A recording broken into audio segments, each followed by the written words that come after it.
Welcome back, travelers. We are on the high port in the system of Janet. Recently, we've come in and seeking refuge after our latest harrowing adventures on Primord and making our way back to Caledon. The Guild T came into the system of Janet and was promptly searched. Janet has a very high law level, and those coming and going are not treated very well. After being searched once, and then landing on the high port, being searched again, they're given loads upon loads of paperwork to fill out. They spend over a day just getting their paperwork in order, wandering around the high port. They were approached by the Travelers Aid Society and actually went out to dinner and had a sit down with one of their agents and went over their options for becoming members. They decided they couldn't afford it yet. Probably the best idea. They parted ways and agreed that the offer was still open should the Guilty ever be able to afford the 1 million credit membership. Moira, as well, saw what she came here for. Yui, her clone sister. Hundreds of these have been scattered around the galaxy. They're fairly rare, spread apart, and Yui is trying to get tabs on the ones that she knows about, find out what they're doing and what they're after. Before they could finish the paperwork to get down to the planet, the Guild T was confronted by someone pretending to be a Traveler's Aid Society member. The crew saw through his disguise, so instead he laid it out straight. He wanted them to take a couple of small crates out to a point in the system and drop it off. Not wanting to do anything very illegal here, they contacted the Janet Defense Force and let them know about the job offer. The Janet Defense Force asked them to complete the job, to find out more information about who's getting sold what, who's picking things up. They did it. However, when the Janet Defense Force came to ambush the people buying or picking up the goods, 3 large pirate craft entered their sensors. LeBlanc, making a split-second decision, opened up full burn, blasted out of the asteroid field that they were parked in, skimmed along the side of one of the pirate frigates, and cut them off, getting out of the trap and flying their way back to the Janet Highport. Meanwhile, Yadir, you, Armand, Tula, and Cindy are at the Janet Highport. Hundreds of people are moving out in the inner ring where your low hangar is. To the left and right of you, stretching on for dozens of hangars, are small craft bays. Things for, 100, 200 ton craft. There's a look into the hangar from where you are. You're like a story up from the ground level of your hangar, and there's also a ramp going down to the main hall of the Highport ring. You notice as you're walking back with everybody else that there are speakers and people in the hallway, and they begin ushering people. They keep telling people, "Please clear the hallway. Please clear the hallway. We cannot have anybody in the hallway at this time." And they are basically herding people out of the main thoroughfare, and you and the others are forced to sit up by your hangar for a moment as the Janet Defense Force does something in preparation down in the hall. Armand and Tula and Cindy are sitting up there talking. "I wonder what's going on," Armand says. People are frantically moving around down the ramp.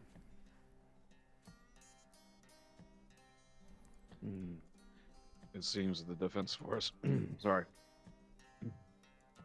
It seems that the Defense Force is doing something. Perhaps some important person is walking through. Sounds right. Any ideas, Tula? And Tula, she wasn't paying attention. She looks over. "Huh? What? Do you have any feelings?" "No." He smirks and he looks over. Tula went up to Moira yesterday and told her that she was gonna get beat up. Well, often foresight doesn't work as transparently as that, but Moira should still take the caution. She could get beat up physically or beat up in a card game, or perhaps her liver could get beaten up. It is Sounds not so likely. clear cut as one might think. Tula, she's mostly quiet, but sometimes she speaks up. She says, "If I tell people, there's a chance that it won't happen. If I don't say anything, it's probably going to." Norman just like, that makes sense. A little bit of forewarning.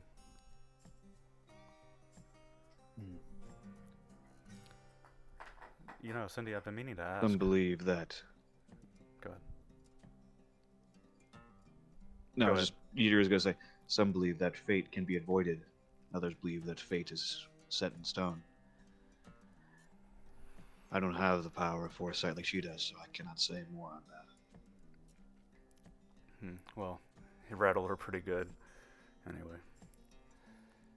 Cindy, what exactly is your history with the doctor? And Cindy wasn't paying attention at all. She's been watching the hallway, and she looked back, huh? Oh, we met in college. And she like looks around at Tula and Armin. Oh, you mean history? No, I was already dating Weston when I met Hamish in college. He's just a good man. Before all of this, I would have said that I would have trusted him with my life, and now I see that was the right thing to think. Armin like smiles at this. Idir, as you're standing there, you see the hangar doors for your bay start opening up, and in a few minutes, the guilty carefully guides its way in, and you watch the hangar clamp down on the guilty and secure it into place as the hangar door closes and pressurizes. Oh, well, here they are.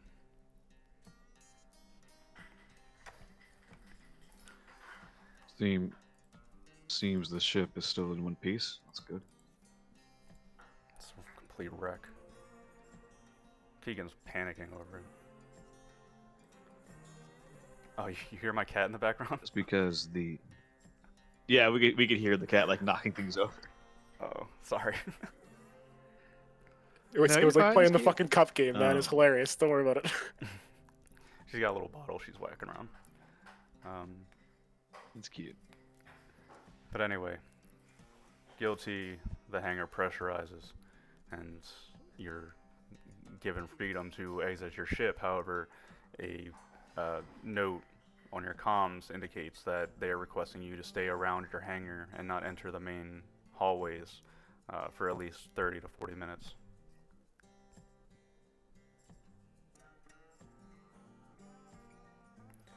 God damn. Well, You another need to easy roll, job. Milk run. I'm gonna go get drunk. Keegan. Nope. Keegan, we Wait, can't. And Nate. They don't want us out. Maybe it I wasn't don't a think milk we run. should get drunk, but I do think milk might be good. There's a procession happening. Some important person coming down this hallway.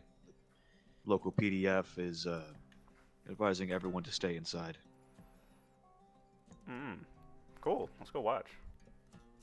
So they have this is the owner of the territory? We're not sure who. Perhaps, or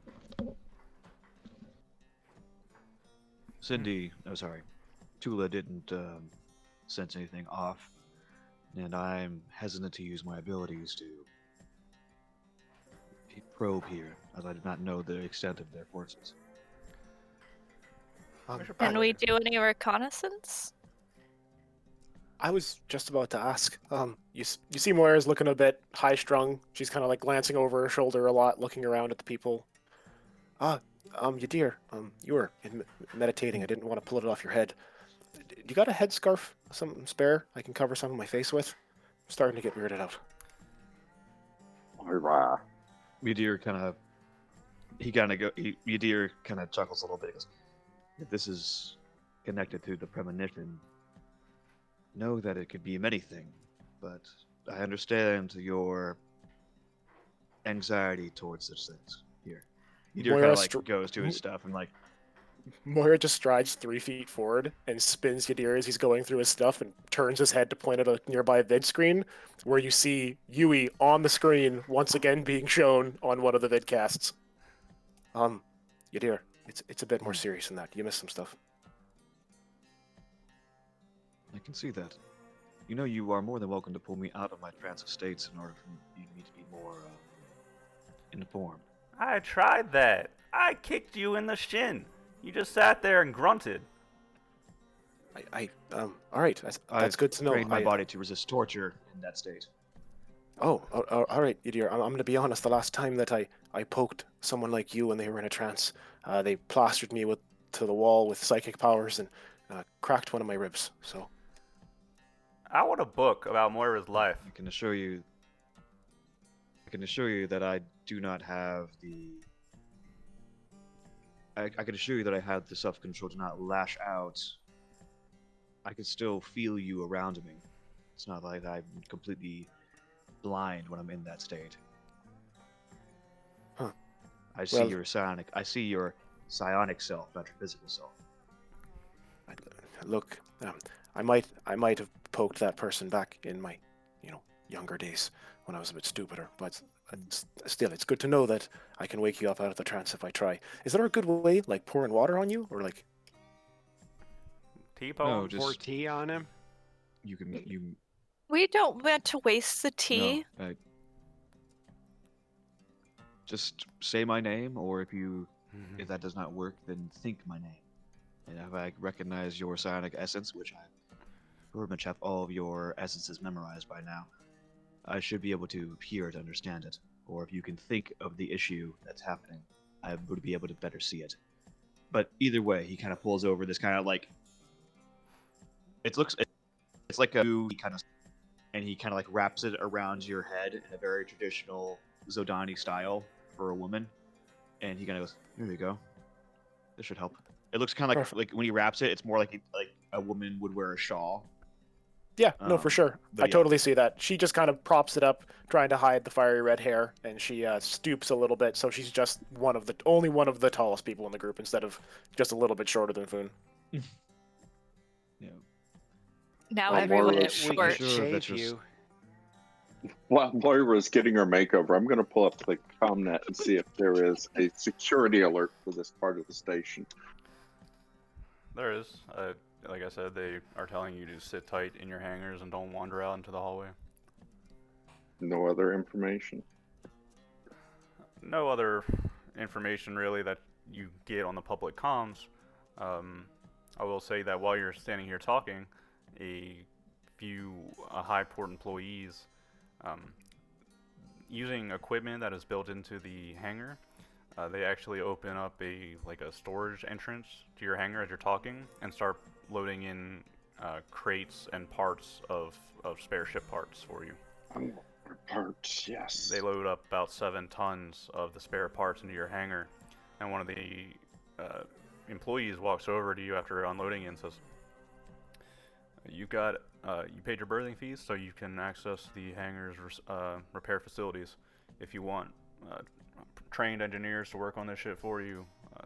You gotta fill out the form and pay the fee, but we will happily repair your ship if that's not something you want to do yourself. Roger. I'll talk to my crew and find out. Take your time. Thank you. He gives you a nod and they all depart your hangar. Oh, hey, do you know who's coming through? Why they have us locked out? That would be the Zigdui ambassador. Oh, that's the. Okay. Mm-hmm. If you want to watch, just stay in the hallway of the hangar. You can watch from the second deck. Thanks. And then they depart. What's a Sigdui? What is a Zigdui? I thought we have a Gid on the play. Is that something else? I think the Zigdwees were No, the this is the- Islet We're not on the planet yet, are we? We're on the space station You're on the still. We're on space the station. space Oh yeah, that's right. That's right. Okay. Yeah, we're still on you the haven't spaceport. you haven't seen a Zigdui, is what I meant Right. to imply. Should Right. we do a xenology or I'll head on up and get a view. yeah, I was like, do we need to do like xenology or like something like that for that kind of species? If you would like to it's sophontology. But if you want to Oh, it's recall any information sophontology? on the Zigdui, yes. Sentient beings are called sophonts. Okay, gotcha. Okay, well, I do have bonus to that. Or yep, I can do that. So the rest of you probably head up to with Hamish or whatever you want to do. Go check out the newcomer. Yeah, Moira's gonna follow along. She's pretty much so high strung now that she's gonna want to be doing the more responsible thing as long as we're still on Janet. We'll go see what they are in real life. Pretty much. Boone is gonna follow along but be scanning in case anyone's paying attention to us. Yeah, Udir's still coming along. He just Those who don't know the shit this thing is, those who do but he's still coming along. head up to the second deck where there's a glass pane that looks out over the hallway below. You can see that it's been emptied out, but there are people standing on the sides that are kind of forced to the sides of the hallway. If you wait for about 5 or 10 minutes, change this.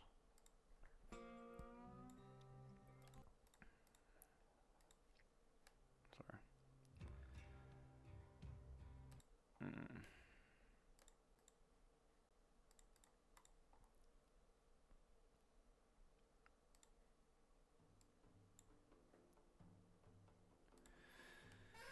As you watch, coming from your left hand is a procession, it seems. About 20 humans.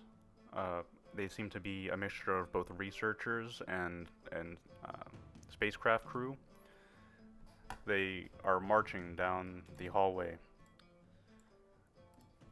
But you see what they're leading.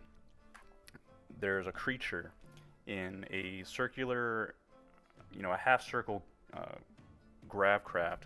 It moves slowly, and you can see the force of the energy underneath the craft keeping it afloat. So you can only really make out the top half of the creature, but this is what it looks like, the top half at least. You can see the top half of it. Extremely grotesque, I will say. They have two Ooh. appendages on the top of their body, two appendages on the center. Right. Melty mud bipedal monster is a good word for it. However, like I said, you can only see the bottom half because it is floating along in a little grav carrier. And the humans around it are basically walking with it, surrounding it. One woman with a tablet is walking beside it and seems to speak to it every now and then. And you watch it pass by, but it stops. I'm almost halfway through. And you see them wait there until about a dozen Janet Defense Force soldiers with advanced combat rifles come out of a elevator on the side. This elevator goes up to the higher deck. After they position themselves, you see the elevator open again, and a young man, he can't be older than 21, slightly long hair, a bit spiky, and he seems to be in some kind of pilot's vest or jacket. And beside him seems to be a 50-ish-year-old man, long gray hair, standing beside him looking official, clearly a military man. The young man steps out of the elevator, passes by the group of Janet Defense Force soldiers, and approaches. They stand across from each other in the hallway for a good moment. And then you watch the Janet Defense Force soldiers, starting with the young man. They take their hands and run a circular motion across their entire torso, and then spread their arms back behind their back and bow forward. It's cartoonish. It's very funny, honestly. And they hold this position, and the Zigdui on his end, he bows his head very slightly and raises one of his limbs, and they hold this position for at least a couple minutes. You are actually standing there in mostly silence as they hold this bowing position towards each other. And you're not the only ones, unused to this. You can look around the other people observing this hallway, and many of them have looks on their faces like, what the hell are we all watching right now? Finally, they straighten back up. The young man, he calls out, "Welcome back. How went your mission to your colony in the Hyrit at Tu Tef Diazar?" And you hear, after a brief moment, the grav carrier, there's speakers on it, and it actually comes to life. You hear from electronic speakers a grainy, processed voice. "Very well, Etu Gid. Reproductive matter was successfully exchanged. We will be secure in our population for another generation. Your Lord's assistance with the passage is once again most gracious." And he kind of bows his head slightly forward again. The young lord, he says, "Will you be expecting an immediate passage down to the planet?" "Perhaps we could wait. My crew is tired, and the researchers wish to spend some time on the high port before returning to the south." "Very well. Arrangements have been made. Again, welcome back." And they briefly, much briefer this time, repeat that bow. And the Zigdui, his group sits still, and he waits for the young man he referred to as Lord Gid to depart. The soldiers begin either spreading out among the lower decks to escort the Zigdui, or follow the young Lord Gid back up the elevator. Actually, not up the elevator. The young Lord Gid and the rest of them stay down here for a little bit. They wander off to a different part of the deck that you're on. Okay, Faust, I have my sciences trained across, and with my stupid education, my Sophontology is actually kind of decent. Can I make a roll to understand that bow and some of these things, like the customs that just happened, or? Sure. Okay, just 1 second. I think it's +2.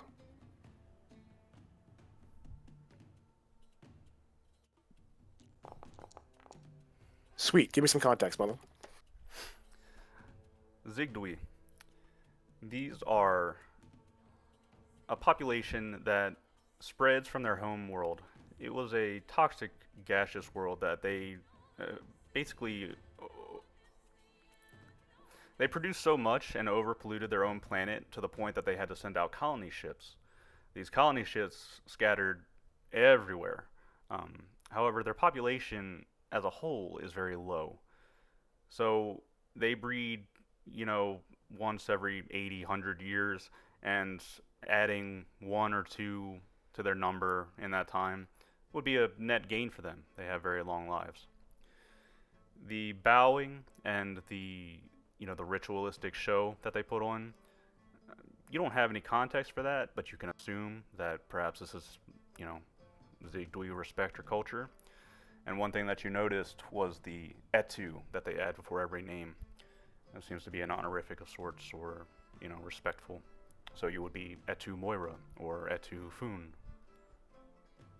Okay, cool. Thank you. An intercom comes on once the Zigdui starts departing. And everyone may now resume activity aboard the Janet Highport. And you can see the hallways begin to fill up. A man next to you is like, "Man, what a weird ass place." "Yeah, but the trade's good." And as they pass you, It was interesting. Well, the only thing that Very I can tell from peculiar that creature. is that there might be problems if we have to get off this space station quickly. Because there might be a random blockade because they're escorting someone of high enough power that the PDF will be shutting down areas. LeBlanc Hamish, that young man's voice sounds familiar. Yeah, that's what I was afraid of. You think you've heard it Did we before? did we record that pilot that pinged us? Probably not. Dang it. Yeah, no, Moira does not record everything. We would run out of space very quickly. Let's start recording more. Then let's use like let's use a code word. What's Let's come wrong, up with Hamish? that at some point where you just say it like rutabaga, and I'll start recording. Want to buy some tea?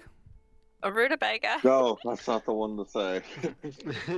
Some rutabaga tea. Yeah, You no, guys have Oh, I some got a good code weird word. teaser Fire lists. missiles. yeah, literally, if we make it tea involved, every single thing Foon says will be recorded, and like And it'll Except make the stuff wonderful we need. commercials, Yeah. which you owe me. I just I am owed a commercial. I just have a mental picture of Moira like going through like 3 bags of tobacco doing editing at a computer, just like, oh god, there's so many files of Foon talking. Well, there are anyway, So, aren't there? Hamish, Yeah. why do you recognize this man's voice? I'm wondering if we encountered a fighter that told us to shut off our transponder and make a run away from the SDVs when we first jumped in. Oh right, yeah. I wonder if it was him. I don't know. Make a run, turn on our transponder and make a run for the what? Away from the system patrol boats. He had his Snake. transponder off. When we were approaching the station, another ship with its transponder off came up and told us, turn your transponder off and run away with me because they're coming to kill you. Coming to flip your ship is what he said, which means to search. Yeah. But we And did we follow we this man's ignored him. orders? Oh no, Nope. we ignored him. And yes, they did come and flip our ship. You were fortunate you were not cognizant at the time. I think that he needs to be Alright. checked. I think those nosebleeds are affecting him more than we thought, Doctor. Poke, poke. No. I don't think- Poke, poke. I am poking. I just imagining just Yadir. a Poon claw just poking him this side. Yadir kind of just lets the pokes happen and goes, Poon, my ability to when my nose starts to run with blood is a sign that I have micro as a vein from overstress. Cindy comes over That and takes only your happens arm. Soon. whenever I have to use my. What, mine? No, Foon. And she says, if you keep stabbing him with the claw, he might actually start bleeding. Food make sure it's not a claw and pokes him with his whole paw. Poomph. just like the whole palm, just slap. Just like a cat when they do like the whole like the paw bap. Sometimes Foon, wide-eyed in the middle of the night, will walk in and stare at you and then bap you on the face and then run away. Completely possible. I'm making sure you're alive. Bap. But Yadir wakes up and there's raw meat in the foot of his bed. It's like, you're a bad hunter. I'm beating you. Sorry for blowing your face up. well, my point is that you were unconscious or whatever for days, and therefore, obviously, you need help. Everyone else just No, accepts it. Boone, that was meditation. In my meditative state, I can go on for weeks or months if needed. I was reaching out into the ether of the cosmos and the psionic realm. I was looking that I cannot be answered in normal means. You see, every sentient being, psionic or not, has a web that can be sensed, almost a presence in the psionic space. Even you. And so, with that, I was trying to answer questions that I had. How'd it go?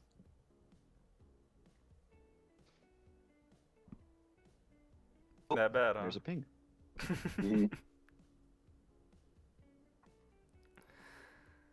Well, anyway, Mm-hmm. activity resumes along the But high he port. goes. Go Sorry. ahead, dear. No, go ahead. I was going to say that, unfortunately, I was not able to answer the questions yet. Sometimes they elude me for days. That does not mean that I should stop, though. But I will make sure that I can at least stay in the here and now in this material plane for this foreseeable future. I think we need to cut back on what type of tea you're drinking. That's all this mysticism shit. Foon. Yes. There's more to this world than meets the eye. Yeah, he looks towards Keegan. There's many things that your eyes cannot see that your third eye might. He kind of like points to like his forehead. No, I don't want to see nothing. No third eye for me. Thank you. I don't think you're supposed to have a third eye. Doctor, if he's it's, growing uh, extra eyes, It's metaphorical, Foon.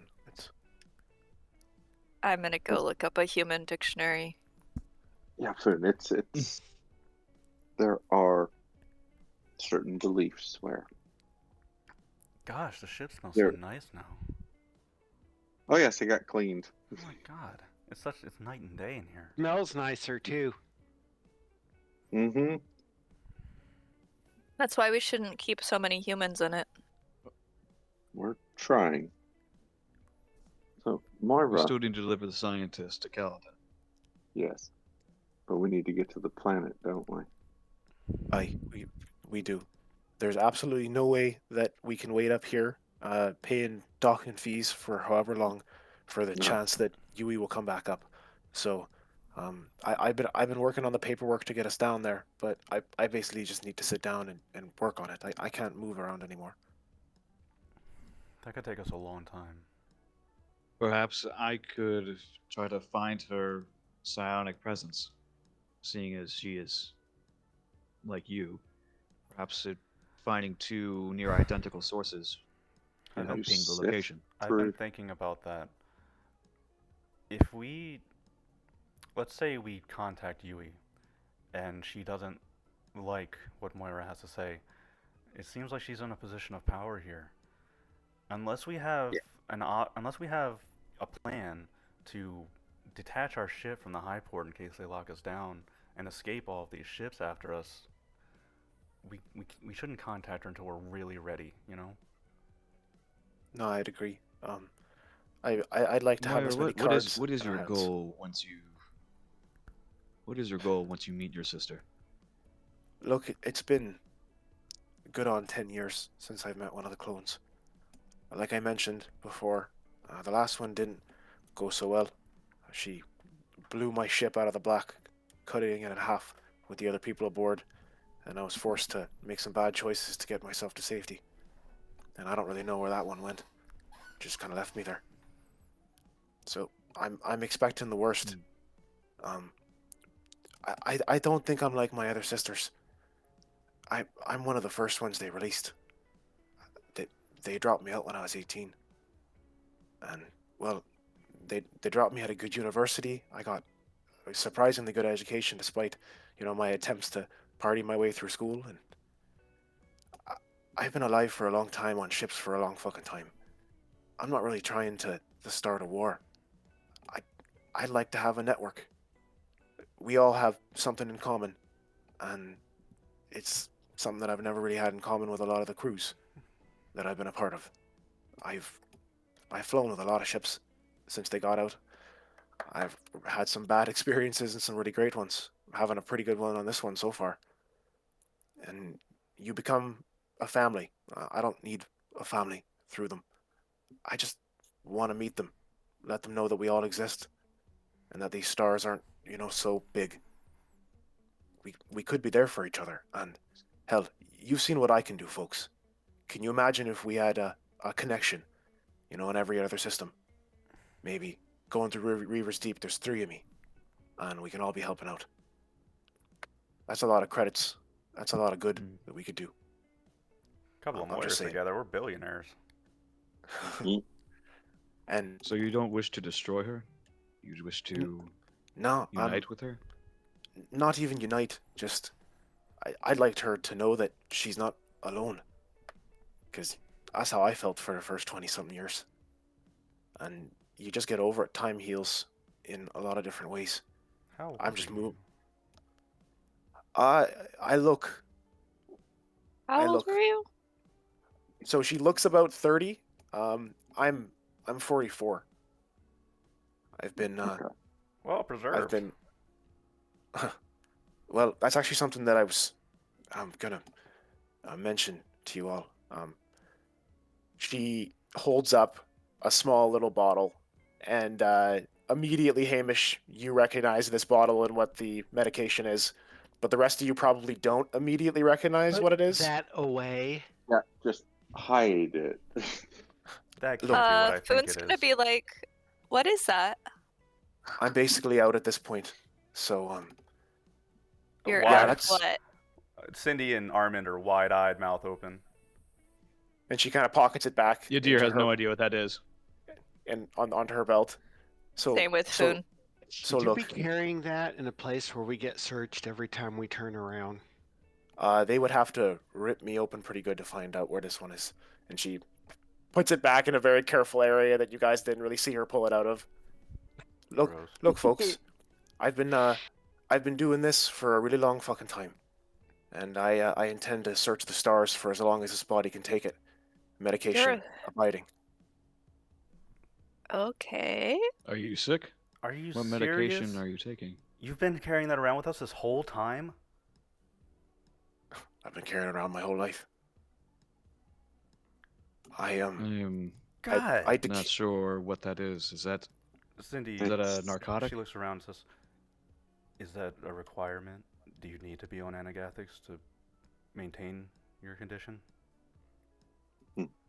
I don't really know anymore, but from what I remember from all the times when they woke me up after they pulled me out of the simulation, there was words about the potential for degrading faster. So I thought it would be a good just precautionary measure. And It's where it's where most of the money that I make when I'm out on the stars goes to. how much do you have left? 6 doses. What? Oh my god. Is that bad? That's expensive. Moira, are you It's sick? expensive. Anaganthics. She looks at Foon and Yadir. Cindy, they're anti-aging drugs. They prevent the acceleration of aging. They're very expensive. You need to take a dose at least once a month, and they range from 30 to 40,000 a dose. I'm bringing it up because this is a card that I'm willing to let us play to get us somewhere. What To get are us- we? What card? So, We're on a big planet with a lot of people, and this could easily buy us off the planet if we really needed to. and So this drug that prevents aging. The way you speak of it, I take it that it is highly illegal. Probably one of the Someplaces. most things. it's but, frowned on in most society. If we were in the Imperium and she was caught with that, we'd be in deep hot water. Out here in And she was these wild lands, it could depend. Why the fuck do you think I'm out here? Is it illegal here? Because I wasn't allowed to bring my grenade launcher. It's It- probably exorbitantly expensive. It's probably Probably very very expensive and it's controlled. So not necessarily illegal, but controlled. and They would ask us a lot of questions if they found me with it, is all I'd say. Okay, but I couldn't even bring my stun fist, and you're Nope. bringing stuff that's gonna get Wow. us asked more questions. wow, Ah. ask questions. Yours is knocking people out. I don't see the problem. Look, Well, I just you're wanted to knocking. let folks know because I've been doing a lot of thinking involving what I've been taking and the actual expense. I'm going to be having to do some side jobs to maintain it, but I'm not going to ask the ship to pay for anything like this for me. So if I run out, I run out. And like I said, in a pinch, what I have dealt to the right person could likely buy us passage off the planet if Yui and this whole thing that I brought you into truly turns sour. So Couldn't it also get us locked up more? that's the gamble. I don't understand you. I thought females were better at bookkeeping. Oh, females are better at a lot of things, Foon. I'm sure you're aware of the side effects and withdrawals, Moira. That's why I prefer not to go off it, but it is what it is. Well, that makes Now, things is a that- little fun. I mean, as I remember from school, the cellular entropy rate amongst clones always started at the point of the clone being created, when the sample was taken. That Which is the means- science. Which means you started actually at about age 40 when you were born. That would explain why anagathics are needed. Like I said, I heard them talking about it. Doctor, my specialty isn't the medical, sciences, but I was able to surmise enough to know that it would be a good precautionary measure. Honestly, I'm surprised that you guys were, didn't understand why I was so broke when you met me. Why I was working on IA, in a war zone. Yeah, I was wondering why somebody like you was hanging around with somebody like us. Don't discount But- yourself, folks. Please, you all have your talents. But if the cloning technique was the same amongst all of your sisters, they're going to need anagathics too. That would be correct. It's one of the reasons that I've believed that I haven't met many of my sisters, is I'm sure some of us just couldn't find work to be able to afford that kind of bill. And there's a lot of me that are looking like old grannies by now. But why?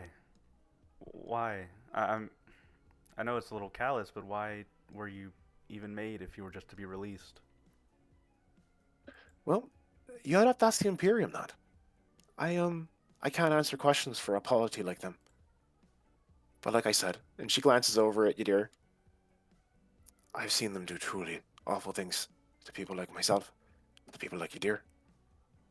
The Imperium has its reasons for doing what it wants. But as far as I was known or concerned, the program was about testing certain ideas about how to build humans and how to make them.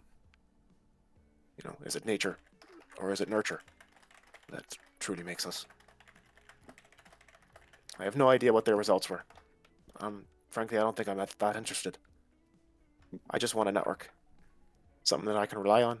Maybe something that can help me, survive a bit longer.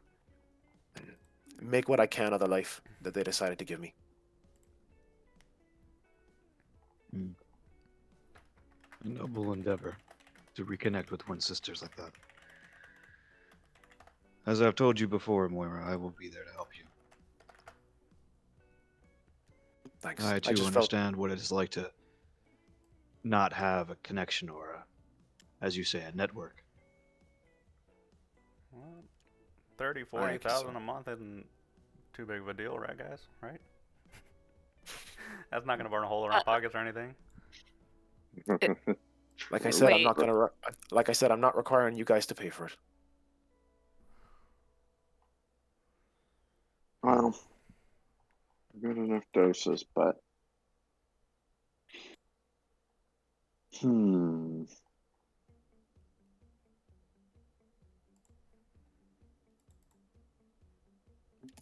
Basically, we're on about a 6-month clock. Is the way I like to look at it. Before, you might see me Well- getting a bit a bit wrinkled, and We're on a 9-week clock. that's very true. The freaking scientist back. That puts you I know. around 50-ish next year. Mm. Yes. Regardless, I felt like I've been lying to you all, and you've done enough for me at this point that I think it's more appropriate, to be honest.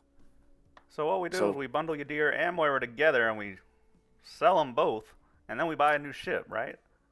That's No. right. No, I can say that that's actually a There's- hilarious offer because it actually might sell for somewhat high. Like I Yadir's, think we could get good money. I'm Yadir's just the one saying. making the big money, but if I'm the throw-in, you never know. We're not. They are clan. I'm just One One They're does saying. clan. not sell a pseudo clan. I wouldn't sell them unless it was like that kind of money. You know what I mean? But anyway. Anyway. I don't know what that So, kind I of mean- money is. Mm-hmm. So right now, we need to get to the planet. We need to Aye. get to you. Well, how are we going to do that? Because at this rate, we're going to be here for another 2 weeks. Filling out paperwork. Can't we just go ask? I'll look down and nudge Moira as the crowd disperses in the hallway, and all the scientists that were with the Yigdwi are mulling about. Do you think if we cozied up with a couple of them, we could ride their coattails down to the planet? yeah, that sounds like a decent idea. Like I should probably be able to do a little bit of the science talk. It's been a while since I did the studies, but Wow. You do have a scientist now. Look over at Cindy, who is fairly well renowned for her research work. I didn't want to suggest it, but I was going to say that we go talk to them. You don't see Yes. many Zigdwi around ever. They're extremely low population. Well, then can I ask Cindy, as was suggested, you lead. I can be a research assistant, and then we have an honest to God doctor with us as well. Moira. Are they a psionic species? No. Or Between Perhaps you then and me. perhaps then I could accompany, probe their minds for information. Perhaps give you a leg up in this conversation. Well, as long as they can't detect it, you dear. If they find out, that's a really bad time. Mm. It's a risk. Every time you mind scan Perhaps someone, they there's would a have- chance they feel it. Yeah, there's always a chance, or they're been trained by a psion to have a shield. Mm-hmm. Mm-hmm. And with the aliens, it's even harder because you don't fully understand their minds or what they're capable of. Hey, sorry. Yeah, alien Hamish, minds are always fun to read. Hamish, you were saying something? Since you're being honest, I'll be a bit honest with you. Oh, here we go. I'm not an actual doctor. Keegan Are you a laughs. veterinarian? Are you just a medic, or? Flunked out of university. I never graduated. Fucking hell. Cool. You sewed me up, fucking. Jeez, man. Like. That explains your bedside manner. He looks over at Armin. Armin's like looks away and whistles, pretending not to hear. Well, Doctor, I'll continue to call you that because I thoroughly enjoy the fact that you faked it. I think at this point you performed surgery on at least like 2 of us, so you are a doctor. Lynn's just gonna pat him on the shoulder. Might I ask Good what? job. Hello. Forget What did you fail? operations. He's put stuff into us. Points at dexterity enhancing implant. Mm-hmm. You're not the only one. Well, that's good to know. So, I Hamish. still trust to be under your knife. Sorry, you dear. Go ahead. No, you're fine. I have little understanding of your customs and such for the Greater Imperium. I do, though, understand say that you were not officially licensed as a physician. But what made it so you could not obtain the proper role of doctor? Was it a ideological, or Oh no, it was academic? just He knocked out his professor before the. My guess is that he knocked out his professor right before the final. I didn't have a stun gun at that point, so no, I didn't. Hello, syringes. No, Did you I Are just you actually saying do that if you that? did have a stun gun, you would have? well, okay, he was a jerk, but no, I mean it was college. We were having fun, partying. I just didn't study. If Huh. you didn't pass and Is graduate, this why are you a college doctor now? Oh well, I just Just did it took, anyway. Make it till you make it. I took a assistant position at a corporate clinic, Well, like that's actually and then we wow. did enough things. The corporation didn't care, so. And when Yeah, everybody calls you doctor, well, everybody thinks you're a doctor. I love it. So you went to a place that is for partying and for learning. For learning, And but I you partied. went to a In Hamish's I- defense, the standard for education on Caledon, even as a dropout, puts him much higher than independent world doctors that you would find. Yeah, I mean, like I said, I partied through most of I don't school have as a well, and concept of I barely graduated. I don't really have much of a concept of these schools or these parties, but I cannot deny your skill as a physician. We'll get you there. When we get to Caledon, I'll take you to a couple of nice party places. Hmm. If it's anything like the bar that was on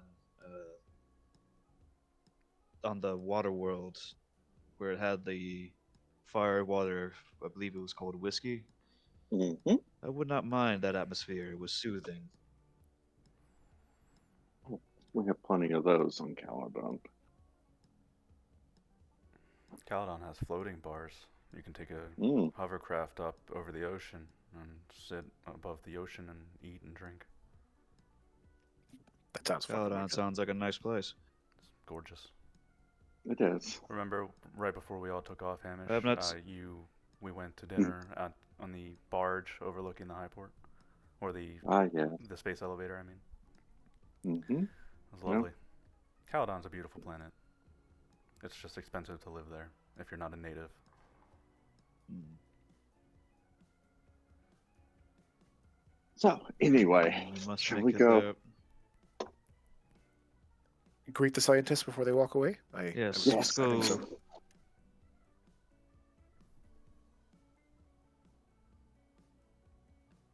You have something to say, Pearl?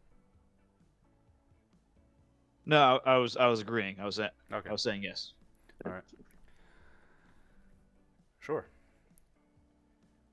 So yeah, I think Moira kind of steps forward, signals to the others, and begins walking towards the crowd of scientists, trying to not like make a beeline, make it too obvious, but still. Mm-hmm. You can see them mill about. They're basically waiting as they're being processed into the high port. They're still being escorted and surrounded by Janet Defense Force, and if you observe them, the Janet Defense Force seems to be in constant contact with other forces around the high port. The scientists are, like I said, processing paperwork, and the Zigdui is just sitting in the hovercraft. It kind of looks like he's sleeping almost, unmoving, just sitting idly there, not moving or looking at anything. You're free to approach if you want to try it. Cindy looks over at you, Moira, and says, "Shall we try?" Oh, please. And like I said, Cindy, I've my secondary was planetology, so I can talk the talk, but it's been a while. Would you be able to lead here, or? I can try. I know a little bit about their customs and all of that. I don't know All if I right. can hold that bow for 10 minutes, though. No. I'm right behind you. I'll jump in when I need to. Do you need me to bow to someone? No, yeah, well, always Foon. It's usually polite, but that wasn't what she meant. It's fine. So Cindy starts walking forward, and very quickly, Janet Defense Force soldiers stand in front of her and your group. Business. One of them says to your group, and Cindy looks over at you, Moira, and then looks back. I'm a scientist from Caledon. And she goes over her credentials. She's, biology, sophontology, xenology, everything to do with life she seems to specialize in. So, I suppose I'll make a persuasion roll for her.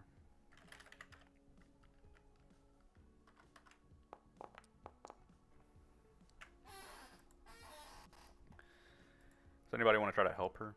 This conversation seems to go I would a little love poorly for as she rejects her. Foon. God. Yeah. I will try to jump in as well. Boone should help. Sure. I'll. What's the role to help with this conversation? Probably diplomat. Diplomat? Okay. I was gonna say persuade. Boone can help Diplo? with that Oh, for I diplomat. have a with 3 for Diplo. charm. Do you have a 3 diplomat? Hell yeah, buddy. God damn it. damn. Do you want help What the or fuck? no? Did you want help? I don't know if that boosts her by 2 because it was an effect 1. It does not, so she needs 1 more point. All right, Foon is going to help. Maybe not. No, that's enough. I'll count a 8 as a 1 point. So Cindy comes up and starts talking to the Janet Defense Force, and she is, forcibly rejected. However, as she's talking, Moira and Foon, you come up and, start explaining your situation.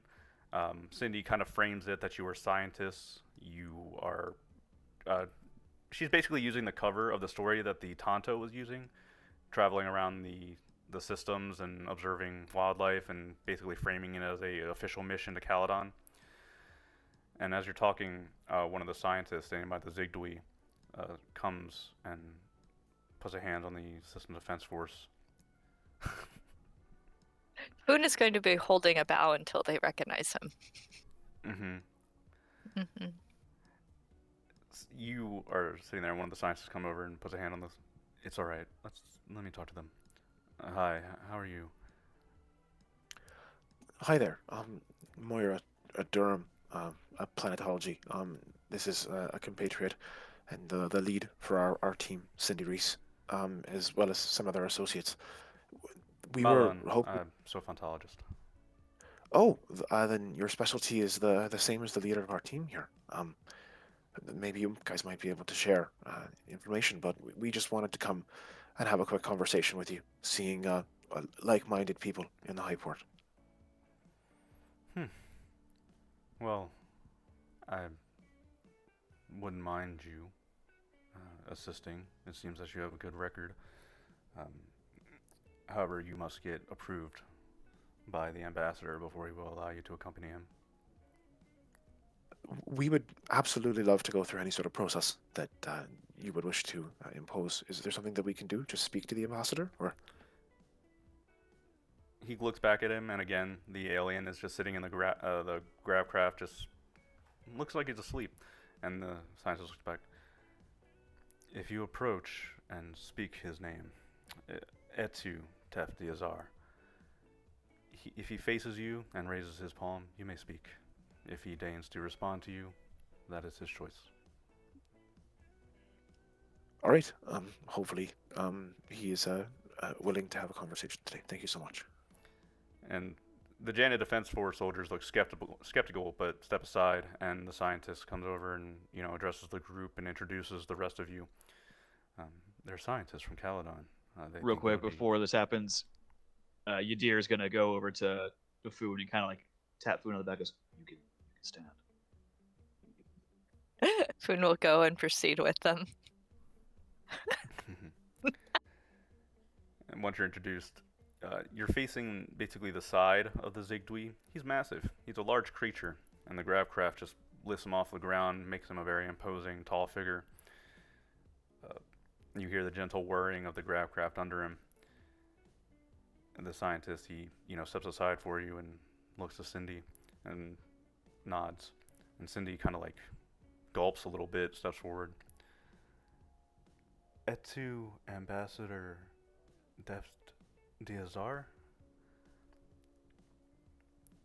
For a very long moment, there's a pause, and then you see it's like inch by inch the Grafcraft very slowly turns to face Cindy, and Cindy takes a step back because this is a massive, imposing creature. Uh, Greetings, and she attempts the bow that the Janet Defense Force showed before. And very quickly, through the recorder, stand. Oh, and Cindy shoots up. My name is Cindy Reese. I'm a scientist from Caledon. We would be overjoyed and honored to attend you with your escort. To learn your culture and ways would be the highest honor. If you would accept us, we could perhaps accompany you.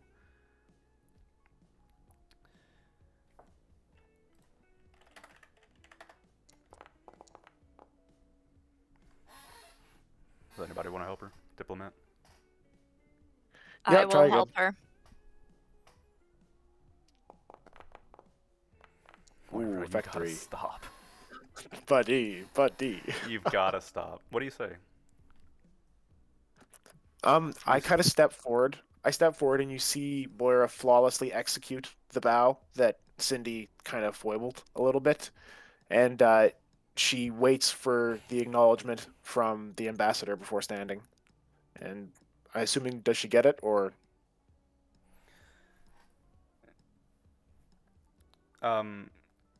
You do the bow and you wait for a little bit.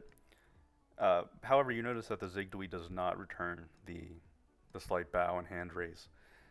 And Cindy, having introduced herself, the Zigdui kind of turns his neck down to look down to her.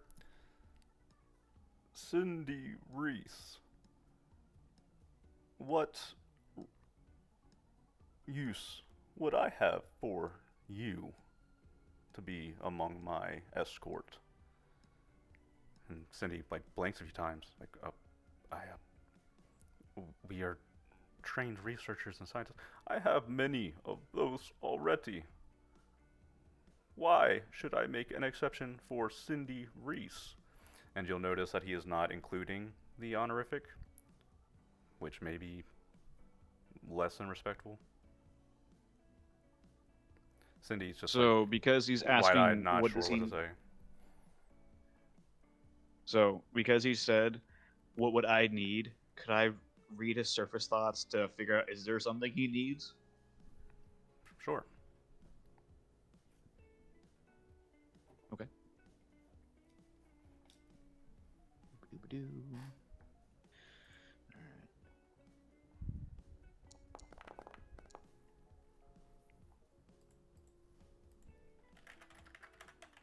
It goes off.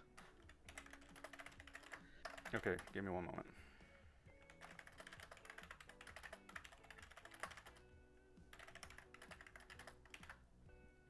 Ooh.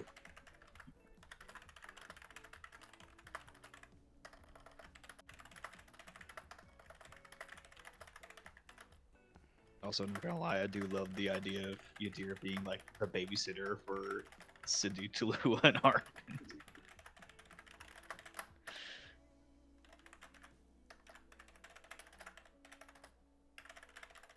Also, man, this dude's being a dick to Cindy.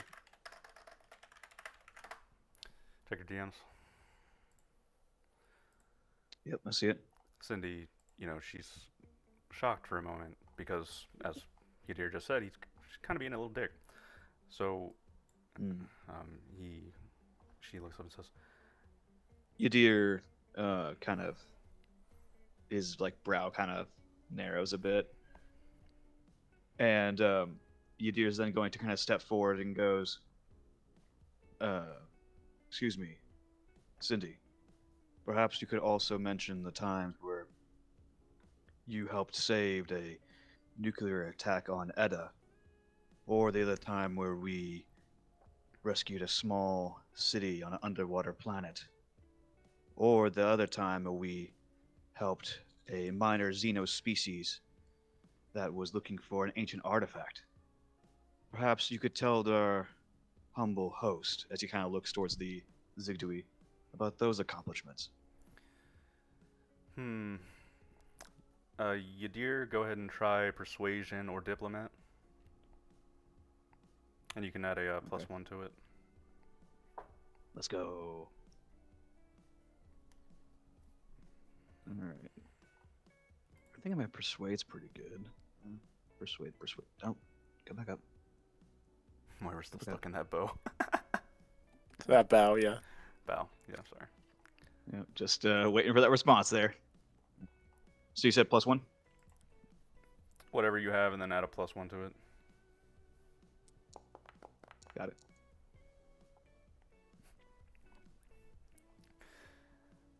So, Yadir, you step forward after reading the creature's mind, and you stand beside Cindy and you start talking about the accomplishments that you've made during your travels.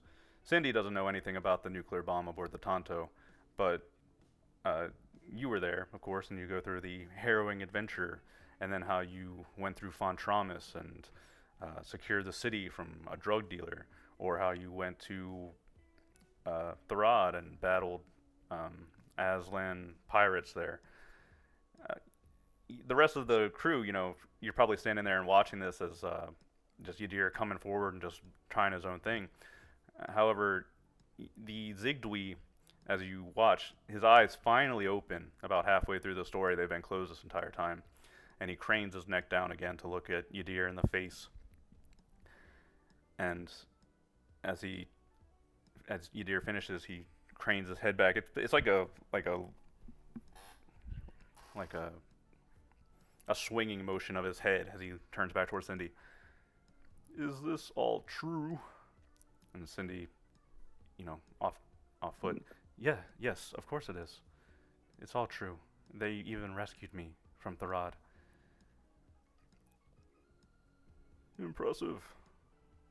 Perhaps you are worth something more than I first suspected at 2 Reese. And the rest of you are her escorts and scientists. Correct. Yadir kind of like nods and kind of looks at the others, and he also looks down at the bowing Moira, and he looks back up to the kind of like Zigdui is kind of like a long look to Moira, then a look back to the Zigdui.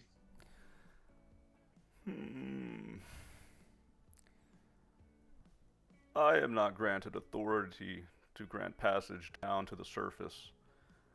However, if you obtain such permission from the one who may grant it here, the young lord, I believe, then you may accompany down to the Arctic. I would ask one of the Janet Defense Force, and perhaps one of my scientists, to accompany you to speak with Lord Gid. We would appreciate them to accompany with us. They would Perhaps not then see they you could speak otherwise, upon your although behalf, the young Etu Lord Gid is brash and irrational. You may find him entertaining. I certainly do. Very well. We appreciate your confidence and your trying to find the word here, and your humility to bring us down with you on your adventures. Looking for his damn name. Teft Diazar. Etu Def Tiazar. You will not find adventure. We live among the frozen caps of the southern half of the planet. Not much to do, although it will get you on the ground. I sense your purpose in your words, but I find you interesting. Obtain permission and meet with us again. and the scientists You're nearby kinda, like, actually gives a start nod. clapping for you. A couple of them start clapping as you made successful communication with a Zigdwi who apparently has a reputation for not being very negotiable. Hmm. Oh, Moira shit. kind of All cracks right, her back yes. and kind of stands back up. Reaver's gonna. Yeah, Thank you so much. I do say that was a. Who's saying that, Cindy? Cindy thanks you, bows, and if you want to step away, you No. can. Yeah, Yadir will kind of like step away a little bit and go back to the little ones as he kind of like doesn't want to make himself too known. Just kind of like okay.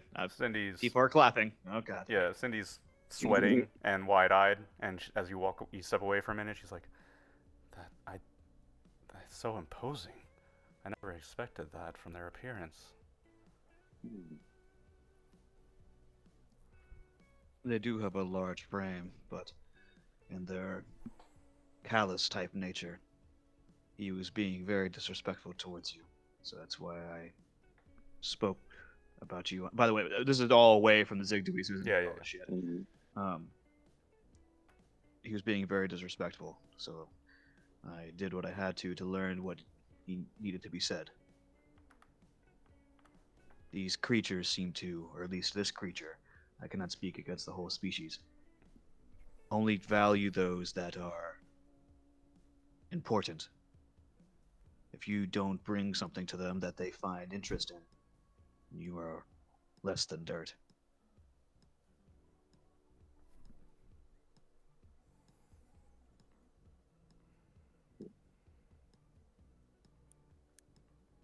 Well, at the end of the day, I think it went well. We're Well, gonna yeah, go have but now we have to go talk to a brash young lord. Yeah, he Sounds did. like somebody Food will Yes. get along with. He did give us hangers on who might be able to, soften the blow of us just trying to go talk to him. Well, Should we try to look for him? We've got permission to go Because speak to him now. That's a lot more than we had before. permission. True. is And this if it the gets same? us out of We would also have 2 one of the weeks PD, paperwork. I'm not touching another form. and we If you also, try to like make me fill out Moira another said, form today, it's gonna be me Well- with the stun gun. I will fill out the form. I am willing to forget my maleness in order to fill out forms for you. Wow. It's okay, Food. Let's see if we can. I have been trained, of course. Yes. Sort of. Yeah, let's Well, go let- do everything we can to let us dodge see if we can at bureaucracy. least talk to the Lord. Yes. We are not bwops. This is not our forte. I like wops. I said nothing wrong against them. Hmm. But if there are one here, I'm pretty sure we would be down by the planet by now. Guess we'll see when we get down there how many wops are running around. I should maybe stay here with Tula at the ship. Yeah. Are you sure? Yeah. It seems like it'd be a good idea to have at least some people with the guilty in case Yeah. the worst happens. You guys got to try to bug out. Yeah. Well, and we have our parts, but how are we going to go about repairing? Are they fixing it for us, or did they just give us the No. equivalent in parts? They gave us a chunk of parts that we can 7 utilize, tons. but I'm sure We'll Keegan have would to- find himself useful. we have to hire on engineers, which means paperwork and money. We could do it If we want ourselves, but it them would to take do it. quite a while. We do not have to. How long do we plan on staying here? And Keegan, do you think that you could install these parts with the relative? I can get most of the Experience? stuff done, but I need. Well, all right. You see up there? They've got catwalks that extend out from the hangar from the ceiling. We could probably get some work done, and I could even low G this hangar so we can get up in the nooks and crannies. But I'm kind of an old man, so I kind of need a little help if somebody's gonna be doing it with me. Yeah. Probably just have to pay to hire him. I'm sure a young strapping Not boy around like money. Armin could help. As long as it's not If a it's- form, I don't care. If it's if it's mechanic stuff, I can help or at least lend you my toolkit. Mechanic could be Yeah, used for the well, outer hall. Yeah, we have a workshop on board, so Right. I We'll would just have to say allow you to utilize Cindy. I say Keegan, you can utilize Armin, Cindy, and Tula to help you out in the repairs that you can get done at your skill level. And then anything Oh. after that, we could contract the engineers. Alright, we can get started on it. I'll Tula, take you a know how to look. work a Well, wrench? it's How about power tools, Tula? You know how to use power tools? Tula's like shaking her head and then walks away. We'll get her up to speed. Don't worry.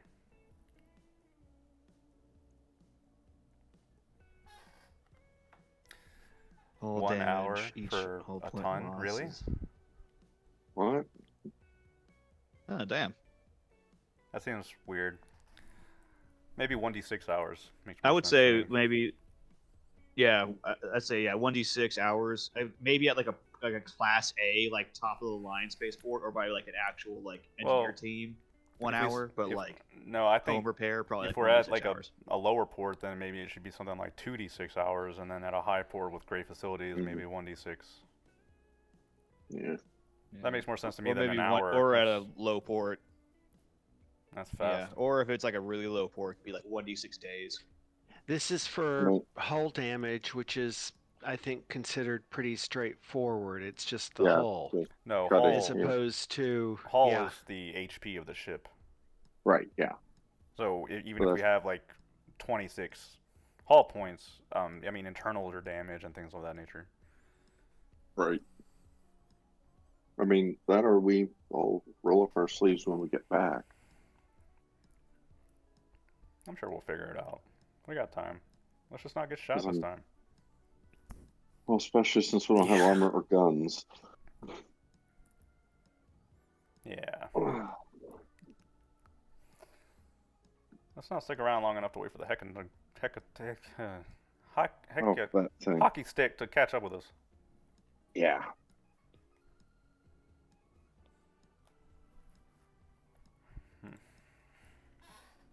So I thought shall you were we trying go- to say Hecaton Kyrie. I was like, what? I was.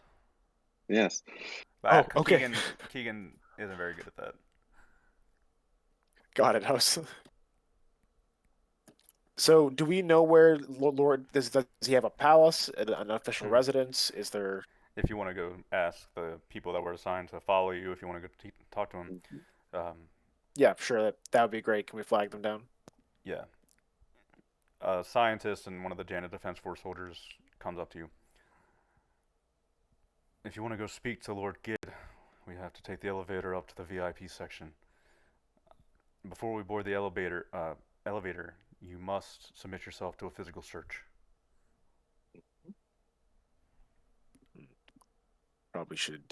Well, Do we get dinner Yeah. first? If Lord Gid is still in the VIP section when you're finished your dinner, certainly. Coon is willing to If you do want to go this. speak to the young lord at your convenience, we can certainly accommodate. I appreciate how wonderful you're being about He's this. being sarcastic. Funa does not care. I appreciate That's how wonderful you're being about this. As you know, the humans sometimes have different cultures and they all seem to have particularities. I believe that a few of us would like to go in and speak with him while the others disembark to make sure that they were ready for the ship. Would that be all right with you? We would prefer fewer numbers going up the elevator, actually, yes. Oh, that's wonderful. Let me ask the crew just which ones are going to go and enjoy your search tactics. Funa's gonna turn back to the others and smile. Come on, Tola. So, let's yeah, go to the who- ship. And he says, I do Who, believe the females might wish to go back to the ship as they had items they needed to attend to. Aye, aye. I'll follow He Cindy means back. the people that gonna fix the ship. He also okay. means he also means the person that can't be searched out of character. Yes. Again, we've technically been searched a couple times. Unless they're really gonna search Moira, they're not gonna be finding it. It's your choice, but okay. Yeah, no, Moira will wave to you guys, trusting that you guys got enough, diplomatic skills in the party, and she'll. He'll go off. I have been practicing my advocate and admin skills. It is Yeah, time I to know. put them to a test. I know. Foon has us covered, so. Except for I can't fill out any forms. Someone better do that for me. You still have persuade, and you still have a bunch of other stuff, so. All right.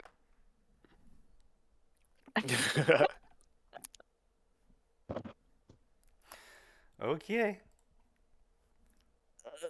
Okay. So, Food and Hamish and LeBlanc, right? Is there anyone else with? No, I think everybody Uh, else will Is not your come. deer coming or no? You there, Pearl? I'm guessing he's gone into a Yeah, trance again. he went BRB, so Okay. he'll come. Yeah. All right. Come. Foon turns around and goes, "Now that we have disengaged the females, let us go proceed." Wow, it's a boys' night. I get it. I'm fucking leaving. Absolutely parried. All right. So, sure. You gather up everybody, Foon, that is going to be going up to the top deck. Whatever. I'm not going to say it right now. But anyway, and the soldier. Yeah, no. Foon takes charge, and then I get parried. That's how that works. You are guided to the top deck elevator.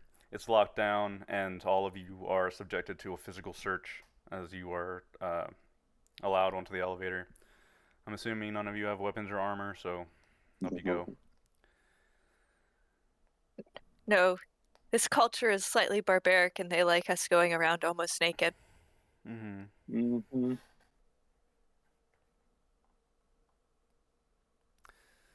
Okay, we're walking into the elevator.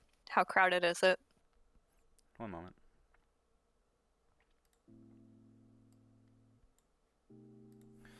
You step onto the elevator and pleasant music starts playing overhead.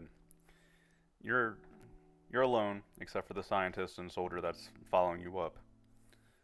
As you're climbing up, a glass panel looks out of the elevator out into open space, where you can see a advertisement ship passing by with products and high port facilities and things of that nature advertising. It's just passing by the window. You can see many ships coming in and out of the high port. If you look down to the right, you can see the large Varger merchant ship that's parked out in the outer ring. You climb up to the top VIP deck, and the door opens. The first thing that you're greeted with is a row of plants and trees. Similarly as the garden in the center of the deck below, there's a lot of nature up here, hanging vines along the highways to kind of give it a indoor naturey feel. Directly across from you is a VIP hotel and restaurant service that you can see many, people in suits and fancy dresses and things dining and being the VIPs that they are. Up here, VIP hangars and VIP facilities, lodgings. The soldier guides you down the hall to the right, and passing through a few essentially security checkpoints, you're allowed to pass into a private lodging. You climb up a few stairs and find yourself in, it looks like a very fancy, expensive, high-rise condo that we might see in our time, but with the high-tech amenities, a large hollow screen on the wall that is playing like a video game right now. Music is playing from speakers that fill the room. The back wall is a sheer glass window that looks out into space. Um, Fancy couches and tables and everything that you could possibly wish for, you know? As you step in, the Janus soldier comes to the side and does a circular motion over his chest before loudly declaring, Ambassador Teth Diazar requests that you speak to these outsiders, my lord. He wishes to add them to his escort. What? Tell him to fuck off. I don't have time for that. Whatever, yeah. You should speak to them, sir. He's sitting on the couch, and you notice a 50s, the man that I mentioned before. He's sitting, along the part of the couch. He's stiff and looks uncomfortable, like this lounging isn't exactly what he signed up to do. And you see the young man, Lord Gid. He tosses the controller for his video game to the side of the couch. Fine. Let's take a look. And he stands up, looks over. Oh, hey. Not a lot of Aslan come by here nowadays. Boone will give him a slight nod. The soldier looks over to you and bow. And growls. then Boone bows, No, but not no, as no, deep no. as No, stop, he would. stop. Not as deep as he would to a regular person. He looks at your group, and then looks at the soldier. You can go. My lord, you can go. I'm not going to say it twice. The Janet Defense Force member stands there for a moment and then salutes again and steps out of the room. You can see he's not making it, secret. The man on the couch, he's reaching for a firearm, just in case, as he's the only one in the room with Lord Gid besides you at the moment. And he's just sitting on the couch watching the rest of you, while the young man stands in front of you. Can I help you? You want to hang out with the Zigdwi? I don't see why. You have a fetish for the cold? It's not precisely us that wish to. Well, we are part of the escort that wishes to hang out, as you put it, with the Zigdi. But it's more specific that some of our scientists that are with us and have gone back to get their research notebooks and such wish to interact with the Zigby more. Another science ship. We're not a Well- zoo, Well, of course not. Why would they be a zoo? Zoo keep people in cages, and that is not good. So who exactly are you? We are from the We tip. are members of a ship called the Guilty. What he said. We are going to eventually become merchant tea traders, but first we apparently have to do many quests to gain enough money for this enterprise.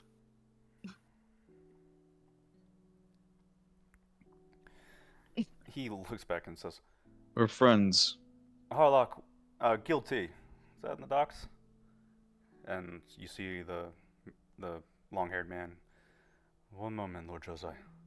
And he grabs a tablet. Guilty.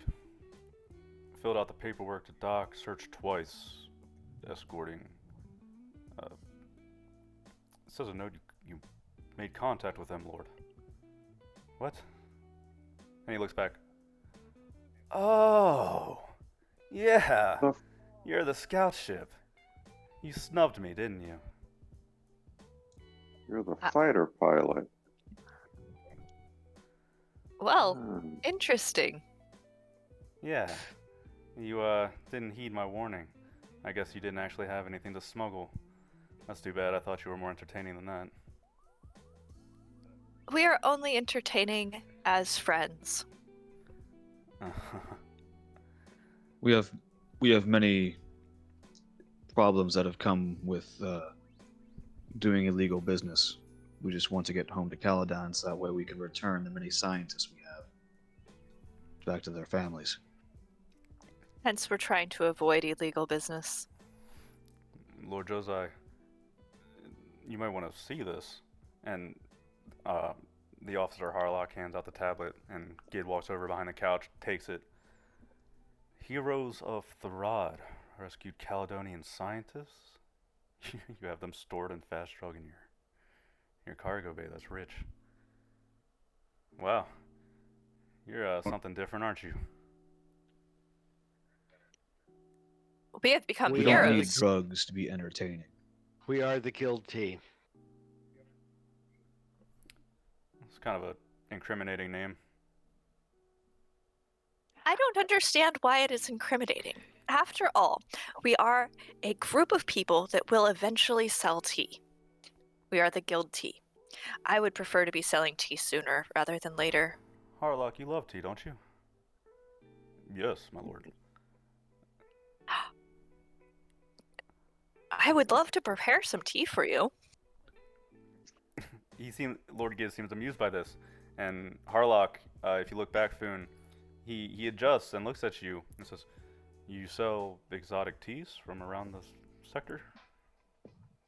That is the eventual plan. Unfortunately, at the moment, I am still establishing contacts for places that will sell us tea. We have one that has a very special blend that I am going to be going back and collecting soon when You they may have their find- harvest. You may find profitable trade here. Although tea is not a large industry, the Hessel flower, it glows in the caverns on the planet's surface to the east around the city. We harvest it for its medicinal and decorative properties, but it can also be made into a tea. I'd be delighted to show it to you. And you can see he's actually visibly excited to have somebody to talk about tea with. Boone is like now vibrating with excitement, and his tail is slightly twitching. Good God. Very well. Harlock, manage these people, will you? If you want to have a tea party up here, just don't make a mess. Yes, my lord, he says with a little bit of grudging. Is there a specific way to handle this flower? This specific tea? Because, you know, the timing and the atmospheric pressure is very important. I don't quite understand atmospheric pressure, but the chemists do. Of course, and there are many different varieties to adjust the flavor, ingredients to add. It's something of a hobby of mine. He's a freak about tea. It's one of his hobbies. He makes a trip out to the Gallon Caves at least 2 or 3 months. It's worth it, in my opinion. Anyway, Yadir will look over.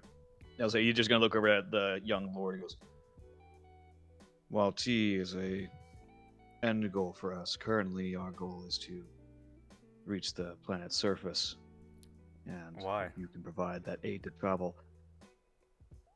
We have our own business. no business is your own business Nothing on interesting. Janet when you're speaking to a Gid.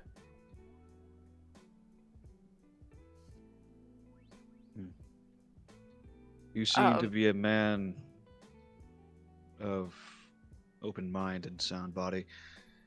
He's gonna look to the rest of the crew. And he goes, "I think being open and honest is our best way to go about here. Would you agree?" He crosses his arms and looks at you. I agree completely.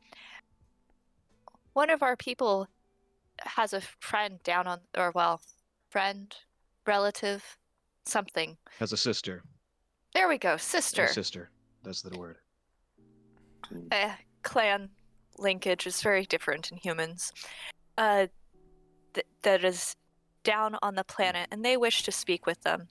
We promised that we would try to have her go down and talk to her sister, but also our scientists got a little excited when they saw the Zigdweed. I don't understand scientists. She's also the female, and wanted to talk to them. But our main goal here is to help reunite one of our colleagues with their long-lost sister. They have been estranged for many years, and if we could help do this for them, then get our ship repaired so that way we can make our way back to Caledon to reunite the scientists with their families. That is our main mission. The Zigdweed is a side mission for those that are more scientifically inclined. Well, that's a real heartstring puller. My heart goes out to you. Harlock, you gonna throw your tea party? Yes, my lord. Perfect. All right then. Is The- Foon making tea, or is he making tea for Foon? Because Why don't we make tea for each other? Anyway.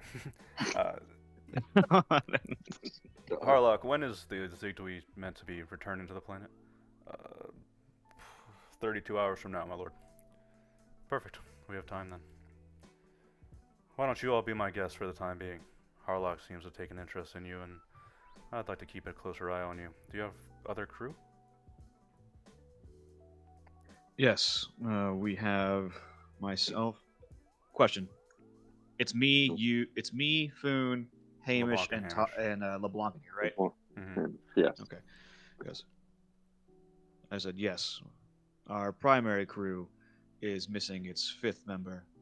They're the ones that usually help go away on away teams and missions, but the rest of our crew is, I believe, numbering in the 9 or 10-fold. For a scout ship. What a nightmare. there are It too is. many humans. It does make it. Way too many humans. Foon is gonna be helping the guy make tea at this point. Very well.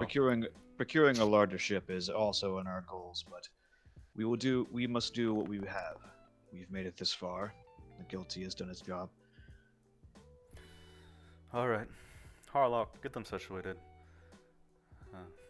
We'll spend some time together. Talk. Should be fun. And the young man grins at you, and as he turns away from you and starts walking back around the couch, and he says, Harlock, how's everybody doing on the races? Everybody should be gathered within 10 or 12 hours, my lord.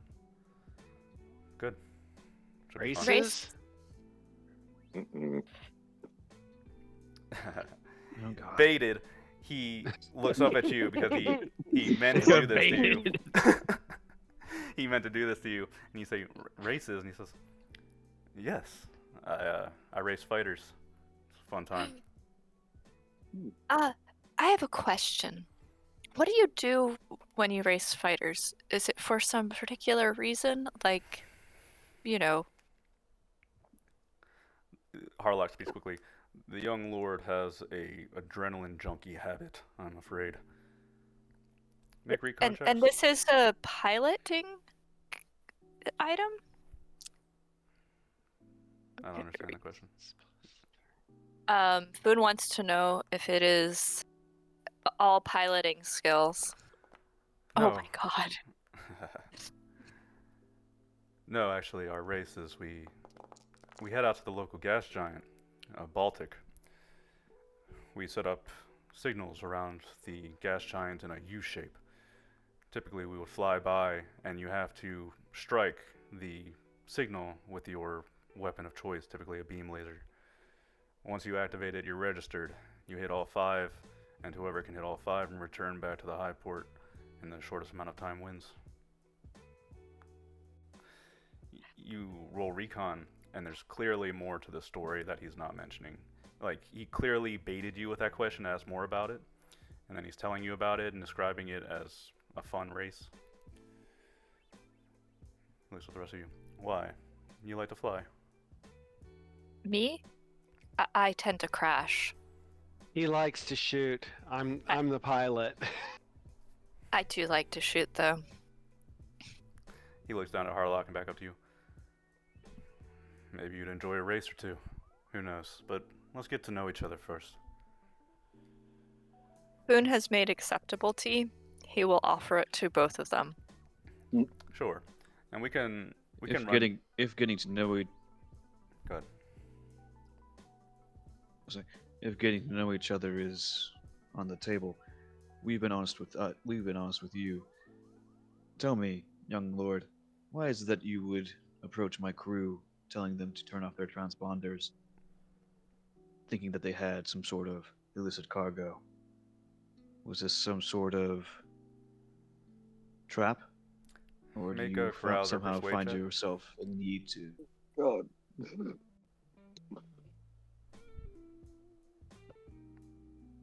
Can Foon help him on this?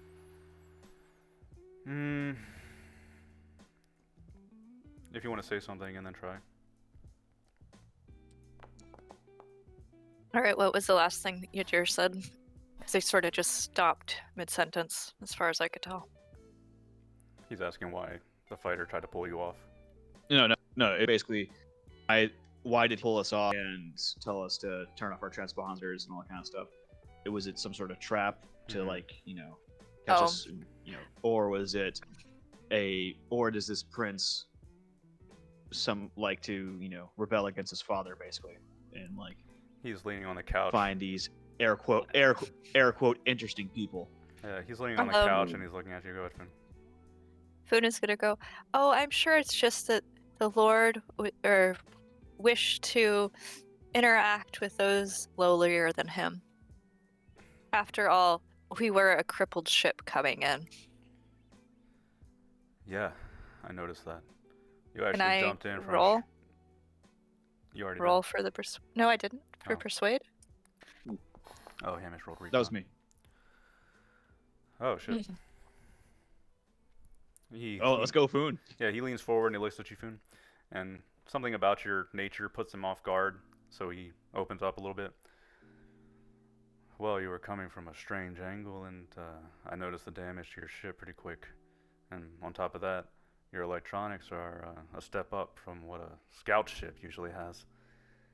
And he talks a little bit about electronics and specifications. He clearly has a good deal of intellect or education on the matter. And he says, I just wanted to see what you'd do. If you were smugglers or fun people, you might have followed me. We could have had a good time out there. But, no, you wanted to be good little two-shoes, didn't you?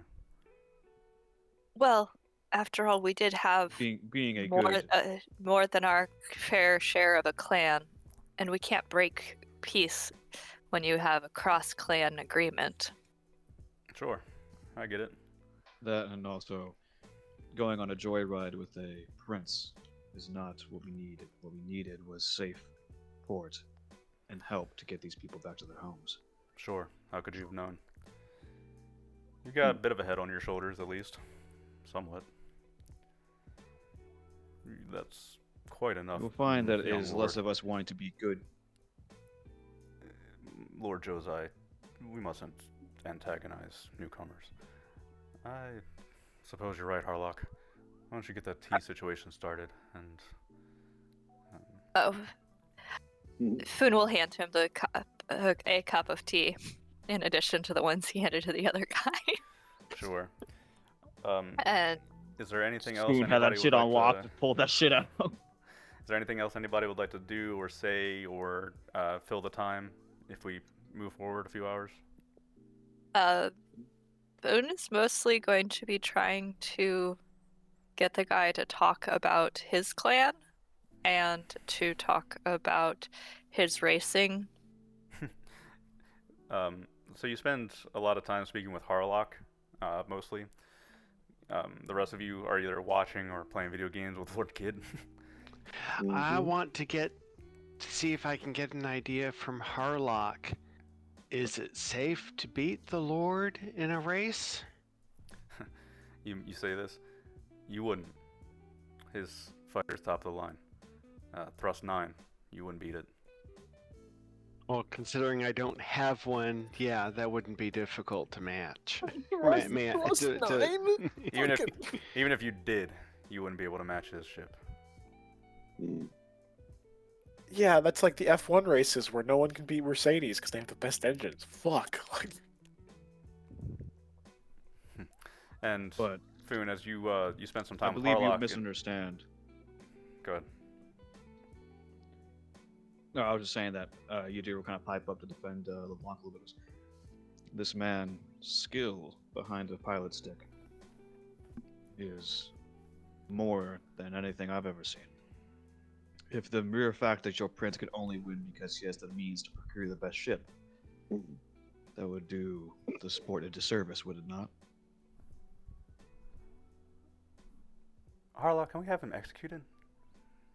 Not yet, Lord. Foon is gonna turn to them and go, "Don't worry, they They apparently were not drinking the correct type of liquid tonight. I think that someone must have given them their human drinks instead of our delightful tea. While this is going on, Foon, you spend some time talking to Harlock, and he, after he drinks your tea, he makes his own, the batch of the bioluminescent bloom that he mentioned. And as he makes it, he's like telling you about the intricacies of the proper way to make it. And then he dims the lights in the room, and you can see the cup actually gives off a faint blue ethereal glow. There's Ooh. the heating mechanism is actually what triggers the bioluminescence. It's quite hot in the caves. Hot water can repeat the process. And if you taste it, it's actually not that good, Foon, taste-wise. But it's acquired taste, maybe. Foon will be like, well, it is definitely going to be unique. And as you know, unique items sometimes sell better. You combine it with things too? Honey, sugar, things like that. Interesting. Mm-hmm. And you spend some time talking to him, and it's like you're getting to know him and all this. The Gid of the 960s. After about a decade in power, he grew out his hair. A wild one, that one.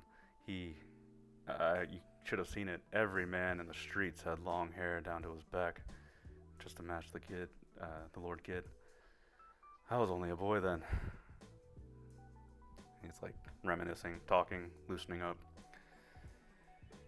And you mentioned LeBlanc's skill, and Gid, he's sitting by and says, "Yeah, you're a good pilot." I do pretty good. Interested in racing? He is humble.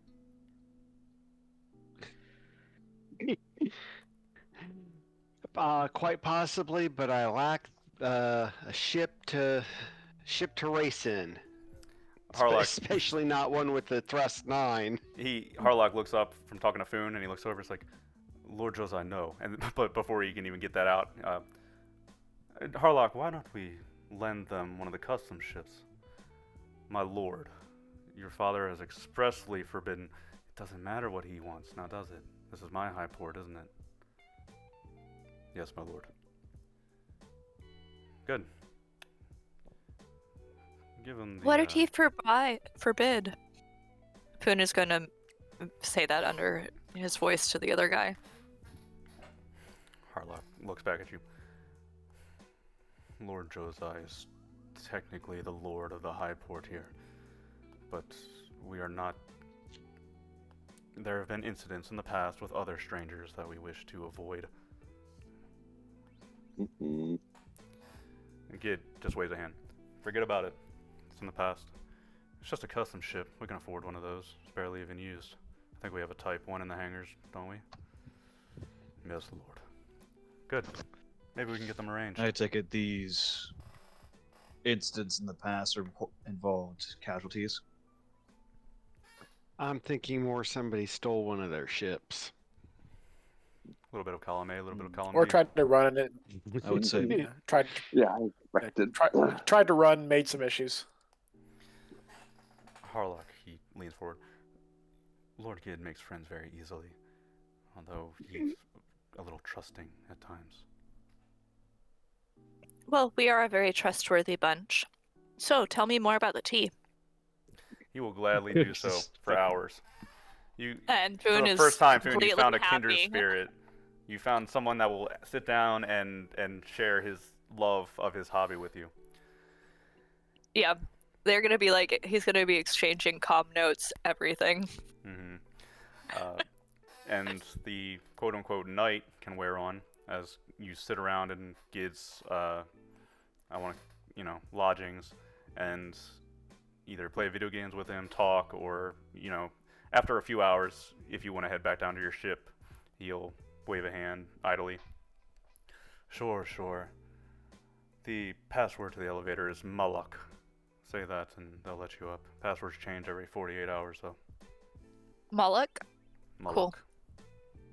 Like Molloch, like the Canaanite Okay, never mind. That's not what I meant, but I guess that Malak. No, it's totally cool. Oh no, that's definitely not spelled the same. Like allocating memory in C.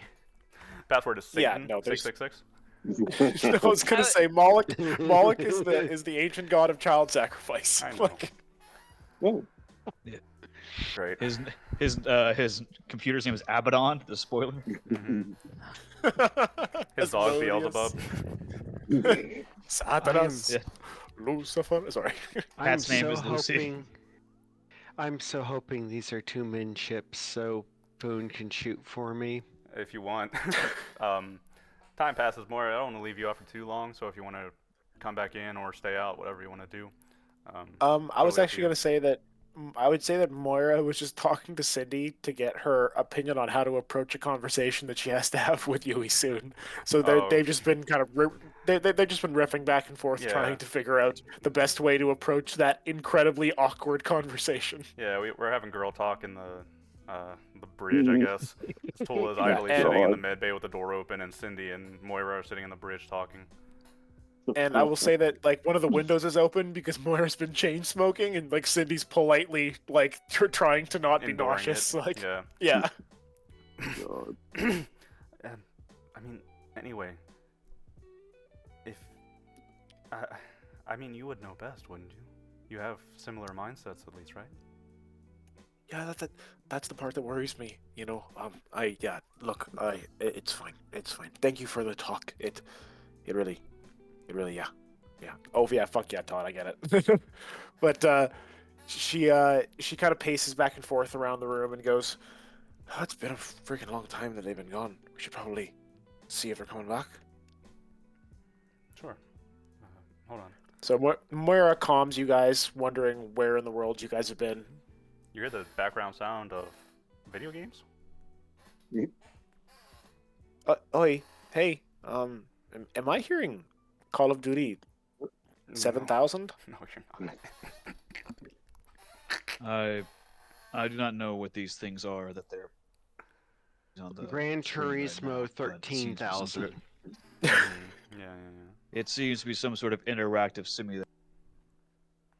Are you Yes, guys we playing use Hollow remote. games? Are you fucking kidding me? I wouldn't know. I want to play Hollow But games.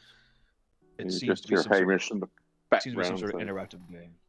Yeah, you just hear Hamish in the background. You son of a bitch! I'll get you this time. Oh, you're fucking playing Hollow games. Oh, I haven't played Hollow games so long. Oh, the tech is so expensive. All right. I suppose You that and Cindy and the others are more than welcome to come. look, I am going to be perfectly honest with you there, you dear. I'm a little bit worried about the Lord seeing my face. There's absolutely zero chance that he hasn't interacted with Yui. So, We have told him that you're here to meet your sister. Perhaps you could just say that you are twins. I'm legitimately just worried about showing me face until we're going down to the planet. I feel bad. I'm pretty sure I've given Cindy secondhand smoke sickness. She's being real good about this, but I'm just very worried. I think I've been playing around with every single piece of the thing that I can inside the actual spaceship that won't break. Look, you just tell me when it's time for things to go well and for us to go down, and I promise Understood. I won't show up wrapped up like you, dear. Also, understood. Also, LeBlanc might be joining in a death race, but that was also something that the Brion Prince seems to like. Are we able to bet on said race? He's a really good pilot. Bet you're going. I would assume so. Shit. Oh man, and you kind of hear Moira just kind of like mumbling to herself on the other line. She kind of cuts out the comms for a second, looks at Cindy. Look, Cindy, I know you're a nice person, but you could serve to make a lot of money in a moment. Just letting you know. And then she cuts back into the comms. I'm gonna talk to some other people here. See if I can make something coming up. But yeah, I'll let Cindy know if she wants to head down. But you'll only see your comms officer when we're actually going down to the planet, and I don't have to deal with maybe seeing my face getting seen. That's smart. Understood. And you will forever have my jealousy and envy that you get to play actual holovids with someone who can afford them. Tell Hamish he's a bastard. I will pass along the information. But again, I'd have no reason to play these games. I haven't played the Streets of Rage in Caladan in so long. God damn it.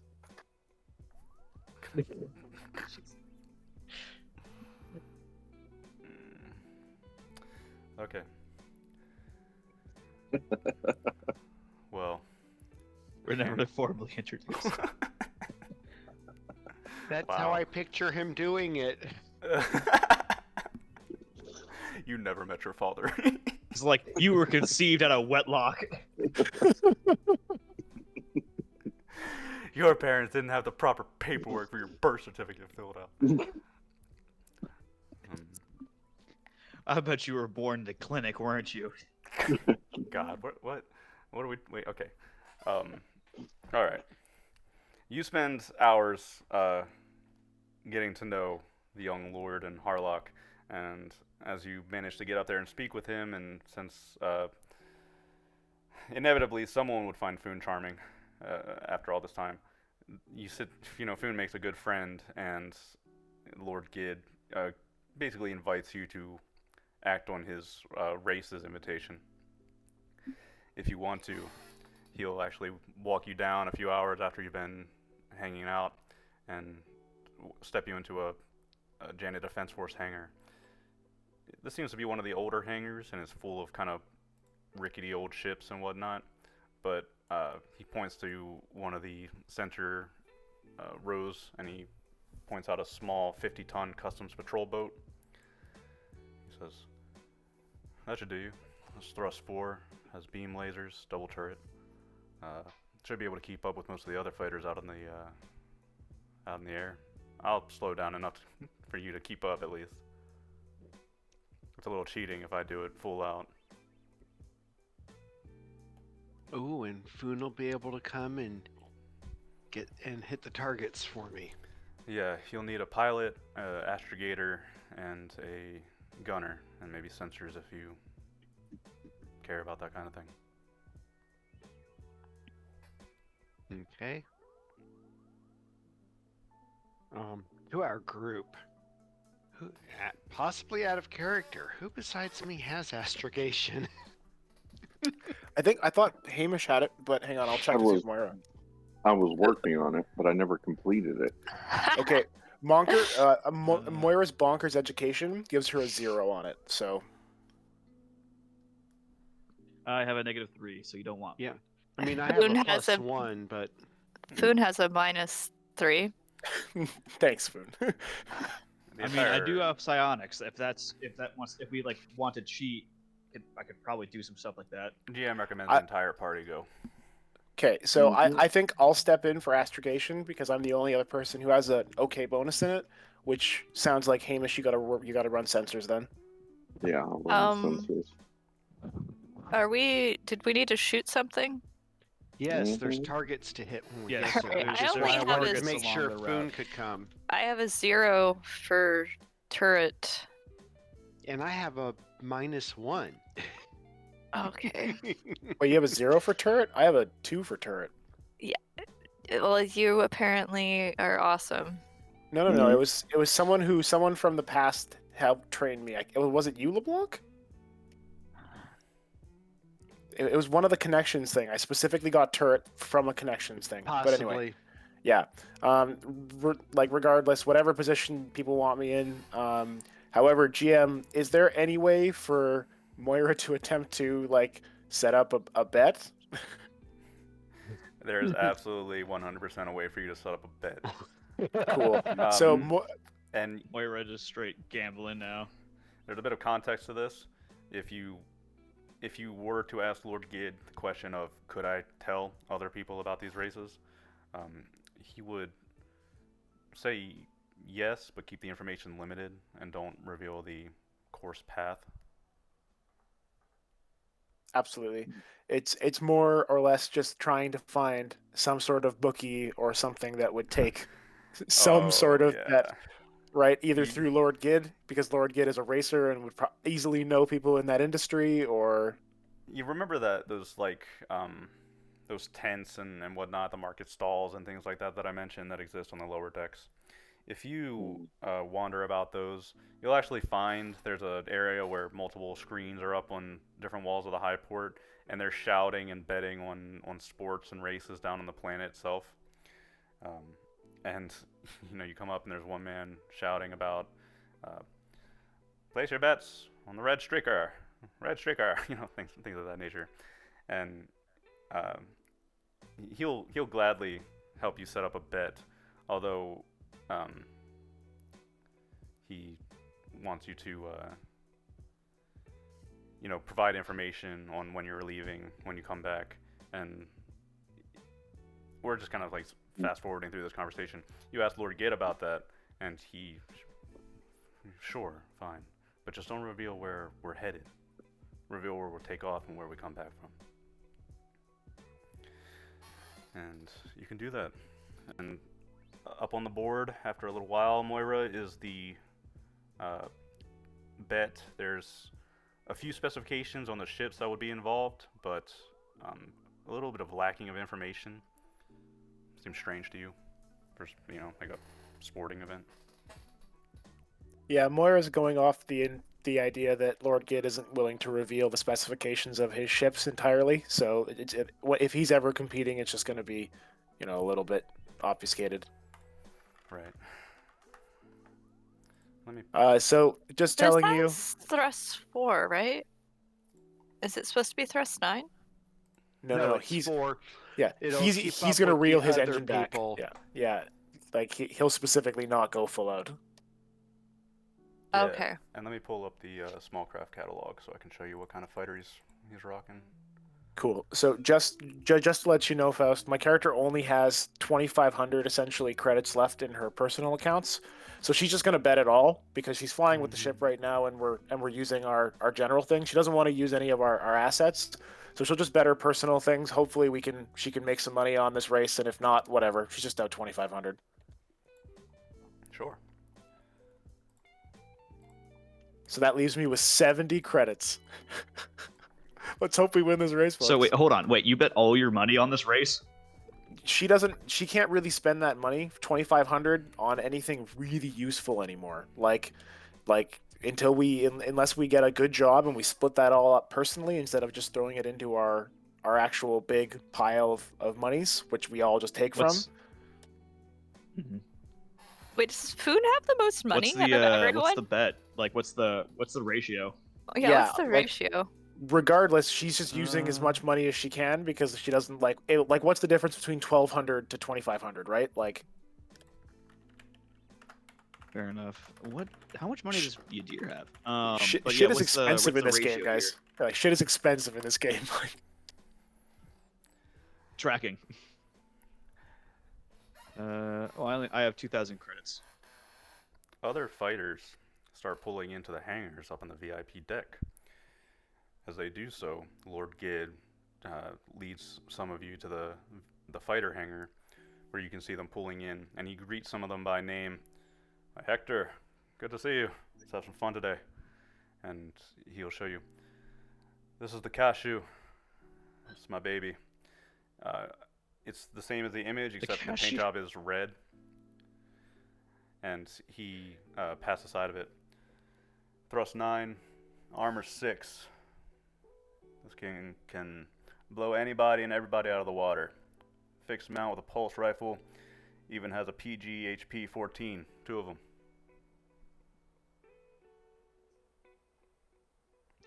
I take it you're all very impressed. Can Yadir Moira will be roll like a honest and stealth go, roll to be hiding at the back of the group or something? Like, You're up on the VIP deck, Moira. If Yadir you will want to be just up kinda- there, you can, but Yeah. he will see you. yeah, no, If that's no. something I you think. worry about. Yeah, no. Like, is there a way for Moira to get to our ship for the race without being spotted? Like, Sure, you can probably bring it down to a lower deck.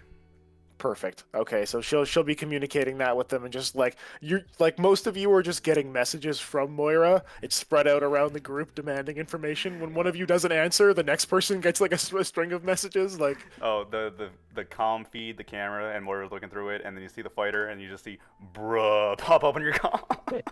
yeah, pretty much. And everyone's sending you bets, apparently. Yep. Also, If you want to put in money for this, you so can. Yadir will I don't go- care. Apparently, we all did, though. yeah. So I what's love the what are the odds I don't know, of us man. winning, like 10-1 or something? I don't know. I didn't expect you to bet. But The odds of you Yeah, winning no, are zero we're gonna because bet he on has this? the What the hell? clearly better fighter. But Absolutely. I'm just excited to see if I can win. Yeah. If something weird happens, I'm so excited to see if this money does anything. So, all right, hey man, like it's a chance. So all right. Yadir will kind of go over to the young lord. He goes, so this ship, the Cashew. I know very little about piloting. This is why I will be sitting out of this race. I have to ask though, this custom ship that you have given to my companion, does it have nearly as good specs? This ship? Your custom boat? No, not at all. Your custom boat's a little. Well, it's got good thrusters. You'll at least probably be able to keep pace or even outpace some of the other fighters here. They've only got thrust 3 installed.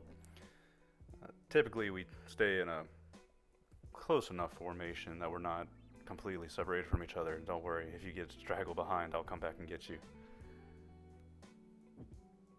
That wouldn't be a problem. So your ship has a factor of 3 on some of the more common vessels. It must be nice to have a monetary advantage over your opponent. Mike. Roll a carouse check. nice. Foon is gonna be standing behind him and being like, even I know not to say that. Funny enough, Yadir actually does have a singular point in carouse.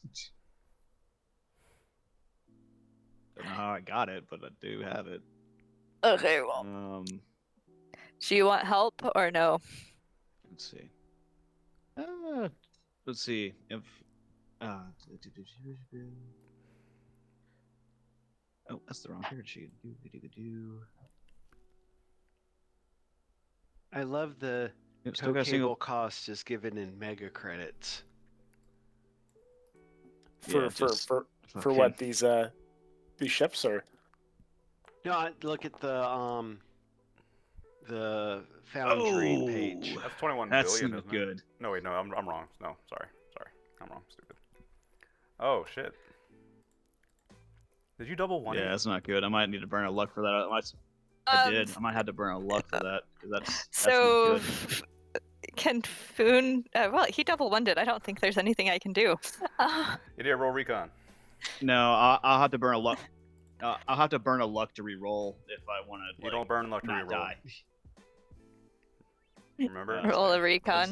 What's burning luck do? You can Roll add a up to- recon. You can burn. Roll a recon. You can roll plus up to +2 from your luck points, and you burn them. So even if you did that, you wouldn't pass anyway. All right, So go ahead and roll that's true. recon. That's true. Me or Foon? You. Okay. Let's see. Stop yelling. All right, so +3. Can Foon also roll a recon? Nah. I was gonna try to help him with the carouse, Ooh. but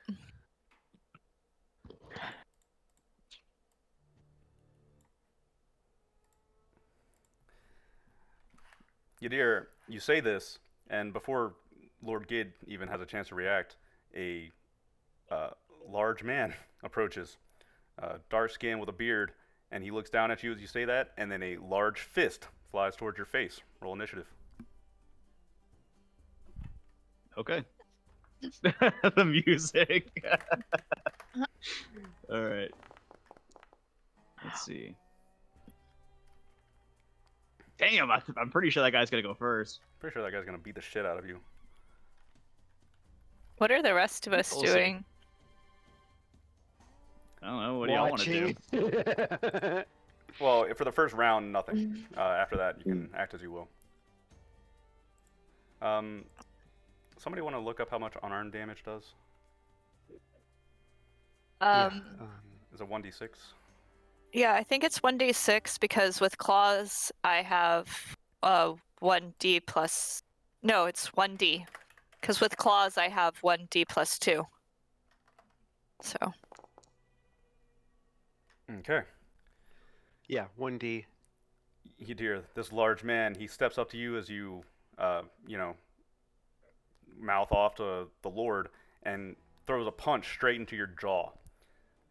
It connects, and you go reeling as you take 10 points minus whatever armor you're wearing, which you probably don't have anything Wait a second. Why do substantial. you have the plus 2 on there? Oh, sorry. I do have a That's plus for 2. claws. Yep, my bad. It's 6 points of damage. Okay.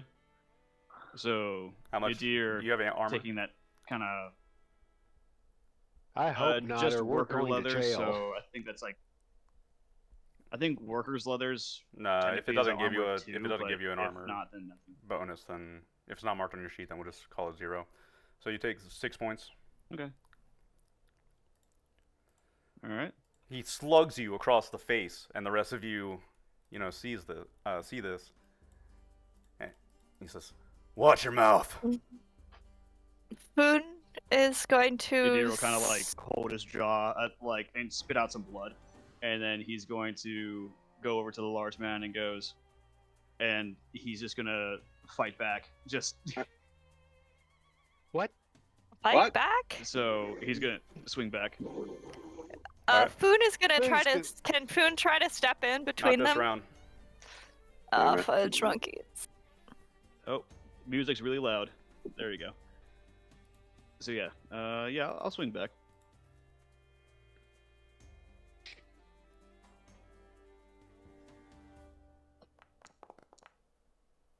Mhm. 1d6 plus 2.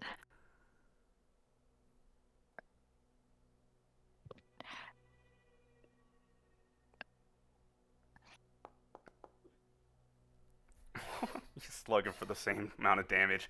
So he walks up to you, Yadir, and he throws a punch into your jaw, and then you you reel and then step back and return fire. Punches him right back in the face, and this happens in front of the rest of you. Is there anything any of you would like to do? Foon is gonna step forward and try to persuade people that this is not the correct grounds to be dueling on, and if they are dueling, they had already hit that they needed to have set it up correctly. Roll persuasion. Persuasion. Let me make sure that it is actually my persuade bonus. Thank you, Foon.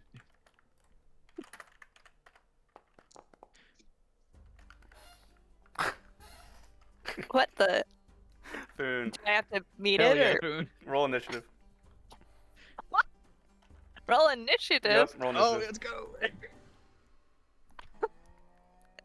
Initiative. I was trying to avoid fighting, but okay. Just don't bring your claws out. Just make it to where it's a non. No claws. No claws. There. Foon, you step forward between them and you say, "Wait, stop fighting," And then the large man instead he's throwing a punch forward to Yadir, and you step forward in front of it, and you have just enough time to throw your head back before the punch, goes wide, and you almost get punched straight in the face. You can see a few of the other fighters, pilots that have been flying in and seem to know Lord Gid are walking over, like, "Ooh, scraps breaking out. Let's get in there." Foon is gonna try to subdue the attacker, Okay. Roll a grapple check. It's a melee unarmed. which is melee unarmed. Mhm. I don't like it being unarmed, but it is strength, right? Yeah. Yeah, it's strength based. Ha! Foon. Oh damn! How do you Foon. subdue the large man? Foon about your height. Okay, Foon is going to have used the fact that he stepped out of the way of the fist. He's going to grab the guy's wrist, turn it, and sort of throw him over his hip. Mm-hmm. You And hip throw then- him, and the large man goes soaring through the air before slamming into the metal floor of the hangar, and all the other pilots that were running over, like, stop and go, ooh!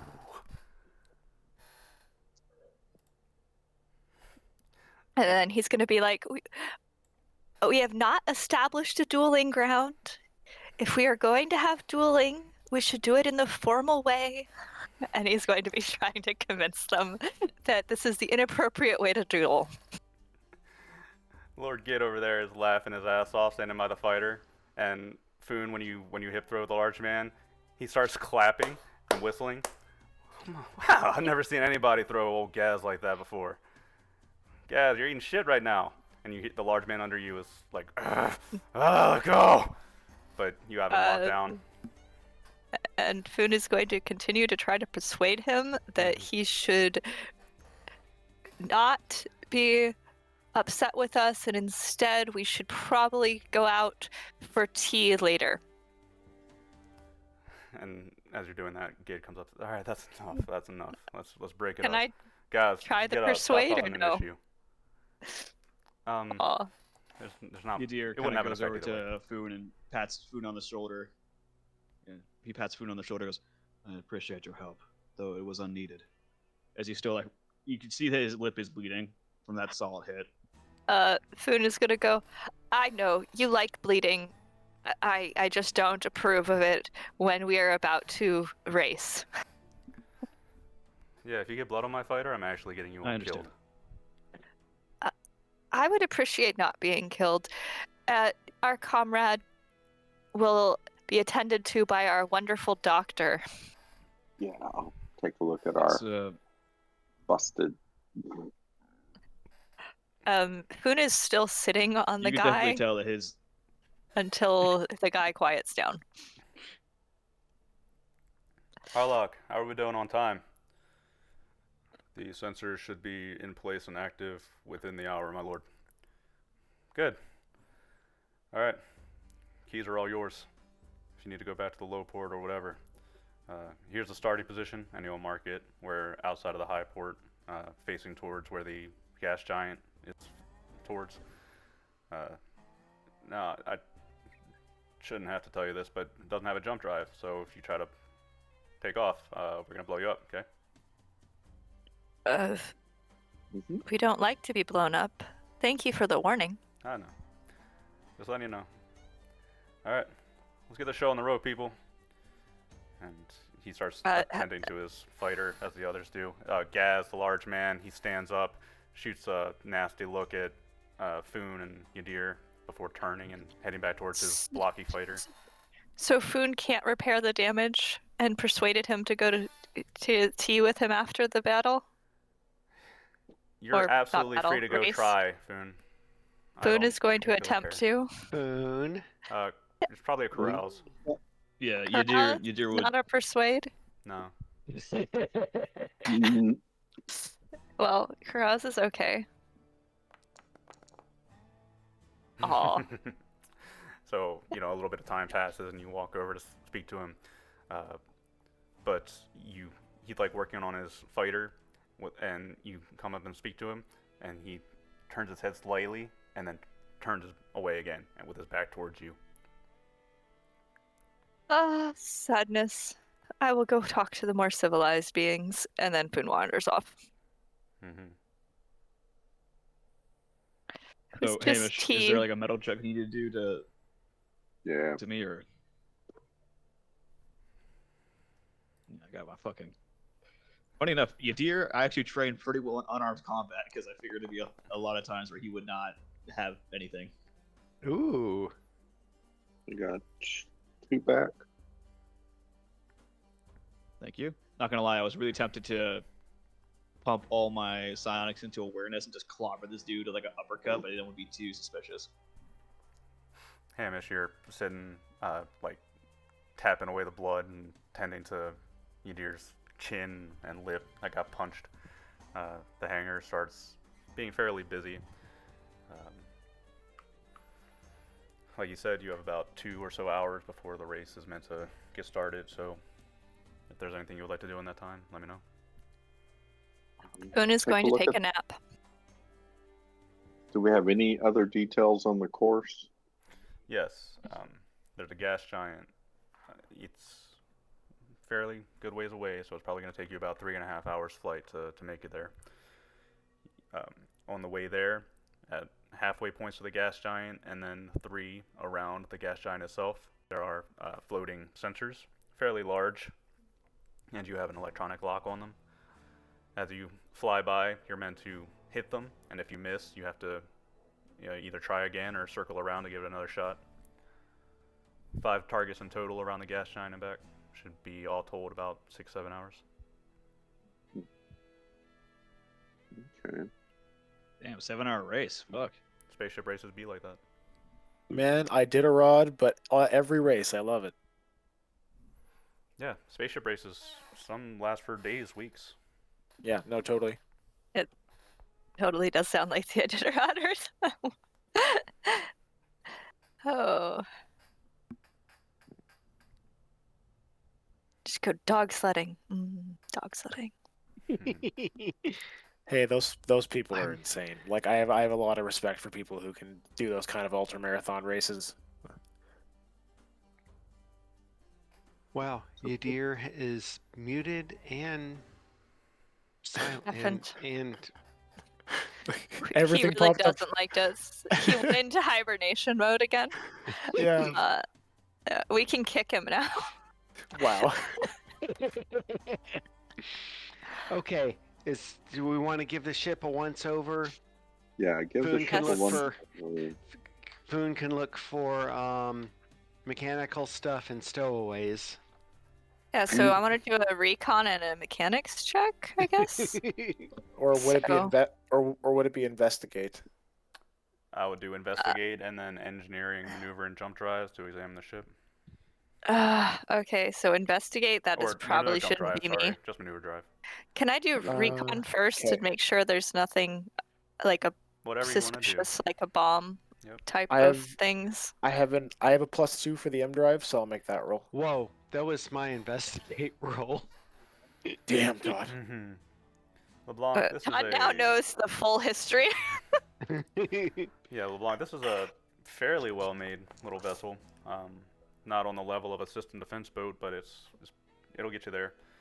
Decent armor, good speed, double-mounted beam lasers. If you're looking for bugs or bombs or stowaways or whatever, nothing. Seems clean. Cool. And you said engineering? Foon is going to attempt to do whatever you said. Engineering. M drive. Oh no, Moira already did it for an 8. I was just Let waiting for Boone you to. try. Sure, if you want, yeah. It's engineering jump drive. M drive or jump drive? M. There's no jump. Okay. Mm-hmm.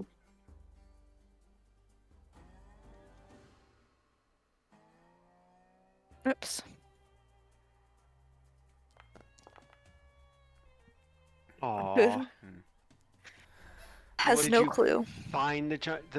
He thinks we have a jump drive. Mm-hmm. Yeah, He thinks no, it's still a Moira's just guilty, kinda... so he goes back to where the engine room is like, hey, there's a freaking heavy grappling arm here. What the hell? Yeah, and Moira's like hip deep in the actual M drive, like checking on different components, just making sure it's actually functioning. So I got an 8. I hope that's good enough. He's like, oh damn, we bought a new ship. Nice. Woo. Moira kind of glances over. Fuck, I wish. Yeah, I know I wish. Crush my dreams. Moira, Yeah, no. ship looks in working condition. You don't spot any issues with it. All right, well, I go and let LeBlanc know that I think he's got a pretty good machine here to work with. He has been apparently sitting there making sounds. He's at just in the machine. cockpit. Mm-hmm. So Moira goes and sits down in the astrogation station, which I realize sounds amazing right now, but and just waits for the go ahead to start racing. Foon is gonna go find the turret, if there is one. There is number 5. He's gonna be there. All right. I'm making pew pew sounds and spinning. What the? Okay. Spinning in the turret. Sweet. Hamish and Yadir, you should probably get on too. Yep. On board. Start checking out the sensors. So is your deer fucking gonna be a part of this? I If ain't he leaving you wants to behind be. to get punched more. I want everybody there, Yeah, so I'm not just leaving somebody out for several hours. Fair enough. Fair enough. Yeah, your deer will just kind of like either help with the ship or do sonic fuckery. Yeah, LeBlanc can sit in the bridge, and then everybody else, Moira can set up like a sensor station in the common room, and everybody else can hang out there. And Finn's in the turret, so that's actually a Finn's in the location turret. too. Yeah, So, sweet. All right. so you guys are all gonna be at sensors though, No, because there's a sensor station too, just right? Moira is at sensors, and everybody else besides you and LeBlanc are passengers. Ah, Mm-hmm. The time passes, and you get the green light to start lining up at the designated start line. You pull your custom ship out and fly out, and there is already several fighters lined up, and you can see the cashew is situated near the center, towards the front a little bit. On your computer systems, there's an indicator, basically a countdown to start the race, and Moira, you can pull up, and LeBlanc, you can pull up the maps for finding your way around the gas giant to the targets. Over your comm, you sure you really want to do this? Could get a little dicey at points, going around the gas giant and all. Can't be any worse than flying through an exploding volcano, can it? No, I guess not. Cool, I we're wanna do in. that. Mhm. All right. The experience sounds better than it was. All right. Watch your countdown. We'll be starting in about 10 minutes. Thank you. 10 minutes are passing. Everybody's getting situated in the ship. You look out and you can see about 8 fighters lined up. Many of them you recognize from Gid's VIP fighter hangar. Seem to be his friends. The countdown slowly ticks until you get to about 15 seconds, and then your screens start lighting up red. The lighting dims in the custom ship, and you count down. 15, 14, 5, 4, 3, 2, start. You hear a buzzer from the console of your ship, and you can see all the fighters open up thrust. And just to flex on you a little bit, the cashew blazes forward, leaving all of you, even with maximum burn, sitting in its wake. As the race begins, let's take a 10-minute. well, Mm. Let's Well go. then. Psych. Got hey, him. charge down. Excellent. Okay. Well, I guess we'll go walk the dog real fast. Right, be right back. I was super tempted during like the pre-game time, like before the race, to like do some psionic bullshittery and like do some microkinesis on some people's ships. You're gonna get in to, trouble, like, man. Fuck around their shit. Mhm. That's why I did. That's why I didn't do it. I was like, I already caused a little bit of a ruckus. Might as well not do that. Mhm. Yeah, you gotta be aware of who you're talking to. Yeah, Euders just doesn't like him because he thinks that he's very like he understands he's a brash young king or brash young lord. He gets that, but you know, I get it. And asking Yadir for us to also put ourselves in danger just because he like Yadir also believes himself to be a lordling, so Mm. It is what it is. Yeah, like also cuddling, so he also gets it. But yeah, when you got punched in the face like that, he's like, "Well, I'm gonna take that sitting down." He was at least gonna get one punch back. Can't be a bitch in front of like nobles and racers. And plus, if the Lord didn't strike him, if the young Lord struck him, he might have taken that like, okay, he's still, at least he's willing to back up his own shit. But nah, somebody else did it, which is not the Lord. So he figured, yeah, he's free to punch. Mm.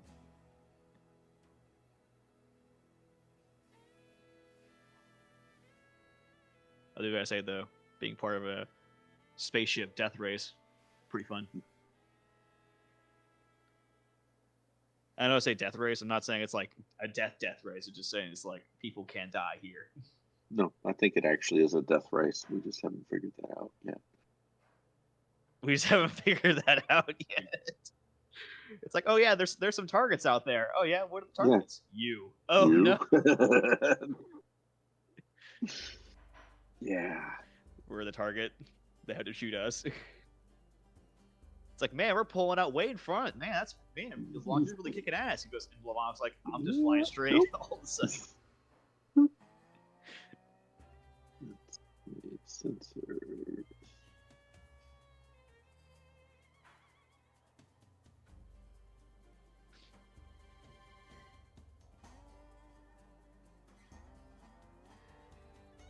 Okay, so these were beam lasers, weren't they?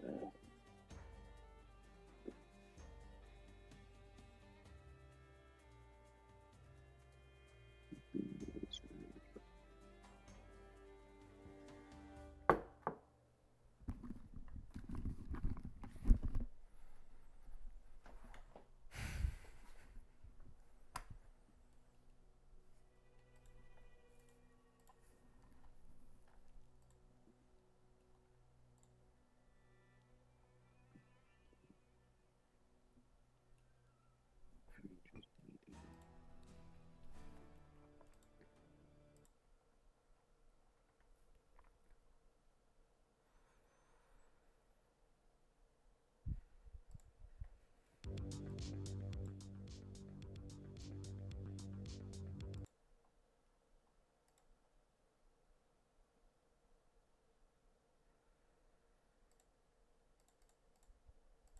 Let's kick the beat.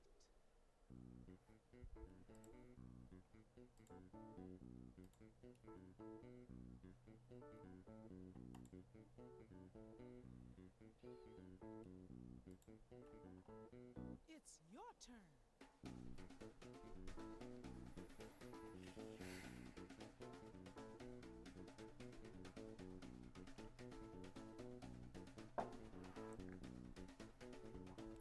The conga drums.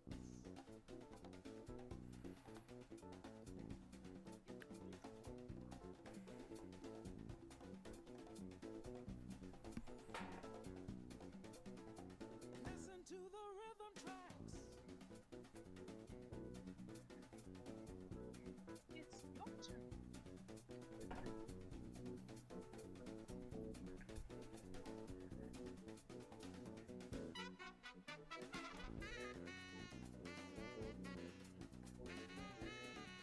Conga drums.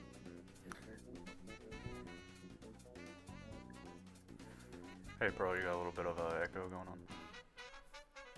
Africa, Mexico, Sicily, Tijuana, India, Osaka, Indonesia. Africa, Mexico, Sicily, Tijuana, India, Osaka, Indonesia.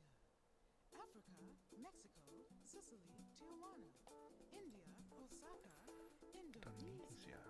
Africa, Mexico, Sicily, Tijuana, India, Osaka. Just bring us back to.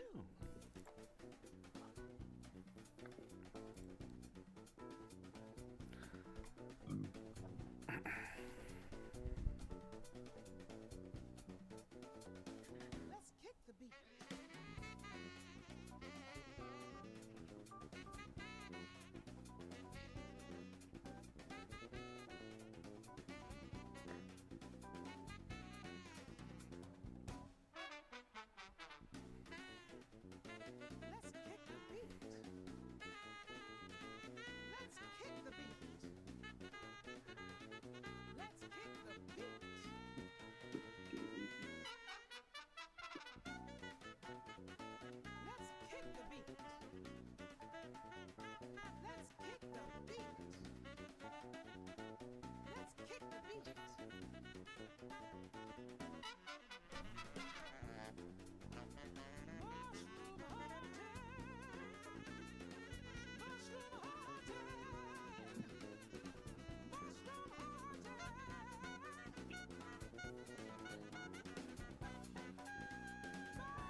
Let's kick the beat.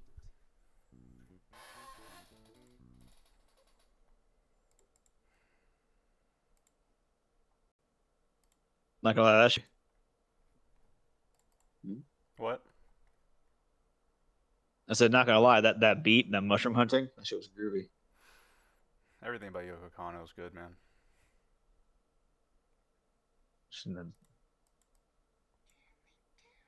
Wasn't that Cowboy Bebop when they took the mushroom? Yeah. Yoko Kanno is the one that made, it's the seatbelts. They made pretty much everything for Cowboy Bebop. Fuck. Cowboy Bebop just goes hard. I love that fucking series. I never watched the full show. I get about like Really? 3 or 4 episodes in, I get bored. Yep. You know, I'm more of an Outlaw Star guy. I downloaded. I've never seen Outlaw Star. I love it. I remember back when I was a kid, they used to have previews for animes on Adult Swim. Oh. And, Hold on. Huh? That the Ice Mice came on, and Uh-huh. like as you're talking, all I heard was like, man. I was like, what the fuck? Yeah, so, I remember back at like Adult Swim, Outlaw Star would come on, and there was like a woman exploding as she fell into a star, and like the main character he gets Jesus. grabbed, and the guy's like, "What are you running from?" And the guy just makes this like weird expression, like, "I'm not running," and it's just all sci-fi and guns and stuff, and I was like, "That's the coolest shit." And then I watched the absolute hell out of it. Yeah. Cowboy Bebop, I love the music. Fucking- It doesn't was- hit the same vibe for me. What's another one? Oh, Space Dandy. That's another funny one. Yeah, I watched an episode of Space Dandy. I should give it another shot. I just don't watch much TV. Yeah. You know what I've actually been watching? Ed, Edd and Eddy. What?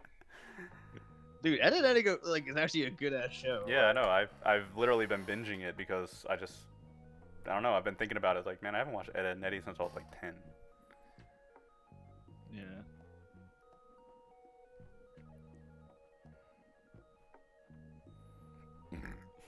Yeah, you gotta watch out, man. If you badmouth royals or like talk bad to the wrong person, you're gonna get in trouble. I think punching you in the face is pretty lenient. No, trust me. The player, no. As long as you're Just aware, I don't want you to Yadir get in trouble and doesn't then be like, "What the fuck?" Yeah, man?" no. I totally get that. Yadir would be like, oh yeah, it's like, yeah, he's got he's got a thruster 3. I got a thruster 9. I'm like, so the reason why you're winning is because you have money to throw it at making a custom ship. It's just like, Well, the way you said it was, it must be nice. So. yes. Oh yeah, no, trust me, yes, he's very open with his crassness towards the upper elite. That's fine. I totally approve of He the also sees character. his I just prince. want you to know that will get you killed at some point. Oh yeah, I'm aware. Hopefully the others are able to tell Yadir to fucking cool it. Because while he doesn't like him, he does not want to actively cause problems for the crew in the mission at hand. Sure, and I understand. Yadir is kind of like a barbarian almost. So Yeah. social grace is not up there, So but it still will get you fucked. yeah, I think. Oh, I know. I'm 100% aware and willing. Yeah, social standing of 2. Yeah.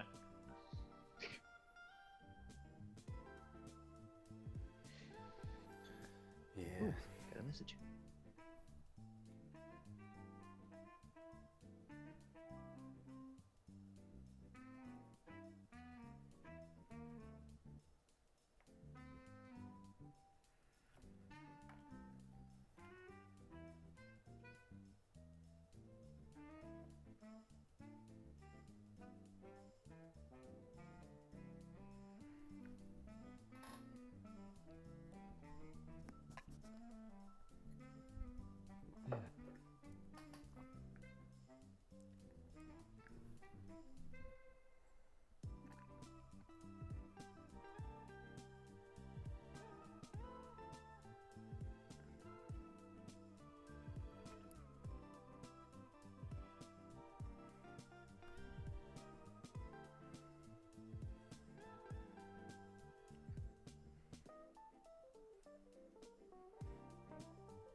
Son of Ross start playing. What's up? Nothing.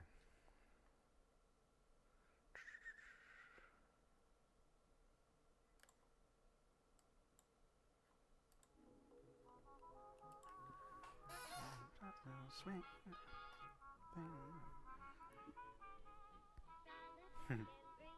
Pleasant future electric swing for your listening pleasure. I like to think that this is the kind of music that kind of plays through like ports and stuff.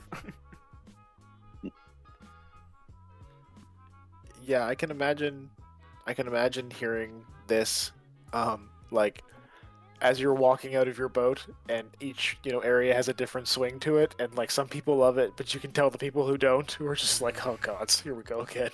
Yeah, like to some people, it's like country music is to Americans. Like, God, I can't stand it anymore.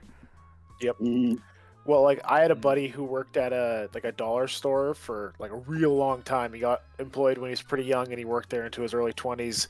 And he said he can't listen to a very specific strain of like alt rock from the 90s because like it sets off like this PTSD memory of working in that awful place. Yeah, I have the same thing. I used to work at a marina that played the same 10 pop country songs every single day.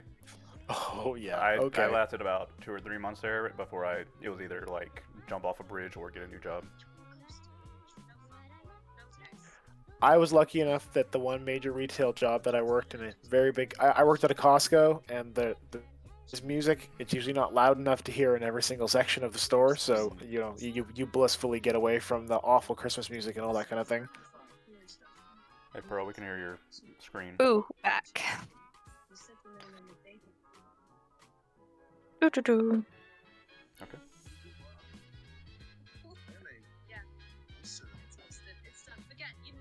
You there, Pearl? I don't think he's there. Oh, yep, I'm here. I'm here. Just to let you know, we can hear a little bit of TV from your background. Sorry. Yep, it's off now. You're good, just letting you know. Doo-doo-doo-dun. Okay, stop back. We are home. Oh. He will be there in a moment. Alright, when he's ready, we'll get to it. Well, hopefully we wait for the pilot. mhm. Yes. Need the pilot for the race. Kind of Yeah, important. kind of need that. Dun, dun, dun, dun. I do like how this day started. It's like, oh yeah, it's oh, we're gonna go with the diplomat to bypass bureaucracy. Got to talk to the prince and death race. It's not a death race. It's not a death race. It's a fun social event. Guys, Yadir is obviously intending to turn it into a death race. That's Did you hear Hamish and LeBlanc and I talking about just the I did yeah, it's not. like, oh yeah, there's some targets you got to shoot. Don't worry about it. We're the target. No, it's the Turns to a there's fox. five That'd be of really them. fucked up. Alright, the prince, the young lord of this planet, he picks up random people that he thinks like don't matter, and he invites them into death races and then hunts them for sport. That's You know what? next week's episode. I mean, I could. That's next system. yeah, I we're can not see in it. Dranax, man. It's not like the pirates here. I don't know. This now sounds like an interesting event. Yeah, you sold me. Uh, I'm good, let's do it. Fucking Faust over there just making notes like players want To die. Players we want to be all- hunted. Foon We desperately all wants to have play Birch. secondary character. We all have external characters. Yadir desperately wants to get hanged. No, see, I really like Yadir, and like I don't want to lose him. This like, oh, ship exploded, died, because like There are I rules, like him a lot. Yadir, Yes, I do that have a I scientist pacifist rhino. could look up a table to see what the penalty would be on this high law level for you bad-mouthing the actual lord of the planet, and then we can roll on that and see if you get executed for it. Yeah. It's just like Yadir had a long I run feel trying like to it's- reunite with his family and like all this stuff, but nope, Nah. talked shit to the wrong guy. You talk shit, you get hit with legal bills. I did. I got hit. You got hit, yeah. Are we good? Oh. Yep. Okay. Racer, start Kittens. your engines. Hey, LeBlanc, how you doing? I like to think LeBlanc sits in the chair for the first time and he goes, vroom, vroom. Wait, no, that's not right. Vroom, vroom, vroom. No, that's not it. Vroom. Like figuring out each ship.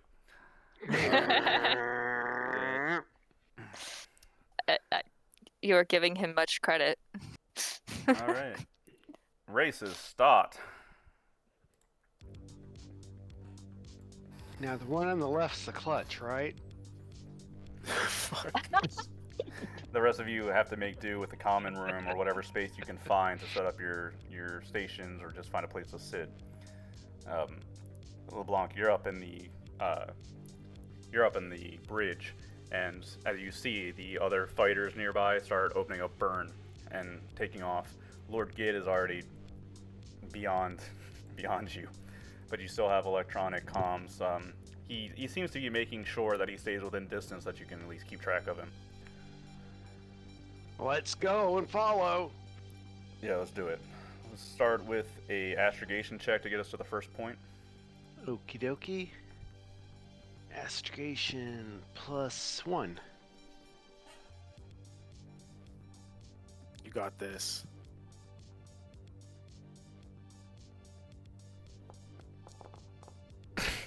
Oh my! The hell just happened? Brutal. Are we about to like? Nah. Go the wrong way. You ever like hold down the accelerator in Mario Kart? You spin out a little bit. No, this is astrogation. This is figuring out where we're going. So LeBlanc, you know how Oh yeah, we turn towards the gas giant. you know how space is a pretty big place, right? The fighters around you, the race starts and you open up burn and everybody takes off. For a while, you're in a line together. You are basically moving at thrust 3 or 4, all of you, so you're more or less keeping pace. However, as time passes, they all kind of begin spreading out and taking their own positions, and you slowly start, because you're not entirely familiar with the exact place that you're headed, you start drifting apart and fall behind to last place. You become aware through the sensors and comms that you are the last place in the race, last one to hit the first target. Well then. Make a pilot check. Okay. That I can hopefully pass.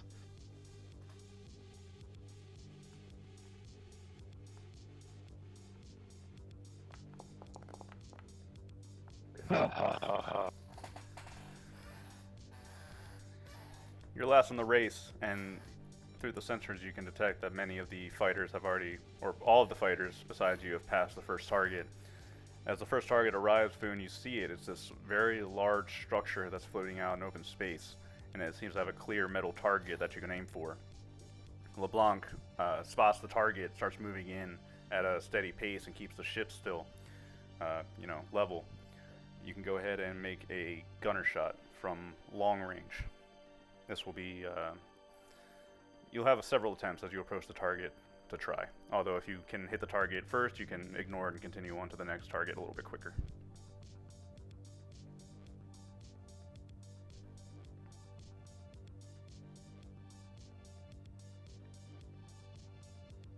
Okay.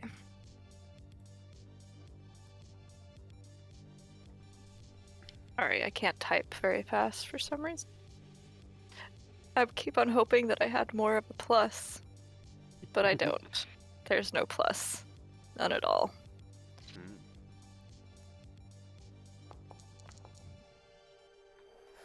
Oh. Foon, you fire off the first shot from your beam lasers. However, you're at long distance, and this is not an easy shot to make, so your shot goes wide. Do I get to try again or no? You do. As we enter medium range, Moira, you could potentially help by getting a lock on the target with a sensors check. Please. Sure. Moira will attempt to do so. Support people, help me. I think it's. Oh, hang on, I'm just gonna check trying to for think, her. Is there any way I could help? Actually, Sensors is so 3. I could use Zodani. What's it called? psionics to Bonuses. help with the electronics. No, Foon. Go ahead and make your gunner check again. Moira's having a hard time getting the lock on the target. Oh, really? Mm-hmm. Yep. Let's see. Or Real bad just rolls. like What's the okay, what the there heck we is go. unit? Boon. All I right. hit it. Foon, you fire off the first shot at long range, but it goes wide. You know, LeBlanc, you can even see the laser just going over the target. So you stay on course, LeBlanc, so Foon can take another shot at medium range. And this one, pretty good shot, lands close to dead center. And you can see on your ship, you have 5 markers that indicate targets, and one of them lights up for you. Perfect. 1 down. You're still in last place. The fighters are ahead of you. Go ahead and make another astrogation check to get us to the next point. Come on, LeBlanc. No way. Oh my god. No way. Oh. No way. Really? Oh God. LeBlanc. LeBlanc. You are now officially not headed towards the next target. You, Dude. Moira is using sensors and the gun fires, and then your instruments up at the bridge start acting up. This seems to be an older ship, and there seems to be a glitch in the software that you try to plot your course, and it's not until you're like halfway the other direction that you realize you're going too far right and you need to adjust. You are now well and firmly in last place with very little hope of catching up at this point. We can do it. Just believe in us. We're working on finishing at this point. Go ahead and make a pilot check, Doug. As a second. What is happening? What the? Did you just? You double Three. one-did? 3 out of 4 of the last 4 rolls. 3 of the last 4 rolls have been snake eyes. Jesus Christ. Okay. Moira, He wants to kill us. you are in the common area with everybody else, and suddenly you hear a snapping sound coming from the engine room, the power plant, the maneuver drive. Something's Oh falling my apart back there. Oh my god. And she just kind of vaults over the sensor station and starts running for the engine room. You kick open the door and you can see that one of the parts of the maneuver drive has come loose, and smoke is rising up, and there's a mechanical function going on that's causing wear quickly to the maneuver drive. Okay, she tries not to my find fault. she tries to find some sort of fire extinguisher to make sure she has something on hand to put out a fire, and then she goes over to the smoky area to try to fix anything she can. All right, make a maneuver and drive. Okay, pretty good at that. Yeah.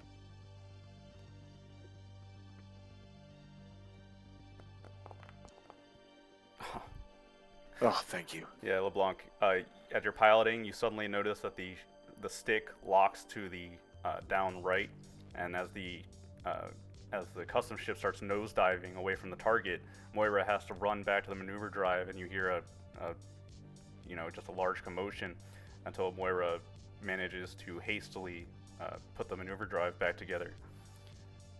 You regain control and can pull back up to face towards the target again. Foon, go ahead and make your first long range shot with a -2. Okay. Let's see what happens now. I barely miss it. I You still barely miss miss. it. You barely miss a long range shot. So the ship. You don't have a level I shot. could help. I think you would have had to help So, before, right? If I think so. He's got another chance coming up.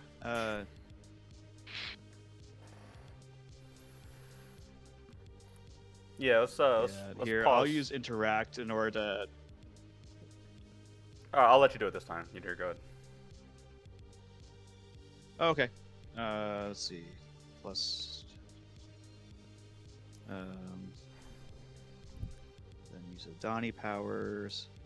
So this is interact. If I succeed, it will increase their roll it success by 1. Okay. Cool. It goes off. Foon, you actually see something a little weird. as you fire, it seems that the beam adjusts coming out of the barrel slightly. Seems to arc in just the very slightest of edges so that it kind of taps on the top side of the target just barely, but that's enough to activate the target sign on the bridge. Whew. Wow. LeBlanc, make a, Moira, make a sensors check Okay. as you come back from the engineer room. Okay. I'm going to DM you something. Okay.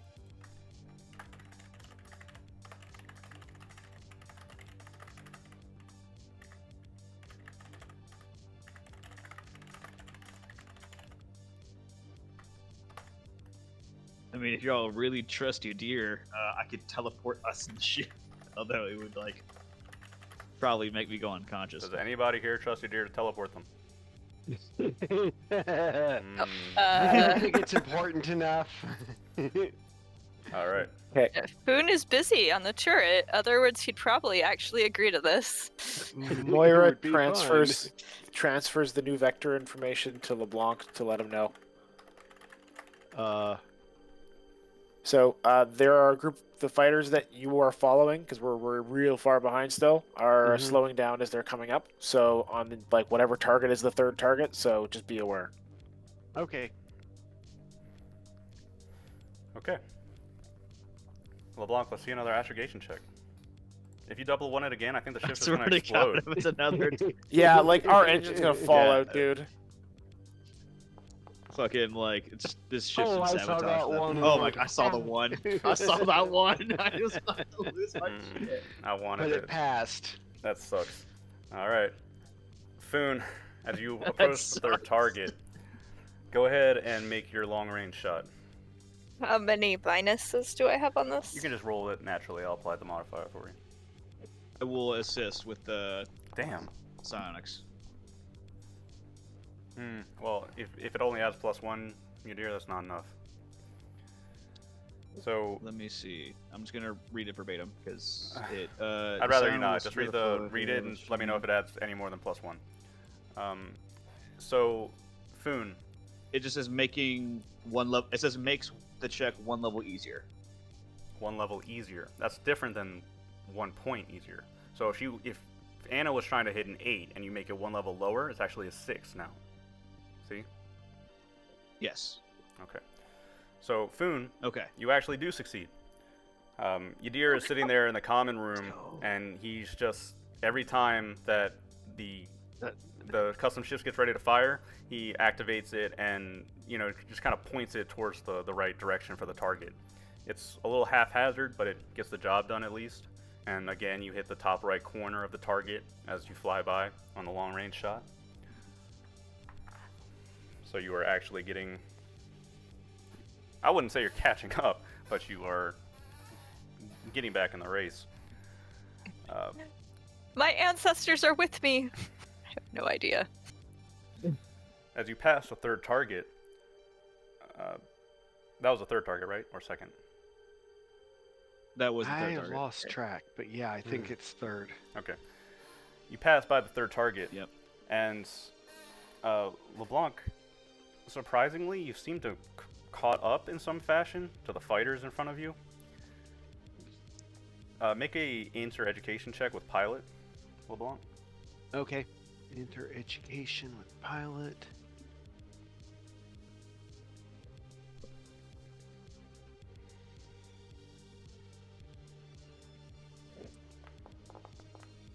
Now I roll a 15. LeBlanc, There we go. Jesus. LeBlanc, something is strange. They are slowing down significantly, and they are pulling a little closer together. And you can see in the sensors that the Cashew Lord's Gift fighter is just a bit ahead of you. It seems they've slowed down and are taking some kind of formation as they prepare to go around the gas giant. Okay, the cashew is ahead of them or between them and us? They seem to be in some kind of coordinated formation. spread out at least, but in a formation. And it's seemingly slowed down enough for you to join them. Okay. All right. Can I read surface thoughts of a nearby fighter to see what the hell's going on? Sure. And LeBlanc, go ahead and make your 4th astrogation. Okay, Oh my buddy. word. Yeah, okay, And all buddy. of a You- sud- Keep us Thank pointed in the right- fucking God.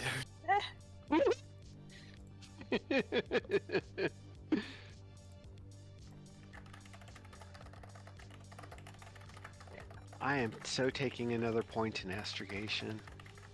Please do. LeBlanc. So Yadir's gonna come up on the comms and goes, he's gonna say to LeBlanc, goes, "Be wary. The fighters are anxious and they're watchful and defensive about something.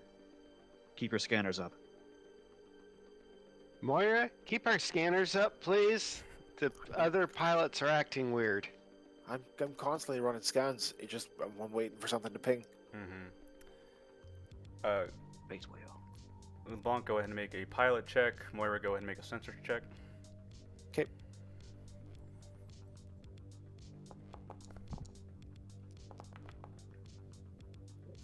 Oh God, rough today. Yeah.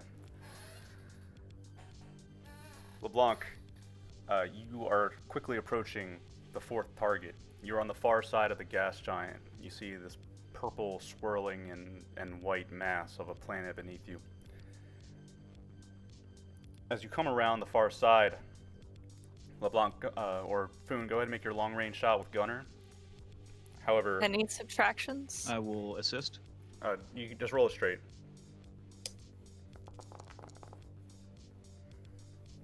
All right. So Mine goes off, so just bring it down by 1. okay, Or 1 level, right? Foon, as you connect Yeah, one to level. this, and I was actually wrong. This would be the 3rd target. There's 2 on the right, 1 behind it, 2 on the left. So Okay. you would, as you're coming along, everybody's in formation. Foon, you fire off the shot, and you notice that the other fighters aren't seemingly keen on doing that. But Moira, it's a little too late to react in a proper way. But as you're coming up around and all the fighters around you are in formation, you get close range pings. Something's emerging from the gas giant. You see many small, they look like pods or tubes, and they launch out haphazardly, flying around in erratic formations before even locking on to the various fighters in your formation, and then they start flying directly at you. Moira, you can also detect down in the gas there's at least 2 larger vessels, probably within the 50 to 100 ton range, and they're sitting, they're approaching, but they're trying to stay hidden for the moment. They're too close to react with any kind of forewarning, though. Before you even have time to be aware of what's happening, you see the fighters around you. It's as if they were ready for this, expected it. The formation quickly breaks apart in a organized way and starts engaging with the little tubes that are flying out. And Moira, it takes you a minute to recognize what you're looking at. These are boarding tubes. One of those hits your ship's probably going to suffer electronic damages, and then a hole is probably going to be drilled into the side of your ship. Can Foon do anything with the shooting? Anything else? We're going to roll into initiative here. Cool. So Moira immediately broadcasts this across ship and to all her, all her friends, and settles in for a good ride. Warren, Lord Gid, see if he knows what's going on. Good. Yeah, I would say that Moira just kind of opens the channel, and then it kind of secretly texts LeBlanc saying, "You are open for communications." Oh, me? Okay. Is this thing on? Okay. Yeah, I Lord hear you. Gid, what are these things coming out of the planet? What's going on, man? There's a serious edge to his voice that you haven't heard from the young man before. Try to stay towards the center of the formation. Help where you can. Sorry, but I figured an extra pair of hands with us would be a good thing to have. Okay. Sit tight. You'll survive this. Well, let's hope so. It's your expensive ship, right? When I can afford it, he says. You know, as a shot, and then it kills the comm. Are we rolling initiative for everyone? We sure Or are. for the ship? It's for ship. All right, LeBlanc, we are looking for a 2D, and if you want to open up the GM screen in the drive, there's a space combat section that should help. We are dogfighting. Okay. So me we're going to find roll the- 2D plus your pilot skill plus the ship's thrust, which is 4. And then if you want to make a tactics naval check, you can as well. I'm sorry. Shall I just listen to you? Because I was trying to find the screen to open up. Yeah, open and- up the screen. Yeah. Okay, the Landscape Traveler GM screen V2? Yes. Okay. Whoa. Okay. And I'm looking for jump travel, spaceship operations, space combat, dogfighting. Okay. Yep. Initiative is what it says there. So pull back up. Okay, so 2d6 plus skill level plus thrust, effective tactics naval check. And do I have that yet? I know I'm studying If you don't have it, you can leave it out. I'm studying it. Okay.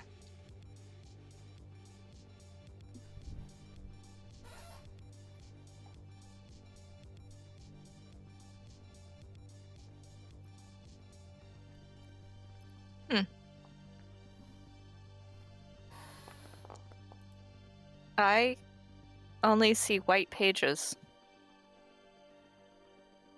when I opened this landscape. Which one did you open? There were two. One with the .pdf on the end and one without. The one without.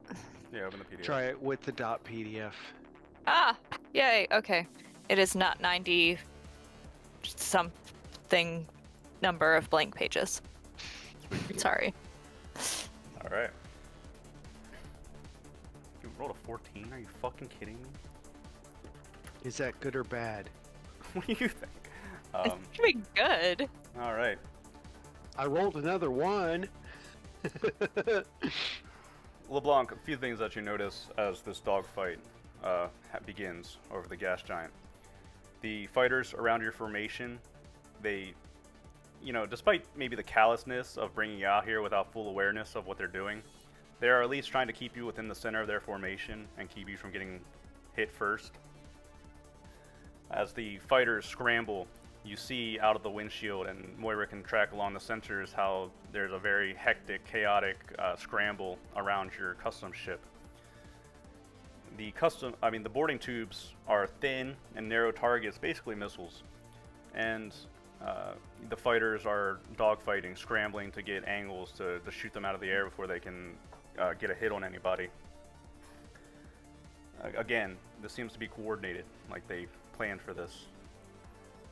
LeBlanc, as you watch, emerging out of the gas giant, there's a small, it looks like a two-pronged little ship with weapons on either arm of the prong, and you can tell that there are at least a few bays for the boarding tubes to get onto your ship.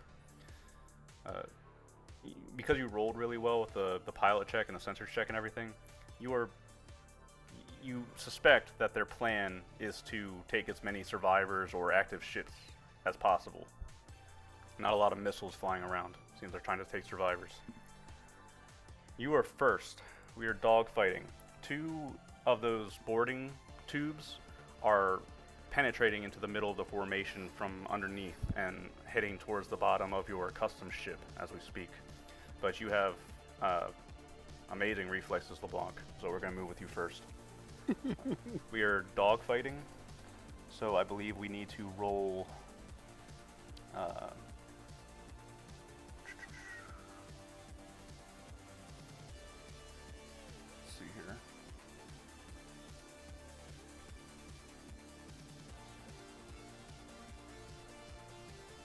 Where's the rules for positioning yourself? I believe it's a opposing pilot check anyway. And you can go ahead and for this first one, you can add like a +2. Okay.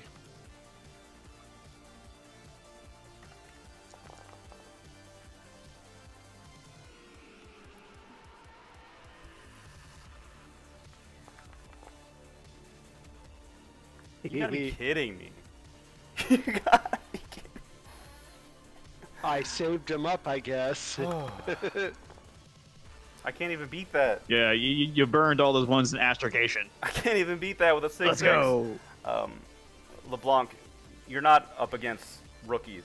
They part underneath you and start approaching your customs patrol boat from either side, but you have the wit and the reflexes to outmaneuver them. As you quickly point the ship down and you blast off, kind of cutting off the path that the boarders were trying to take, Foon, you have open field to open fire on either one of them. Do I have any pluses? Yes, you have a +2. I'll assist you. +2? Mm-hmm. And it's an easier shot now.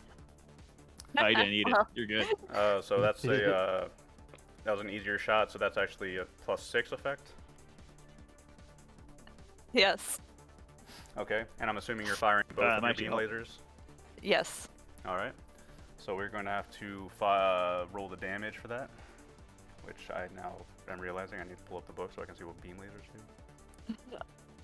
Yeah, I don't have beam laser Isn't that what we have damage. on our ship, or? Oh yeah, it is. Do we know what the damage Yeah, is it for is. those? 1d6. Okay. Yeah, 1d6? And the Okay. dual mount, that just adds to it, right? Yeah, you fired twice. You can fire twice. So is that 1d6? It adds damage? So roll gunner turret twice. Oh. Gunner turret twice. Okay. Well, you already did it once. And now I did it again, apparently, with a 1. No, that was Oh, that was a 1. only a 1d. So roll 2d6 +2 again. Yeah, each weapon adds 1 damage per die in a turret mount. Okay. Gotcha. So basically, it's 1 attack roll and you just get a d6 +1. All right. But I had an effect of 6. Oh, plus the 6, yeah. Oh, really? That effect too? Oh. Interesting. I believe so, yeah. So 1 plus 6. Yeah, apply the effect of the attack to the damage roll as 1 1. + So- 6 + 1, so 8. Yeah. Subtract their armor, if any. Let's hope none. Yeah. Foon, one of the boarding tubes, they're trying to move in. They're trying to move in erratic patterns back and forth. It's a bit hard to get a lock on them, but as you're sitting up in the turret and Nadir's assisting, you fire the 2 beam lasers at the top of the custom patrol boat, straight down, essentially at the boarding tube flying towards you. One of the beam lasers passes straight through the very tip of the tube, and you can actually see the entire length of the beam rip through the center of the tube. Whoever inside is probably melted, and you can see it quickly disengage and just sit there idly in space. Around you, the fighter battle is raging. Moira, go ahead and make a sensors check. Okay.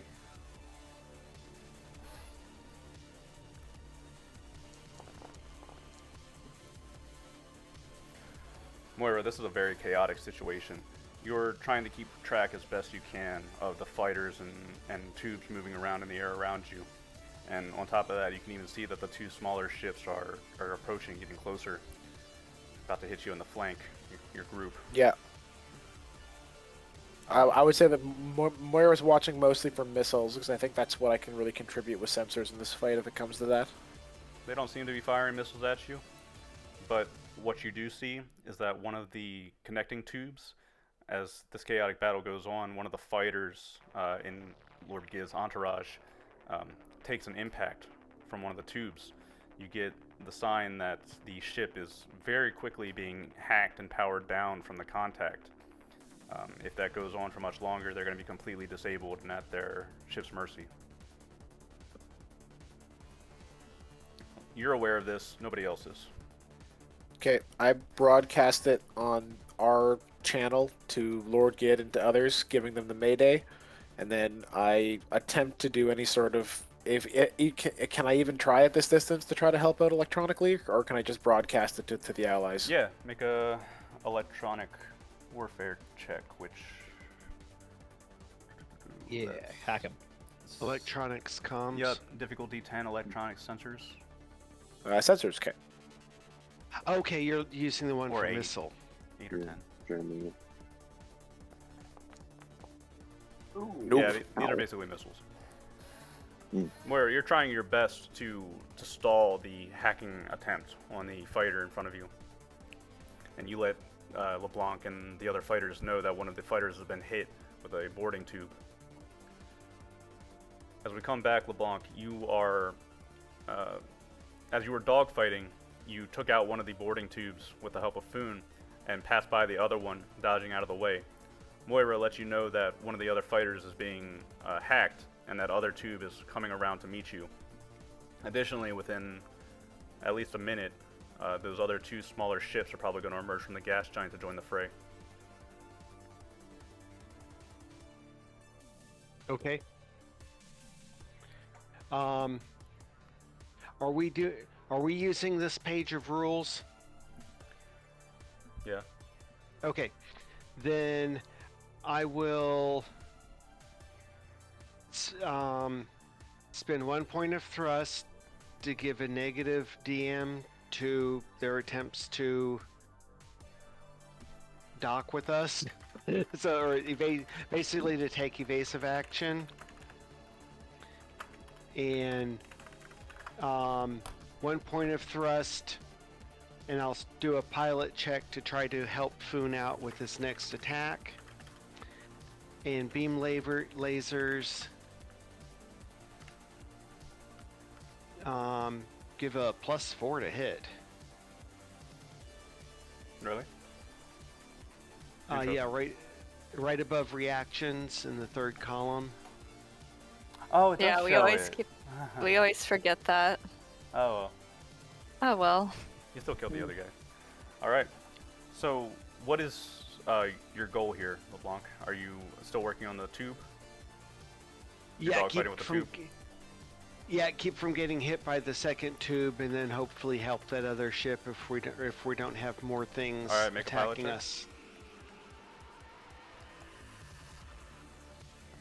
Since we know about the boarding tubes in the back here, Hamish is going to go over to I the can't beat cargo you. section. Alright. Good. You shakily make your way back to the cargo as the ship is on a full burn maneuvers. Don't die, Doctor. I'm trying not to. Is there anything? And Can you I can do back there? attempt to? Activate the. Oh, sorry. I'm gonna activate the grappling arm. Okay. Oh, I guess. Whack things with it if needed. Yep. If anything hits our hull, I'm gonna grab it. Well, Just- LeBlanc Just, is too just good. it hits her hole. Haha, get reverse grabbed. Got you. What were we trying to do, dear? Who's getting who? The ship that has kind of like tried to lock on itself to the other ship. Could I reach out with teleprojection and kind of like move it a bit away so that way it's no longer locked on? Is that the thing that teleports people at range? You can't do that. Yeah, it you have to teleports teleport people and or touch. objects. You have to touch. No range All right, teleporting. is that a home? Because it does say distant. Okay, no range teleporting. Got it. I think maybe distant is the range you can teleport Dang them it. to. Mm. But you need to touch. No range teleporting. Okay. Okie dokes. Let's see. Okay. Then I will try. Boone, you can make a gunner with +6. No, that uses a. 100 plus 6. Yep. Okay. And whatever your modifier is. My modifier is nothing. All right. Gunner plus. We And I Nice. needed that Woohoo! +6. Excellent. So that's a +3, or actually it should be another +1 because of the bonus that LeBlanc gave you. So we're looking at a +4 here for damage. 1d6 +4. Okay, 1d6 plus 4. Mm-hmm.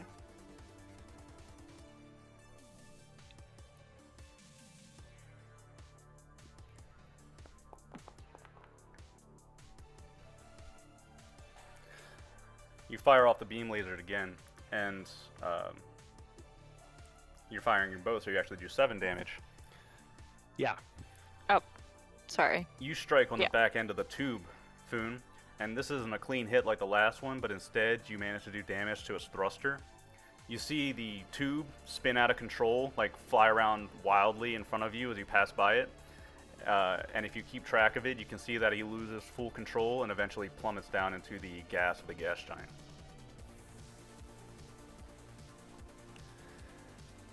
The fighter battle around you now is raging on. You've cleared the tubes that broke through the center of the formation, and you can see Lord Gid's ship, bright red, flying around in circular patterns, trying to assist the other fighters in the squadron. There is absolutely 0%, no chance in hell that Lord Gid's ship is going to be taken without assistance. And as you watch, you take out the tube, and Lord Gid's ship passes by the other fighter that was being hacked by the boarders, and with a quick blast of a plasma gun, fires off it basically melts the tube off of the ship.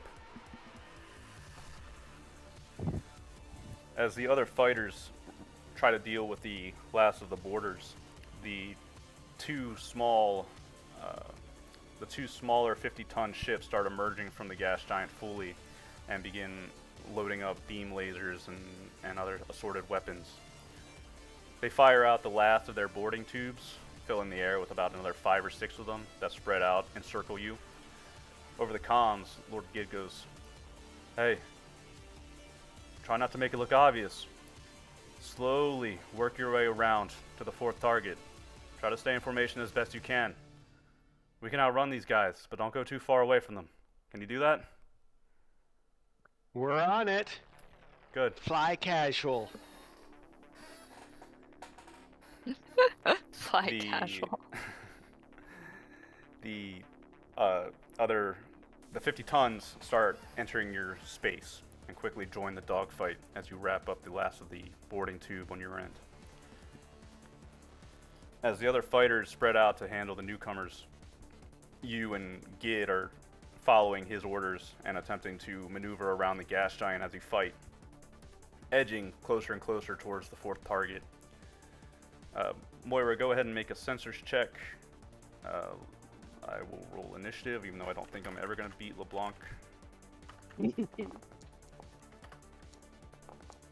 Nah, I don't think that even beats LeBlanc.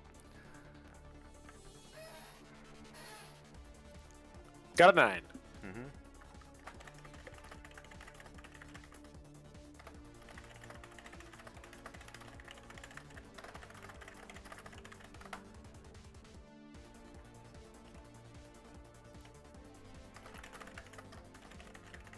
Check your DMs. Okay. All right.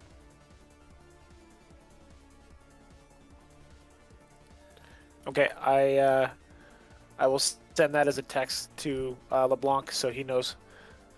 But not tell the rest of us. Just for fun. Oh, that's so mean. Hey, you know, LeBlanc's eyes are connected directly to his mouth. Yeah, I know. Dangerous-looking 50-ton ship, about the same size as you, LeBlanc, closes in on you quickly. You're maneuvering and trying to avoid the boarding tubes. They close distance and try to dogfight you. Lord Gid takes the other one.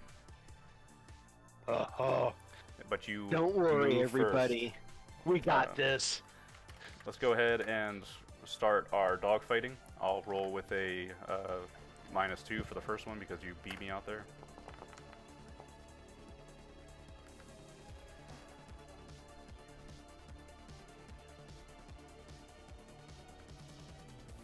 And you want a pilot roll for me? Yeah, Okay. but yeah.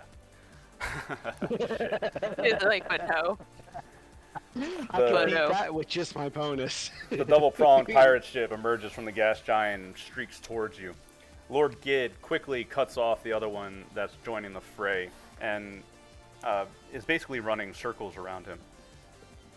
He's many of the tubes are trying to focus on Gid, but at thrust 9 and with the other fighters assisting, they probably weren't expecting this great of a defense. They were hoping at least one of the tubes would hit Gid's ship. But you have your own ship to worry about. You turn the ship towards them, LeBlanc, in sort of a chicken maneuver, thrusting straight at them.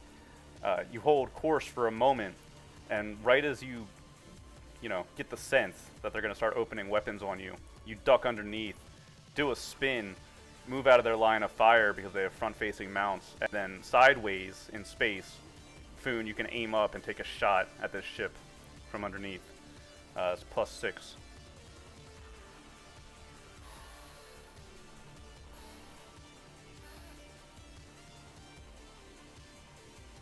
Oh, kitty, go. Go, kitty, go.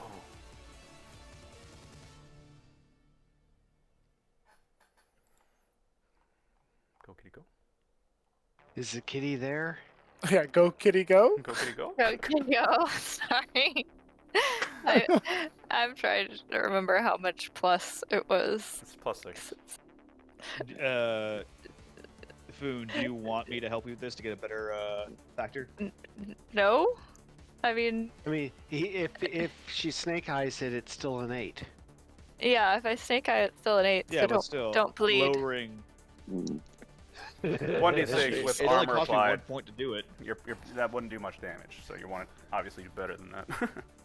Mhm. Get Okay. 13. So 1d6 +5.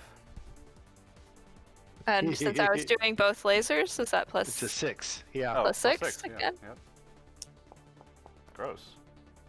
Ooh, actually gross. Ooh. That's a straight up crit.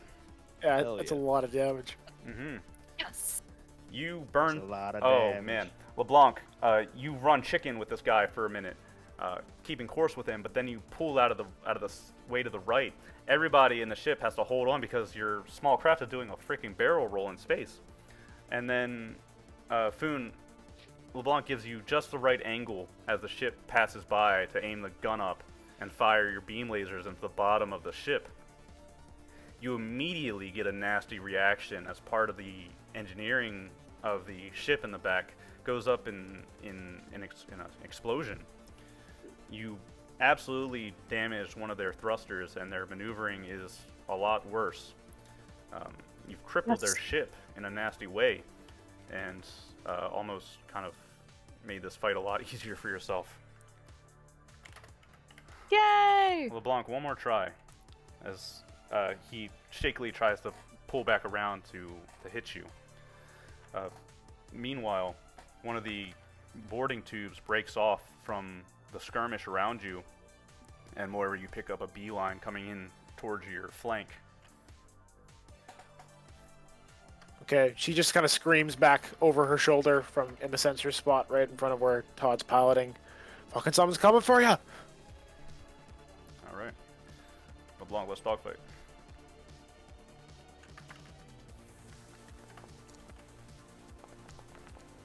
Todd, you are muted. I could hear you say something. That's 5. Not 5. Oh God! All right, so Foon, you have two targets coming in. You have the boarding tube that's coming in on your flank, and you have the larger 50-ton that you damaged in front of you. What would you like to do here? Real quick, I'll spend 1 point of thrust to help Foon, and I do a task. No, I don't even. With the +6, he doesn't need it. I'm gonna spend a point to. More bonuses, and more impose- damage.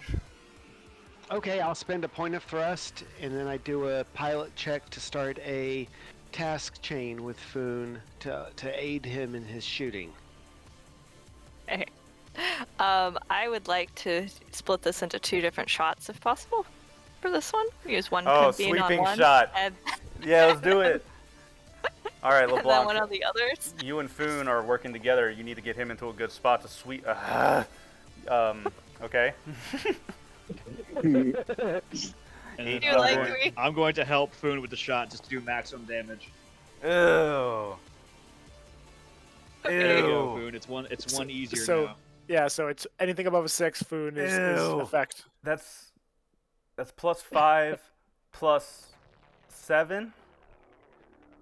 Wait, it's +7. Yeah, because he My won the counter? dogfight, applied the bonus, did a task chain with the rest of his thrust. We're looking at 5 +7. And Plus for one? my +1. So 8 +5. Yeah, and the shot and 1d6 +13. and you need to beat a 6. Oh, 1d6 Okay. +12 because you're spreading the shots out. So make, but this will give me the amount of damage I get, right? Yes, you need 2 shots. So you rolled your first. Did you shoot? Shot with oh, all you- these pluses? Oh, no, okay. I haven't shot yet. You haven't shot yet. I Here, can yeah, roll Yeah, it. and I'll Yeah, go real ahead and quick, roll. I'm gonna make both 2 gunner shots, shots. easier for you. Okay, so I've added all the pluses on this Shots one. easier for Make you sure you real track your quick. side points, dear. I am. Oh, and That he still passes. Okay. So 6 And plus. how much- I made Just- both shots easier for you. Oh, so both shots are either. What does your bonus give to the attack? It's Yeah. So 2d6. 2d6. The bonus makes the thing easier. yeah. So you're doing 2d6 plus 6 plus. no. You 6, said +5 plus 7. So plus 7 12. plus 1 No, not plus 1. So just plus 12. plus 12. Mhm. Okay. 1d6 plus 12 twice, please. Oh, 1d6 plus 12 2d6. twice. I thought this was to hit. You're spreading the shots out, remember? Yes. So you're It's trying a to- 2-hit roll. It's a 2-hit roll. I know, but you're only shooting one. Oh, it's a 2-hit roll. You're right. You're Is right. this the 2-hit roll? All right. You're Yes, right. yes, You're right. yes. Okay. Still, That, Jesus, what was that 23. towards, Foon? What? What were you aiming trying to towards? shoot? Oh, I was aiming towards the larger All right. target. Roll damage. That's a disgusting plus One 13. Wait, no, wait. 6. What's 23 minus 6? That's 8? 16? 18. 18? 18. 1d. Jesus Christ. 17. God. 17. You can I roll can't it, add. but you don't need to. I'm going to. Yeah, roll it. Break 20. Get Oh, a 6. if you had broken 20 damage on one gunner Oh, shot. That's hilarious. But LeBlanc, with a very sophisticated maneuver, you dodge out of the way of the customs tube and pull up to the side.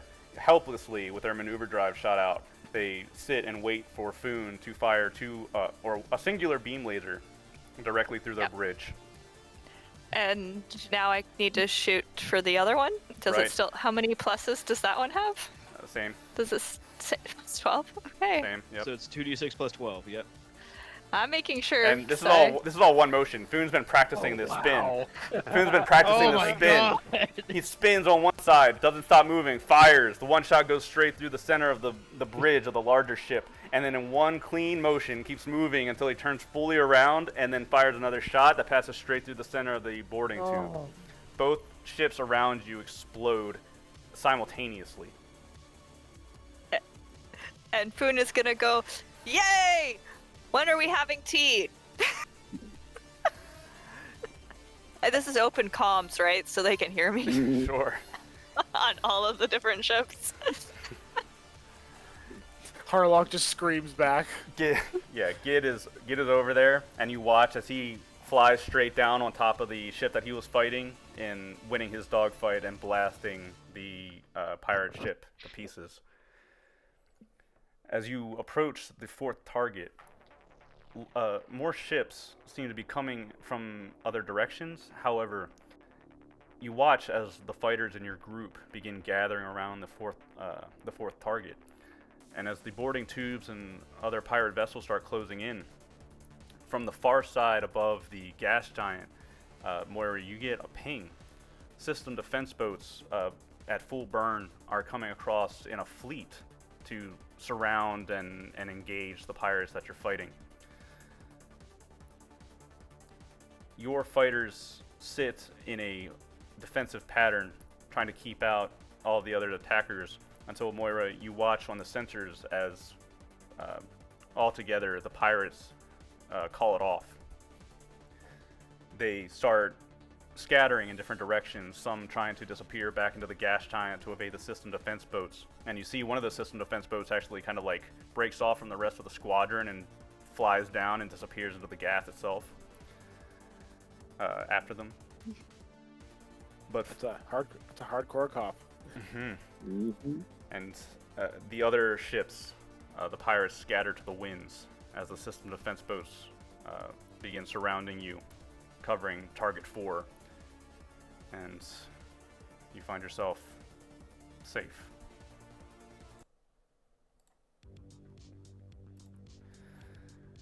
Whew. You hear over the comm. Nice. I need tea. Good work. You weren't kidding. You are a pilot. Thank you kindly. And I have an awesome gunner. The rest of us did nothing. No, I'm just kidding.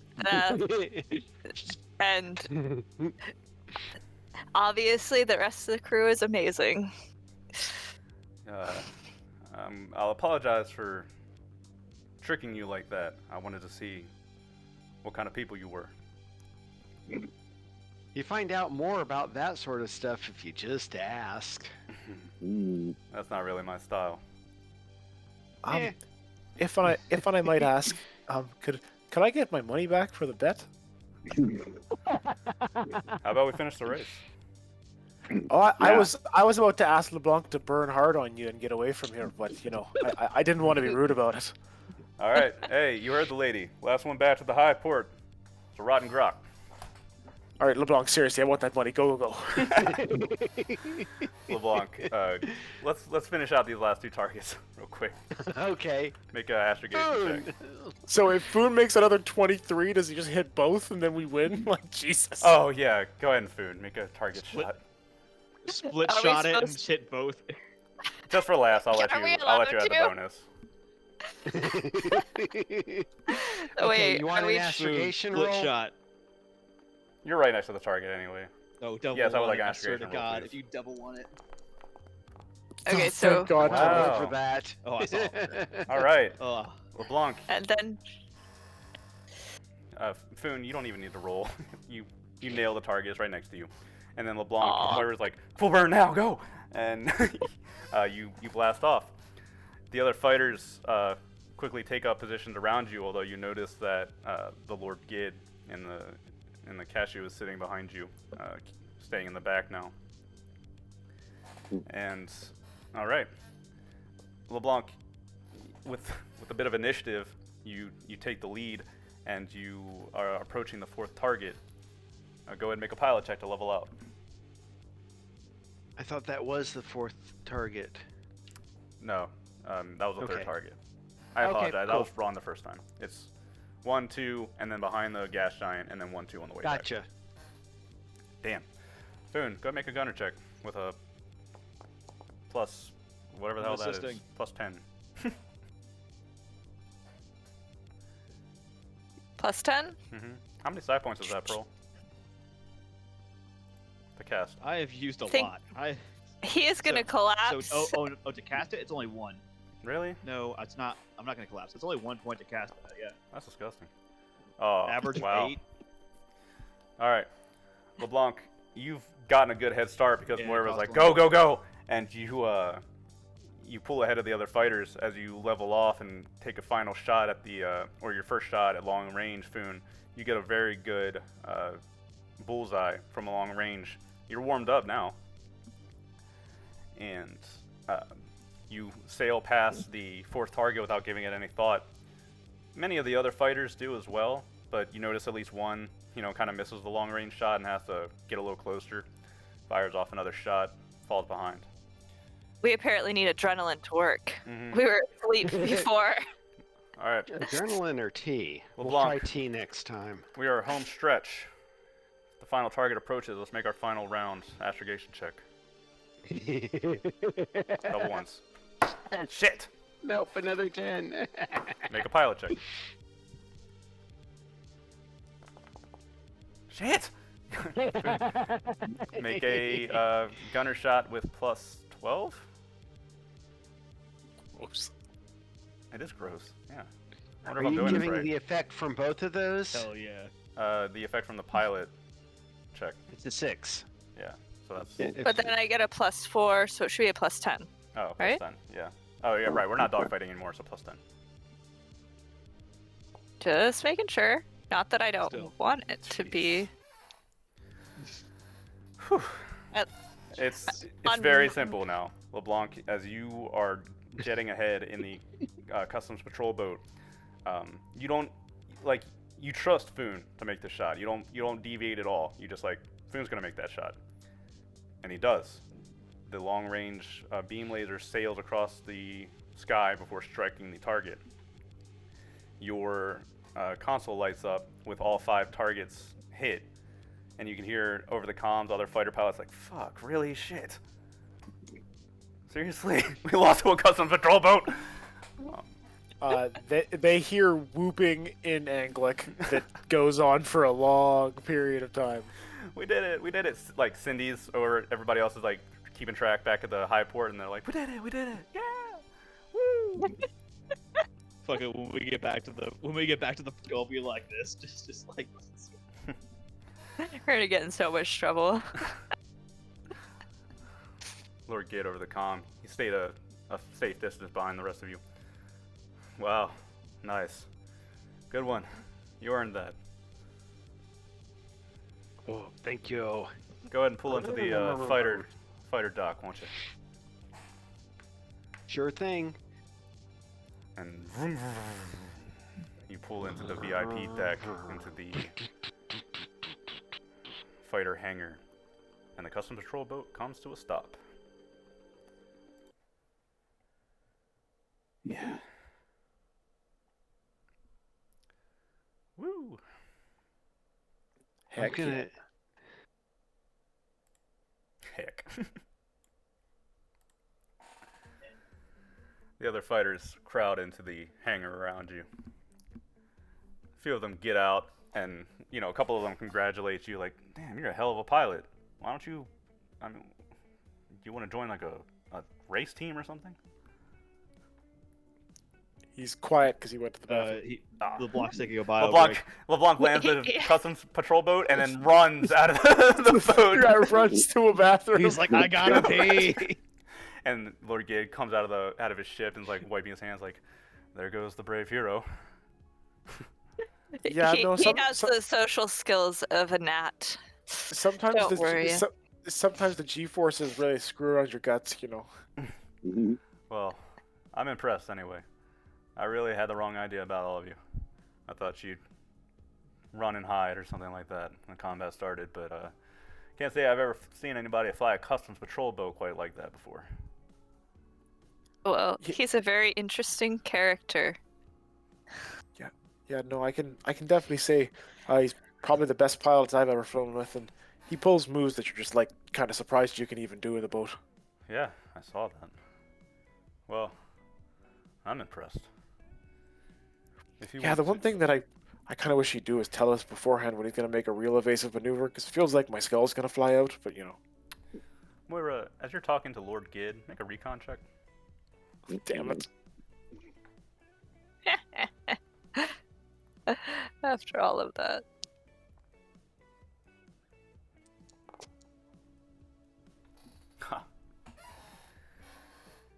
Moira, he's smiling, and he had a carefree look. He has a carefree personality. You can tell that he's genuinely just a chill person. But as you look into his eyes, as you talk to him, you can see the intellect there. He has already, if not plans, then has made up his mind about you and what to do about you. And as he looks you in the eye, Moira, there's a keenness to his glance. But the entire time you're talking to him, he's relaxed and carefree and says, "Yeah, I'd pay big money to have a pilot like that with me. But like I said, all of you, I didn't mean to put you in danger, and if I could have prevented it, I would have kept you out of harm's way during that fight. But if I'm going to bend the rules, then you have to pass my tests, you know? But I like you, and Harlock likes you. So that's 2 of us. You want to accompany the Zigweed down to the planet? Find your sister? You have my permission. Just stay within the proper channels, okay? There are proper channels? Okay. You can get down to the planet, and the Zwigdui have good influence. You might still have to jump through some hoops to get into the city proper, which I assume is where you're trying to go.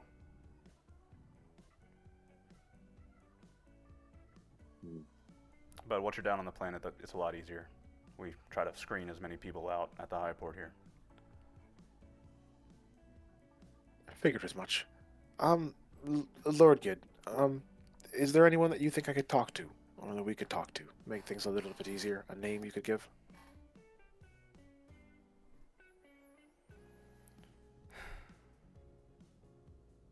I'll have to pull some strings, but I might be able to arrange you something.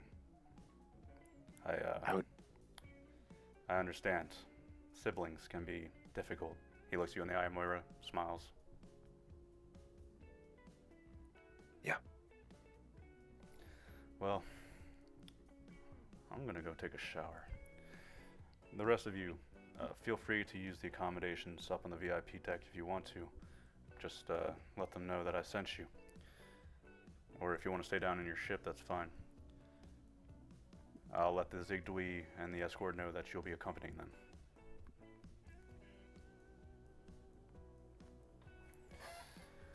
And with that, he will take his leave from you for the time being and exit the hangar. Unless there's something you want to say to him. No. I don't think there's anything else Moira wants to say. Okay. So in about 12 to 20 hours, the Zigdui are scheduled to return to the planet. In that time, you're free to do as you will. You've been granted access for at least the next day or 2 up into the VIP decks for free. About the bed money, I'll get back to you on that, Moira. Apparently, all of Absolutely. us bet something. So again, it's roughly 7,500 Yeah, we credits, did. and it's like whatever kind of ratio, 2 to 1, 3 to 1, whatever they would have actually put up. Who cares? Just like have fun with it.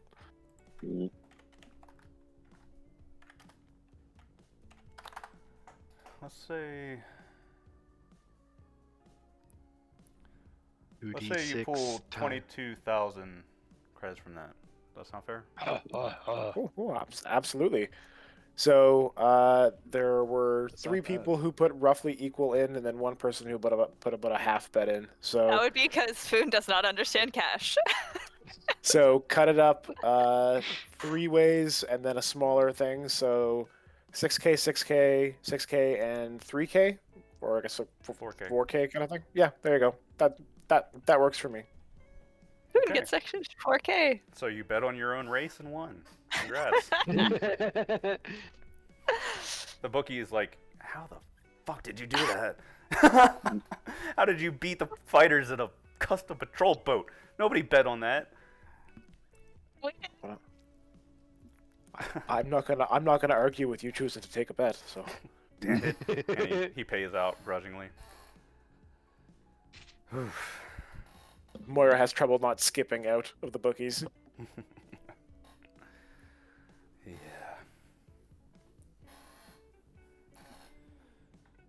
All right. Boone will happily accept the money that is given. Yeah, He doesn't again, quite understand it. as Moira is handing out the cred stick, she kind of simply says, "You just made a bunch of money, and I don't really think I'll be able to explain to you why you just made a bunch of money, but I'm glad that I didn't lose your money." That is why I gave you the loose change. And then he takes it back. Moira just kind of ponders for a moment, hearing someone call 900 something credits loose change. And Moira has a existential reflection. oh. It I was think, no longer round. but I think despite the Lord enjoying, at least like tolerating Moira's presence, she's gonna head back to the ship, put the disguise back on, kind of thing, and go back into her trying to be incognito. Sure. For my part, nothing's going to bother you for the rest of your stay in the high port if you're going to wait until the Zigdui go back down to the planet. They are not keen on letting you bring your scout ship down. They would instead request that you take a surface to high port gravcraft.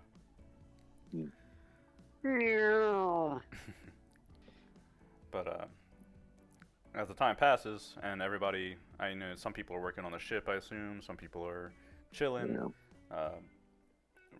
Yeah, I think relaxing. Moira's just trying to help Keegan with the repairs, essentially. Yeah, Sure. I'll give a hand too. Yeah, I'm not in a huge rush to complete those, so we don't need a roll unless you want to. No, it's more just it's going on in the Making background progress. for flavor. Mm-hmm. Okay. You spend time sleeping, resting, recuperating. Eventually, you get a message. The ambassador for the Zigdui will be returning to the surface within about 2 hours. If you could all arrange yourselves and your goods and come to the... please come up to the VIP deck, and we will meet you there in Hangar 60.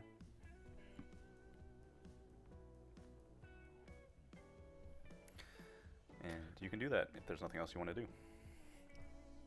No, I think that's what Moira wants, but it's up to the others. I think So we're good here to flashing go. our VIPs.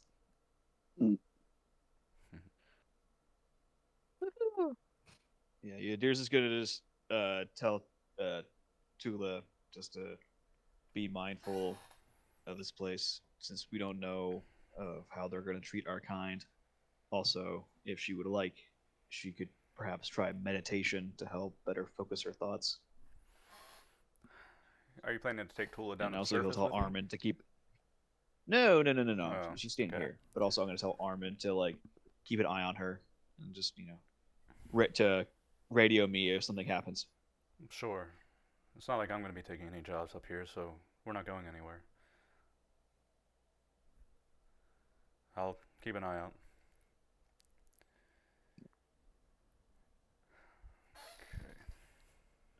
Also, LeBlanc, technically yes, but all Yadir needs is like essentially in D&D terms like a long rest to regain side points. Okay, cool. You just have to meditate in order to restore hit points, which you also lost. Oops, sorry, forgot. Yes, I do. I No, you're forgot good. that. I was asking about side points. Did you do your restore? I can do both. We'll figure it out later. It's been probably That's fine. 18, 20 hours since the spaceship encounter. Yeah. So how are you regaining that time? Yeah, so my side points are back up. Basically, I regain 1 per hour after the first. Yeah, so you're good. I think Alright. after not a side. And then how much endurance do I take back? It's what's natural healing. I'm not sure, but we can figure it out later. It's not pressing right now. That's it. It is what it is. All right. So Harlock, he meets you at the top of the VIP elevator at the high deck. He says, "The Lord has given you great favor in allowing you to go down to the planet and bypassing our bureaucracy.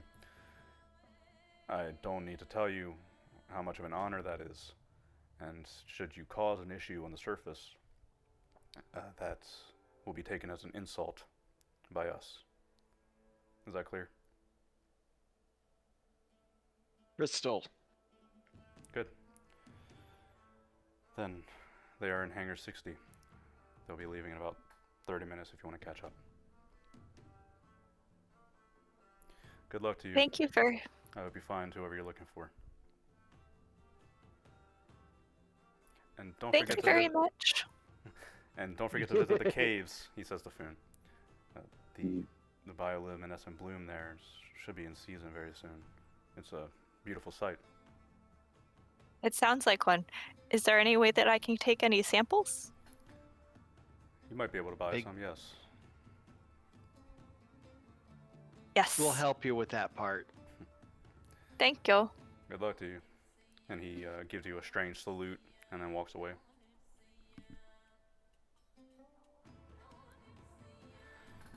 If you head to the hangar, you can see the 20 or so scientists and spacecraft crew, whatnot, gathering around a very large passenger shuttle. One of them, you can see the Zigdui, the back cargo bay kind of opens up, and he Grav lifts up into the cargo bay and just sits there as a passenger.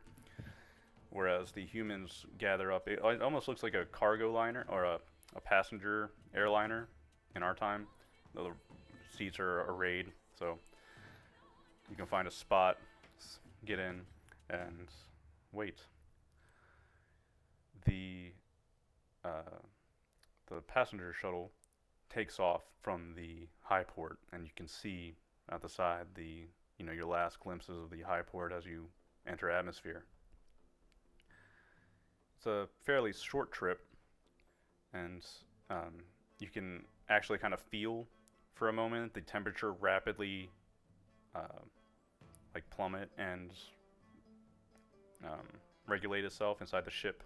And you look out as you break through the atmosphere and through the clouds, and you can see rolling mountains of ice and snow, plains as far as the eye can see of white. Winds are fairly heavy out here, but the passenger shuttle holds steady, and none of the other crews seem to be concerned. Eventually, you can't see very well out of the side windows, but the passenger shuttle dips down until it's almost streaking just above the snow on the ground, kicking up a stream, waves behind it. It slows down, and you see that you enter into a circular building of some sort, surrounded by snow and the icy wasteland. And it seems to be a hangar of sorts, and the shuttle catches and lands, and you can see the scientists gather themselves. One of them turns to you and says, "Remember your manners here. They use honorifics. They enjoy lengthy displays of respect. If they don't respect you, it's just their way. Try not to get offended." So we are supposed to bow for a long time and add a 2 at the end. Yes? At the beginning, but yes. The beginning. Front. If it takes you a moment to get used to it, don't worry. But if they do decide to send you away from this colony for whatever reason, you must comply. Okay. He gives you some pointers, and then you step out. You are in what appears to be large cocoon-shaped buildings jutting out of the ice. They look like elongated eggs almost, and you can look out of the window of the hangar to see a few others dotting the surrounding landscape. The ambassador is greeted by other humans that seem to live and work here as researchers and assistants almost. And um, you see several other of the Zigdui. They all share kind of the similar features to the point where it's very difficult to tell any of them apart. They mostly move around in gravcraft when going long distances, but you'll see one at least is moving around. You get his full view of his body with the bulbous stomach and tripod legs. Horribly ugly aliens. And when they are not, when they're not using the vocoders of their gravcraft, they speak in this unintelligible gargling and screeching noise that's unpleasant to hear.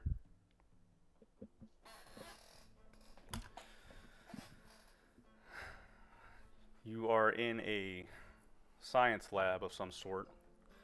Uh, the the colony seems to have been purposed into workshops, laboratories, administration. There's maybe 30 to 50 of the Zigdui that you can count in the facility. The rest are humans, which Cindy was not wrong. They are a very low population species, and this is not low to them. But here you are, standing in the hangar, surrounded by scientists that mostly ignore you and Zigdui that don't pay you any mind. Surrounded by snow and Arctic in the middle of nowhere in the southern hemisphere of the planet.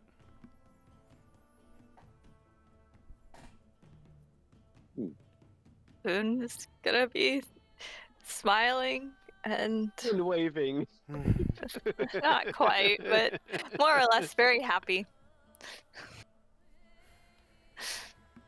Which way to the T? Which way to the T? He is going to see if he can get someone to pay attention to him. Sure. You grab one of the passing staff at the colony, one of the humans. Yes? You are outsiders, aren't you? Yes, we are outsiders. How did you guess? Are you lost? Big smile. Oh, the lost expression on your faces. I didn't know smiles were lost here. I was wondering where the caves that had the glowing tea were. Blinks at you a few times. The caves for tea?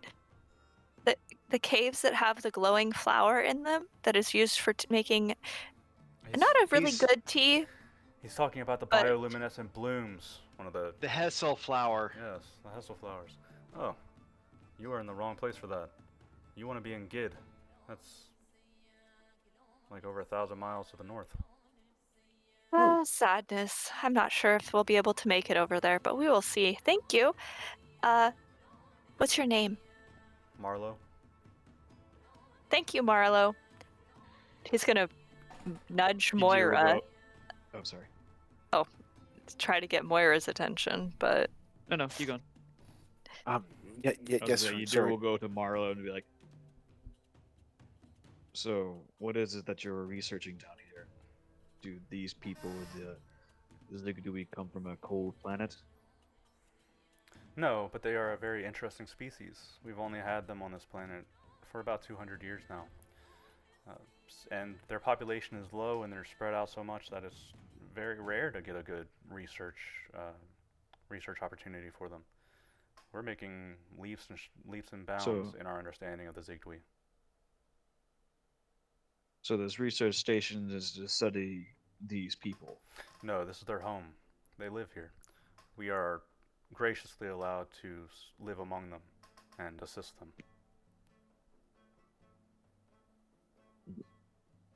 The Zigdui are an extremely intelligent race.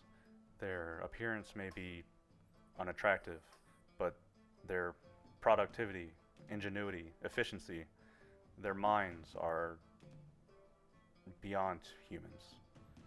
They are often dismissive of us, looking at us as not even sophons, until we earn merit in their eyes. We've spent a great deal of time getting them accustomed to seeing everyone on the planet as worthy of their respect, but that's not how they see it. Got other. Right. So, you are studying them just as much as they are studying you. I suppose you could call it that. Lord Gid has a high opinion of them. He often uses them as advisors, planning construction and other advancements on Janet.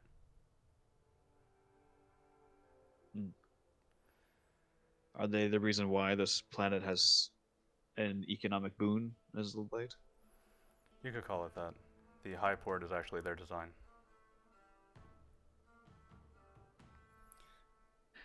Really?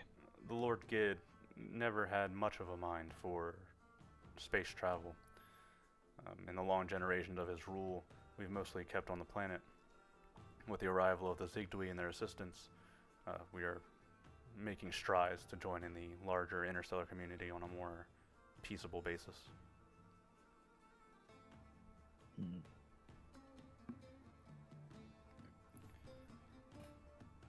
Very interesting species. I'll What show all do you know about them? I'll show you around, and he'll walk you through the facilities. You see, humans studying Zigui that will patiently stand and wait for them, conversing through vocoders to them, much like a research species would, And as you climb to the higher decks, you can see out over the Arctic wasteland. They came from a polluted planet, they tell us.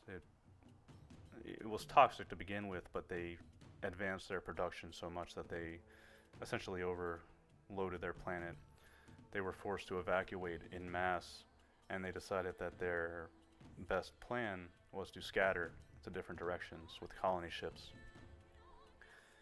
They have extremely long lives, living between 500 and 800 years, and they breed extremely slowly.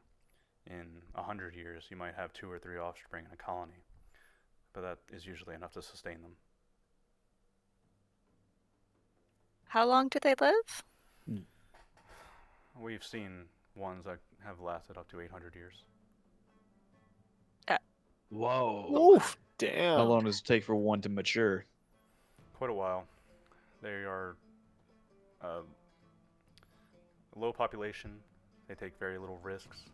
They are not a dangerous species, so they incubate their young for many years before they are adolescents, and then they are finally allowed to join in with the larger community, which we are still trying to understand. Their motivations, their processes, how they think. We're trying to get a better idea of how that all works, because they're a bit closed off. They may communicate with respect, but the inner workings of their mind, we don't really know yet.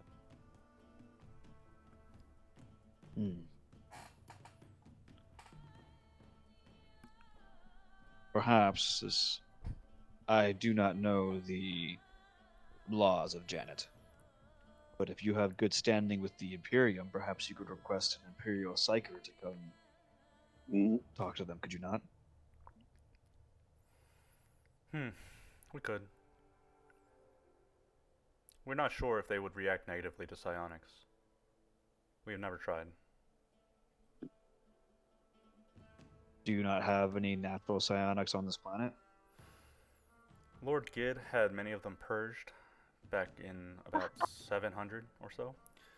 The laws have lightened since then, but we do not have many scions around, no. I can't think of any off the top of my head. I wonder why, if they've been purged. I doubt any lightening of your rules might call more of them out. That's fine. We have Though- the... Instead, we would prefer to take the natural approach. We will live with them, gain their trust, and they have already proven to be a great ally and friend to us, so we're not worried. Waiting roughly 8 generations for something like that could take a while. It's been worth it. There are interesting species, though. So, you say that they are a low population species and that they polluted their planet to becoming uninhabitable. Aren't you worried they might do the same here to Janet in the long run? I mentioned their advisors. That is as far as Lord Gid will allow them to go. They have great input, and their minds are a great tool to the Lord Gid, but he is wary of those who may have too great an influence in his empire, hence the aforementioned previous pogrom for Scions. Right. Do these aliens, do they possess psionics, perhaps? Not that we're aware of, no. I've heard that some races are, like Aslan, don't have any. So That's not What? true. We have. You met one, remember? But- Mhm. I know he's trying to play Mm. ignorant. Okay. Mm. So the guy tilts his head at you. That doesn't sound quite right to me, but I don't specialize in Aslan, so I signed up to study the Zigdwi, and occasionally I will take a trip over to the Islayat to study their ways, but that was many years ago. Do the Islayat? What is that? The Islayat, they're the polity right next to us, the Islayat dominant. Mhm. They are plantoids. They are essentially cucumber trees that are sentient and quite intelligent, in fact. Out of game. Is it the planet we crashed on? No. No. You look on the traveler map. There's the Okay. Islayat dominant to our left. Yeah, we found out last session that Okay. it was actually way cooler than we ever believed. Like, For the longest Yeah. time, I thought they were Aslan. Damn. They're not. They're cucumber tree creatures. Mhm. Oh, damn. Yeah. I know. We didn't hit them motherfuckers up. That's why we avoided them for so long, because we assumed they were Aslan. Oh. But no, if you guys want to go hang out with the cucumbers, go ahead. Go pickle some cucumbers, boys. Yeah, buddy. All right. If you don't have any more I have questions, enough of plant people. if you don't have any more questions, or if you do, go ahead and ask, or anything else you want to do. But the man leading you around, he will eventually guide you to very small, almost Spartan lodgings. It's almost smaller than your damn stateroom, and he motions inside. This is where we sleep here. We take up as little space as possible to try to give them as much of a natural environment as possible. We have bunks for you if you'd like to sleep here, and then I assume you have some paperwork to fill out if you're trying to get to the city. Yeah. Also, Cindy Reach probably should have came with you. Yeah, I'm sure she We- did. Yeah, Cindy came with you, and she's in it. she's over there with the scientists. It's like, She's really? They looking. do that? They eat? What do they eat? And she's just Oh God. she's just in it, science mode. But you're left looking at the bare Spartan bunk, Mm. dug into the walls with a very small porthole that you can look out to see pure white of the snow, and you can hear the whistling of the winds blow over the cocoons. The Zigdwi, if you spend some time watching them, studying them, seeing what they do, they seem to have a very good relationship with their researchers. They don't have any like off-area sections to you. You can wander around at your leisure. They seem to sleep standing up, unmoving, or in their grav craft. And they seem like seem fairly pleasant. But you haven't tried speaking to any of them yet, and none of them have tried speaking to you, or even really acknowledge your presence. Do the scientists have any medical material on them? Sure. In case one was injured, something I could use to help guide treatment. Yes, they do. They certainly have all the essentials that they need to stay out here for extended periods of time. So food, medicine, whatever supplies. Well, I'll pull whatever information I can get from them. From their logs, like their Database. research? Yeah. Want to make an electronic computers? Okay. Alright. Features.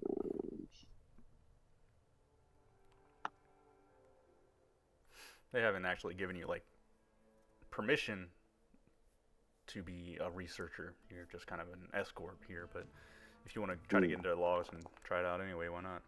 God damn it. Okay. Hamish, is there anything specific you want to know about? I've already kind of gone over them a lot. Yeah, I'm just pulling up stuff, so if, we ever encounter one that's injured or something, I can at least do effective treatment. Sure. They're very hardy creatures. They don't get injured easily. They don't die easily. Then again, they don't put themselves in great risk very much. There's probably no recorded instance of the Zigdui going to war with anyone, even themselves. So, their medical records, what they know about their physiology, you can download that, keep a record of it, and you're aware that this is pretty valuable information. This is, as the researcher mentioned, Zigdui aren't numerous in the galaxy, and they're spread out. So, having a chance to study and understand them is, the scientist in Cindy is correct. This is a great opportunity. Okay, good. Can you look up like any? Do they have any like weapons or unique like technology that's unique to them? They don't. They specialize in production. There's a footnote that in one of their notes that they display somewhat sociopathic tendencies at times, but that's accredited to their alien minds. For example, how they disregard sophonts until they're respected. Slight sociopathy, but they are useful and helpful.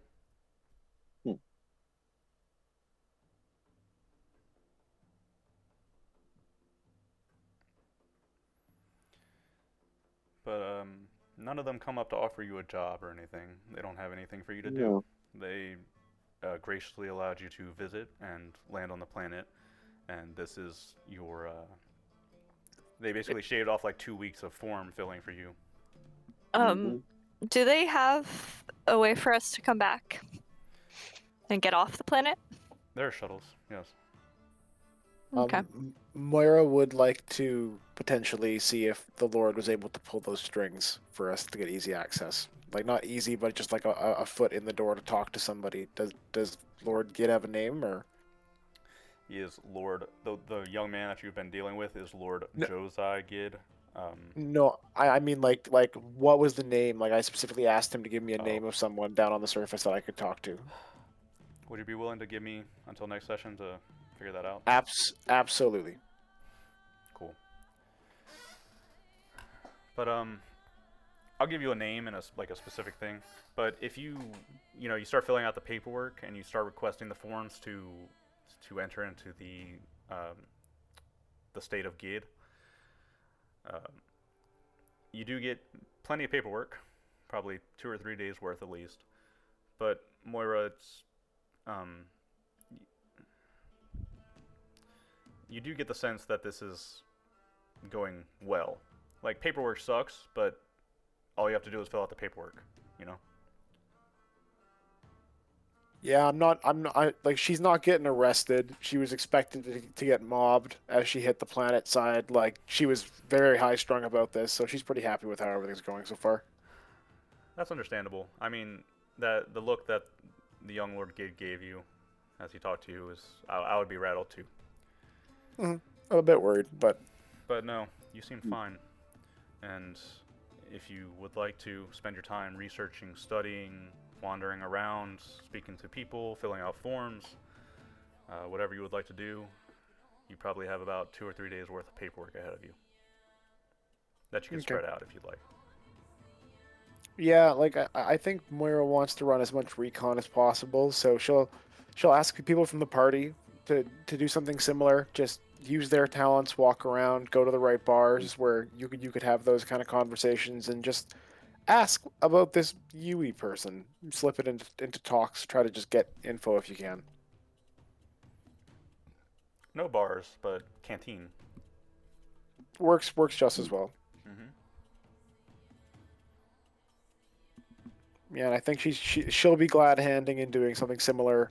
And then anytime she spots computer terminals that seem relatively unguarded, if anyone is just completely unguarded, she's definitely going to walk up and, make excuses while she's tapping in. Okay. So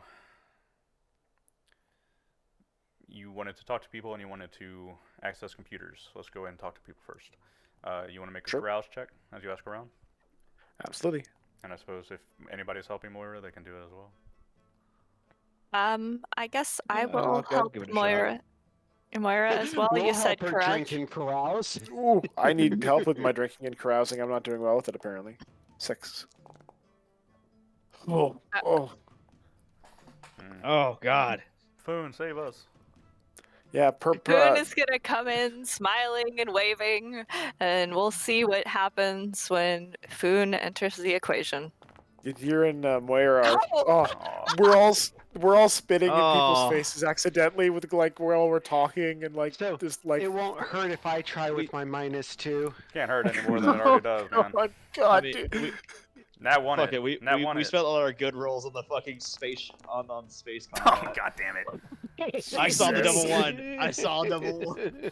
Shit. Amish, he can't save us, but do you want to join the No. fun? No. Get a I have a- 12. Come on, save us. I have like a -4 to carouse. No. Oh, Lord. You guys ask around Negative the 4. colony as you spend the day here. And you wander around asking people about Yui and Tren Rally. These people seem separated from the going on of the rest of civilization. So you ask about that, yeah, she was the redhead on TV. It's like, oh, I don't watch that. I don't care about that. Unfortunately, you don't get any relevant information on Yui as you wander around here. Moira, you have plenty of time here, and they are keeping a good eye on you. You are outsiders. You're not supposed to be here. If you want to try to stealthily get up to a computer Okay. and hack it, we'll see a stealth check. Yeah, Moira's gonna try it. Stealth is okay. Not terrible.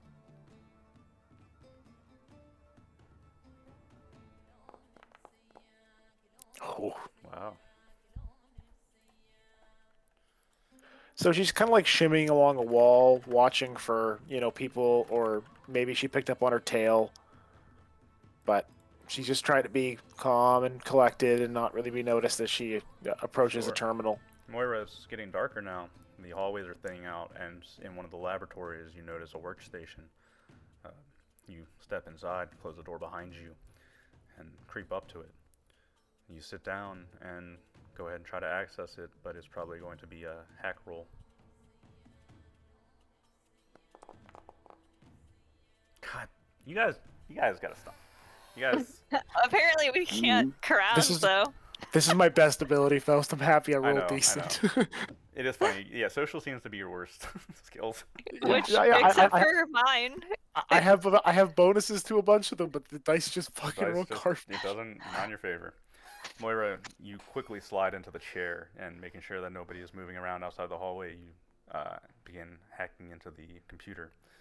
You got your little laptop near you, and it doesn't take you very much time at all. But the security system here is not the most impressive you've seen. In fact, they probably don't expect anybody to try to hack this place. So, with a passing couple minutes, you find yourself in the past the login screen of the console and begin navigating the files. Anything in particular you're looking for? The first things that I bring up are things on Yui. I want to hold off on searching Trend Rally in case they have keywords that they've programmed into their systems to, someone's doing a search they shouldn't, kind of thing. So, Mhm. just information on Yui when she got here, anything that might come up from an internal system. So the first thing you notice is that she is not obscuring her name. She is going as Yui on this planet, if that is her true name. And sure enough, she is registered. Although this is interesting, Moira. Her backstory is almost like a fairy tale. She is a lost, discarded, beautiful, intelligent noblewoman from a distant system. She's been wandering from the Imperium and beyond, and she made her way into Reaver's Deep. While stopping in Janet, she attended a noble function. How? Not sure. But she did. She was there. And she approached Tren Rally, and they just fell in love instantly. You know how that works. So Oh yeah. she is a new, respected member of the nobility, the fiance, future wife of Tren Rally, and she is well respected and loved by the people that know her. All right, so she has a station to protect, and would probably hopefully respond well to some sort of communique, something that will get us, making deals and working with each other. Well, at least while I'm in the deep. Yeah. And Combat here is then gonna I be would interesting. and then I would really like to find out as much information as I can get on Tren Rally, who I'm fairly certain is a slaver. You rolled a 12. I'm not gonna make you re-roll it. Okay. So you call him a slaver. This is a planet of slavers. This is a government of slavers. Tren Rally is a high-up noble. He's essentially a commander.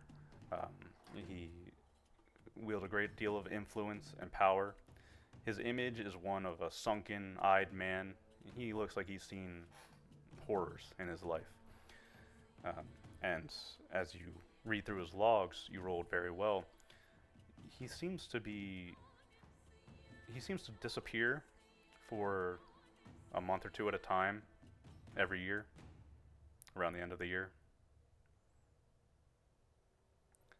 Aside from that, you don't pick up like any discriminating information on him besides these trips that he takes. Okay, so he's not particularly cruel. There's no obvious rumors about him just You're being not awful. sure that he even owns slaves himself. He may not. Interesting. Okay. Interesting. I was hoping that there would be someone that would be really awful, so I'd be able to convince her, yeah, work with us, it's better. But all right, cool. After I get this information, I slip out of the back room and just contact the group that I'm on my way back.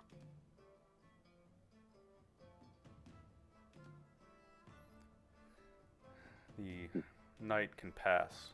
The screaming winds outside of your small bunks or make sleeping either very easy or very difficult for some of you, depends. So, night passes. Just for laughs, if somebody wants to make an admin roll, see how long this takes us to fill out paperwork. Yeah, hell yeah.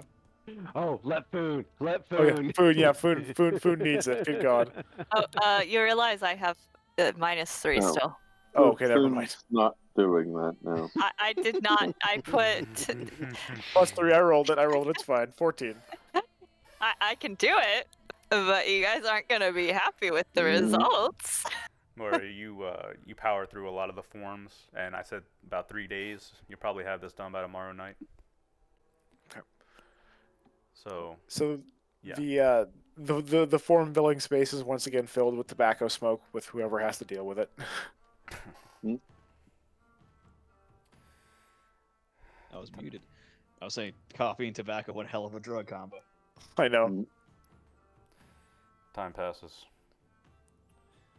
As morning comes, light outside illuminates off of the snow. You have, Moira, you estimate another 8 to 10 hours, like a full day's of work to finish out these forms. But after that, as long as you send them back and get approval, you should expect to be in the city within 2 or 3 days. Awesome. All right. During this last day of form filling, is there anything anybody would like to do in this colony?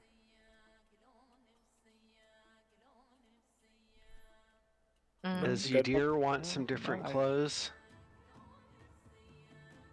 Right now I got my workers' clothes on. I'm pretty sure we all got some sort of. I don't really think they'll have a fucking J.C. Penney out here where I can get fucking clothes. No, not in the Arctic. Yeah, probably not an Arctic research station. Yeah, I mean, the best they would have for you is When we get to the another big city jumpsuit. proper, I can go get like actual clothes. Yeah, like I said, I got workers' clothes on, so like if I could go to a fucking like actual city, I could probably get more fitting clothing for me. I'll spend the day with Cindy and actually Cindy's pick happy. up some things. She's in a good mood. Yeah.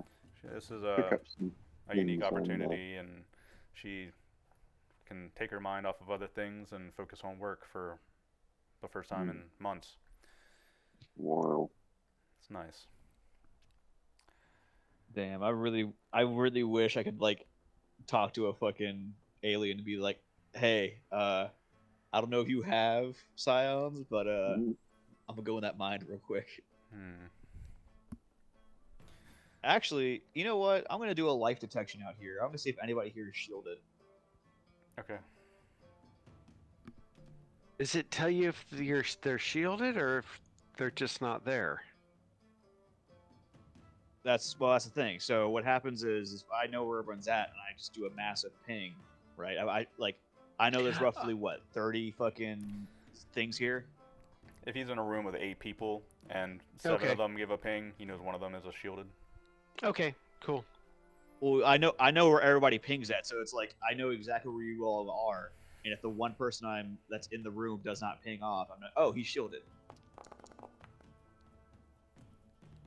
No, Yeah, there's it no goes one off. shielded here in these colonies. Damn. Well, that means that it could potentially. Although I don't know if God damn it, if these guys are be fucking like snitching on me. Right. So, I think this could put y'all in danger too. Y'all want to learn more about these guys through their minds or what? I'm just collecting data. I am nice. Birch would actually not ask anyone. She'd just read everyone's mind. It's not part of the group.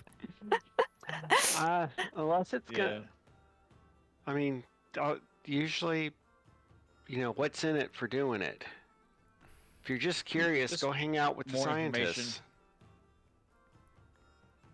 Yeah, but the scientists know only what the scientists know. I could go directly to a source of a alien creature and just kind of like see what it wants. That's how I did it with Cindy. yeah, dear, That's I why I think helped her out.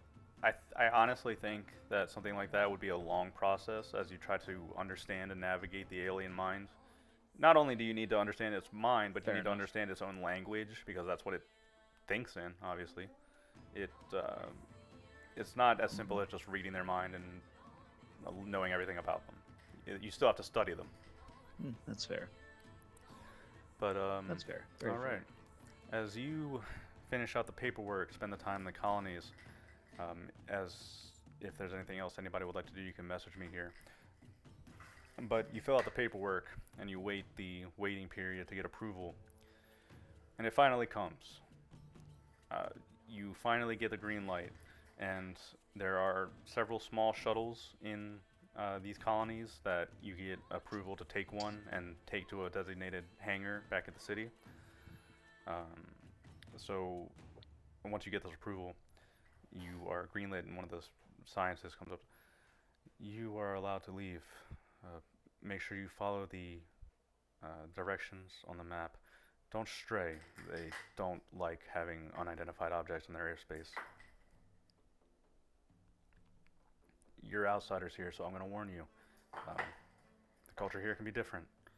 So just try not to step on any toes. Do as the others do.